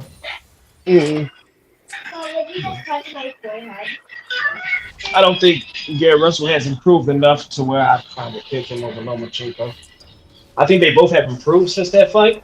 I think Loma has improved more because, to be honest, I couldn't see Gary Russell going up there.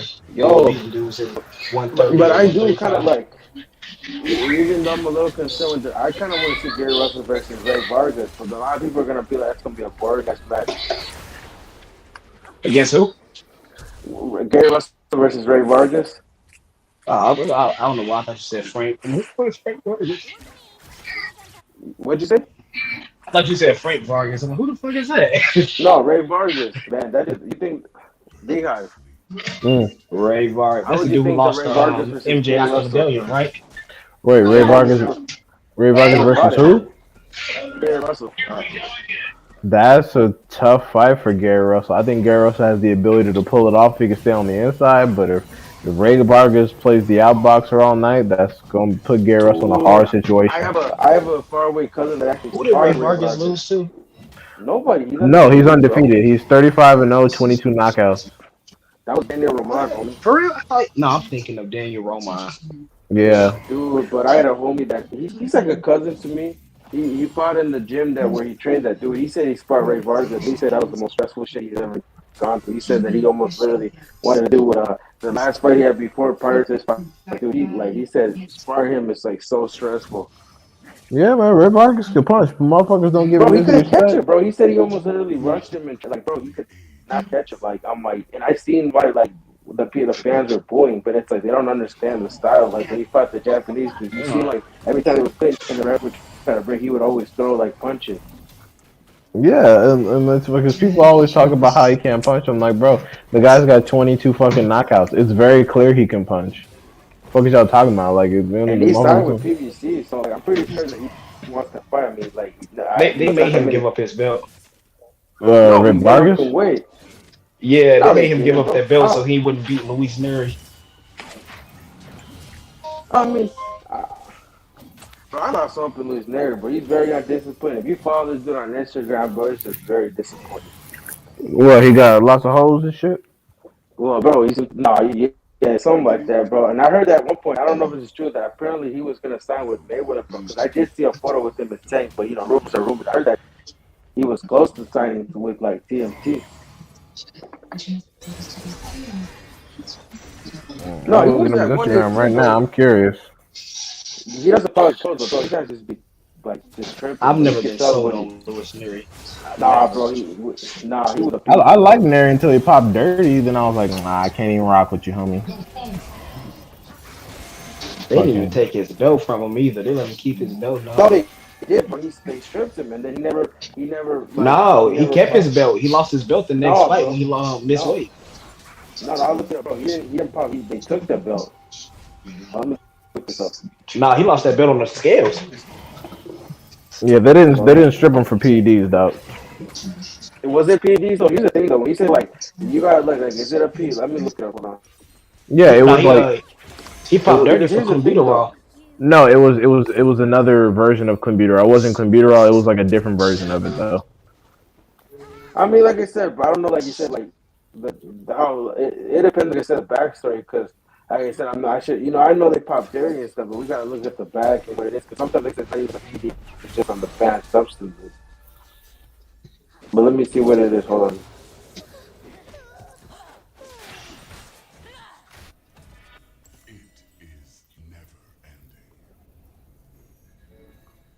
Yeah, but yeah, but one thing though, bro, the meat in Mexico is very it's very fucked up. So everybody buff. Well, shit, I ate that shit and I popped for that shit that they got caught with it for a job drug test. Wait, why would they screen you for clenbuterol? Because I went to take a drug test. It was in my system, bro. When you take it, that shit appears.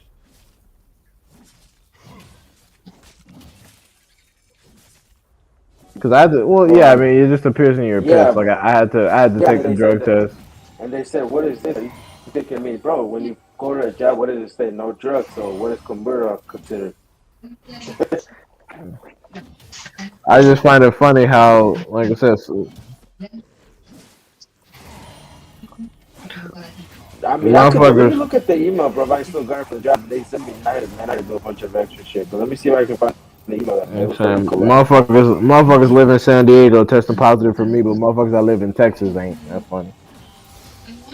I mean, bro. Oh, wait, really? I mean, I've heard people like that tested positive for that shit when they were. I don't know. Like I said, bro, I've heard a couple of stories that people that live in Texas have gone to Mexico and gotten to meat, but like I said, bro, everybody eats your own. But you've heard people test for it in California?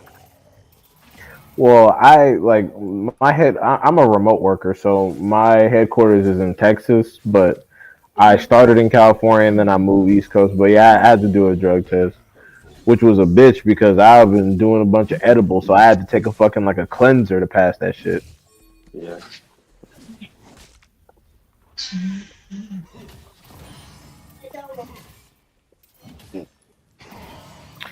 I I bought a actually did fucking on the Xbox One, but now I'm trying to develop my career and do some boxing. So nah, I don't play shit no more. bro Bro, I got working this from home is the PS4 shit, bro. and I've literally played that motherfucker like 4 times. Yeah, bro, I Bro, bought the same here. Xbox One. I'm like, fuck, man, I fucked up with this shit.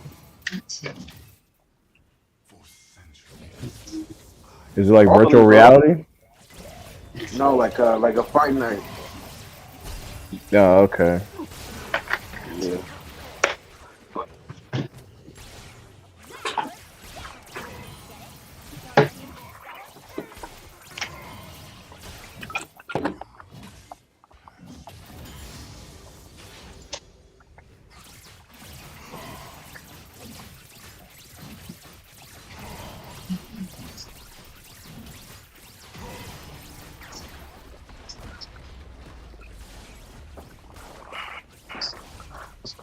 But I have a question. Do they do a boxing game? Is that going to include every fight, like a PVC match room, or how does that work when shit like that happens? They don't do Uh, like they got to go on like a boxer basis because you have to get permission to use their identity and shit. So they got to go to. yeah. Oh man, I can.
To be That honest, nowadays I don't think people would mind buying the actual character.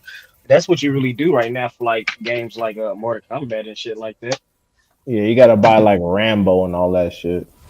Damn. So David Merle Jr. the Destroyer says, I think Eddie Reynoso's overrated trainer. I think he the one not wanting Oscar to fight Shakur and Canelo, two other fighters.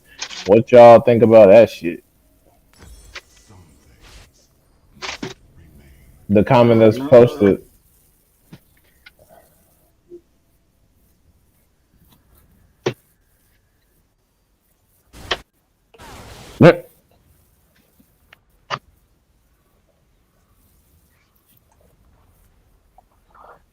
But I have a question though. Like, what makes you say that? Because like he even said it himself. He's not. I don't know. I've heard people say he's a physician. But like when they did plant conference, he even said, "I'm not a doctor. I'm not a pharmacist. I can't prescribe these guys nothing. I'm just a trainer." So like, and like he was an amateur trainer, or you didn't ever did boxing.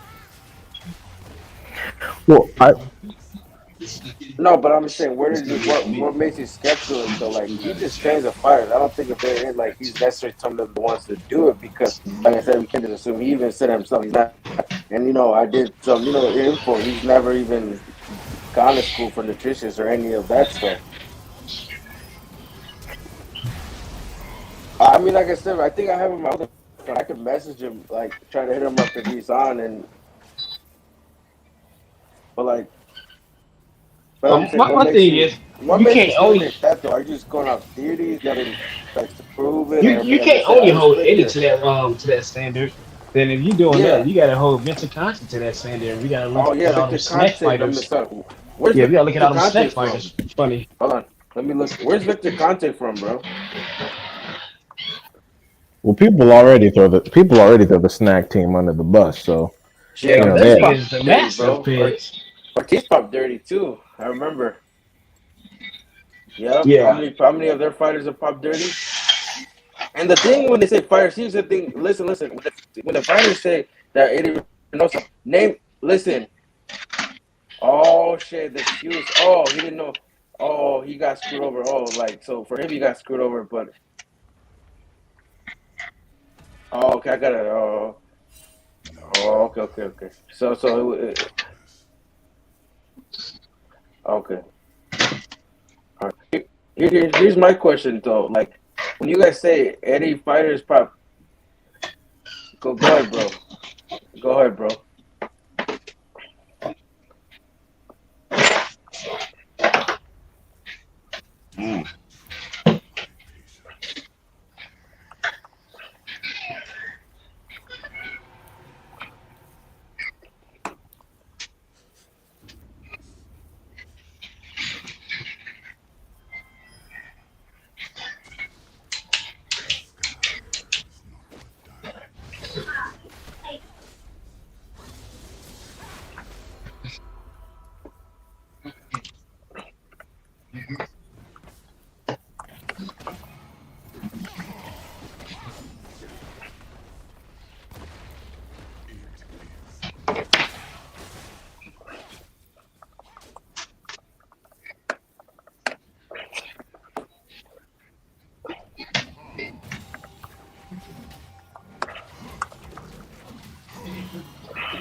Well, I Yo, didn't even yeah, I hear have a about question any of then. that, so I can't speak Yeah, I on it. got a question for you guys. So, like, when they say that his fighters, what two like fighters that name when they were with Eddie they have popped that because, like I said, they listed Luis Neri after he joined Eddie Reynoso's team, and that was before when he popped dirty. So, like, name the fighters. So that's what I've always said because they say fighters. I'm like, the only two that was Valdez and Canelo, and then they start naming fighters that don't even like exist or weren't even trained by Eddie. So other Well, than that, what other fighters? Well, they were with Eddie Reynoso well, before, not after.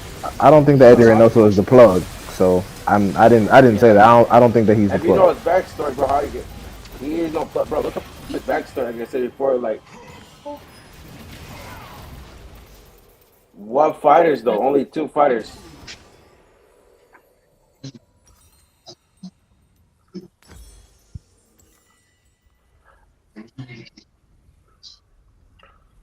But he's not a nutritionist though, bro. You could say the same thing about, like I said, like Nacho Beristain. Bro, he's not What's a that black dude nutritionist. name who lost to Bro, GGG? bro, listen. He's not, bro. Jonathan Have you ever, Banks. bro? You're a Nah, trainer. Willie You don't go Monroe. with these guys 24 hours, bro. Yeah, they Willie do. Mon Willie Monroe. Willie Monroe came out and said that Snack was the reason he failed his drug test as well. So, so I got off the list. So wait, Evander Holyfield apparently popped for PEDs. His name is on here. Greg Hogan Wait, did. when did Evander pop? I don't know, bro. Like this says right here, I have the list. Doping Nah, cases in boxing. that smell Bro. like some No, bullshit, no, man. he Not. didn't pop. He was selling them. He was selling PEDs. Oh, Yeah, okay, okay. Yeah, I he mean was he's selling on there. PEDs. I was about to say, Uh, hey, Evander ain't pop. Don't do that. No, I'm saying he's on the list, but I'm just saying this way: Shane Mosley, Ray Jones Jr. popped, You said Antonio who? Tarver, Antonio Tarver popped. Oh shit, Jalen Love popped. I know Roy Jones popped, but that it Yep, wasn't because he Yeah, was cheating. He Vitali, was Roy Jones James was fighting for the IBF belt, and the James Tony supplement he Mickey pop. popped Bay. for was only Oh, banned by the Mickey Bay. IBF. Oh, Mickey Bay popped too. Damn, that's Yeah, crazy. James Tony pop. Oh. Oh, here we go again. So when it's okay with certain fighters. Oh shit. Okay.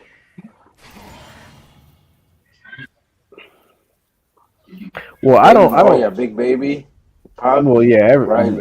Everybody knows about Miller. That nigga had more drugs in his body than Pernell the Whitaker, pharmacy. Pernell Whitaker popped. Wait, when did Pernell pop? Bro, they're on the list. I literally have the list, and like I said, I'm not trying to be. I literally have like list of countries of like who has the most doping case. And obviously, I'm not gonna hold because the United States is bigger, but I guess the United States has the most cases in doping. Bro, it literally says you like I said, I mean, I always know the internet's not always correct, but Post the this is link. all the list. Oh, I got you. Literally type in doping cases in boxing. But here's the thing though, we gotta see like the no, it's on the. I've seen it, but Wikipedia not trusted. I mean, like I said, this is the most. It could be wrong, they didn't. But I said I have all the fighters that we talked about are on here. Like you said, Luis Neri's on here. Well, the thing is, I'm not. But I'm we not can look giving. up Ivana. I'm not giving anybody passes. All the people you named, I know they pop dirty, which is why I don't talk about them. Well, the thing is, So I have to hear the story. Sometimes, like I said, maybe they don't want to. Like I said, I can't always judge. But like I